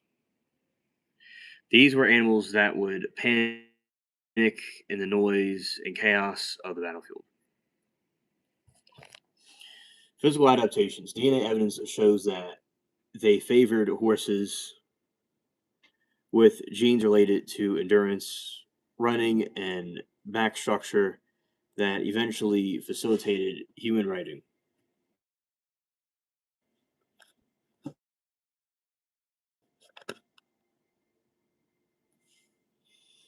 Sacrificial importance.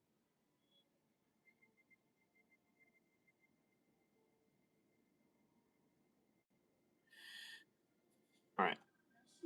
So by New Kingdom, the Egyptians had turned their chariots into sniper platforms, functioned like Bronze Age tanks.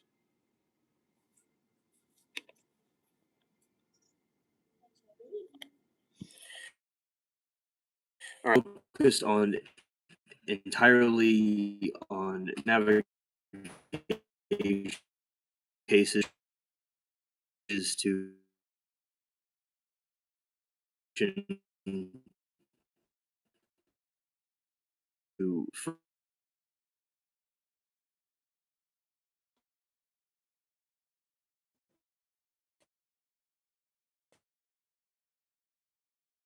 All right. Let's see.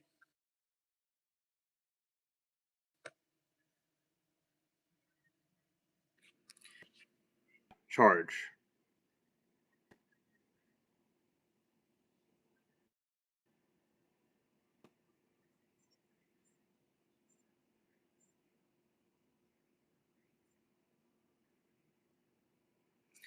Yeah, it's something must need to be charged or something. I assume that's what's going on here. But all right, wheeling charge. Instead of head, Egyptian chariots performed the shoot Scott maneuver, which would charge the enemy lines 24 to 30 miles per hour because the chariot could shoot in a direction.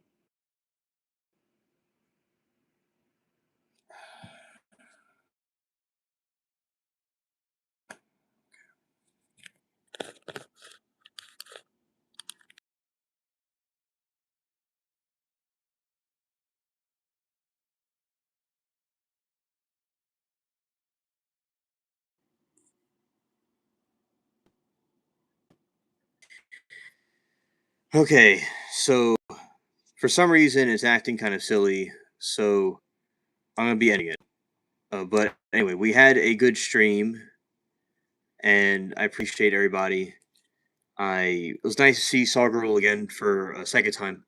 So, but yeah, I was gonna read that one more thing, and that would have been it. Anyway, so yeah, we completed the stream, and thank you all for coming. And I'll be doing another one later on. And peace.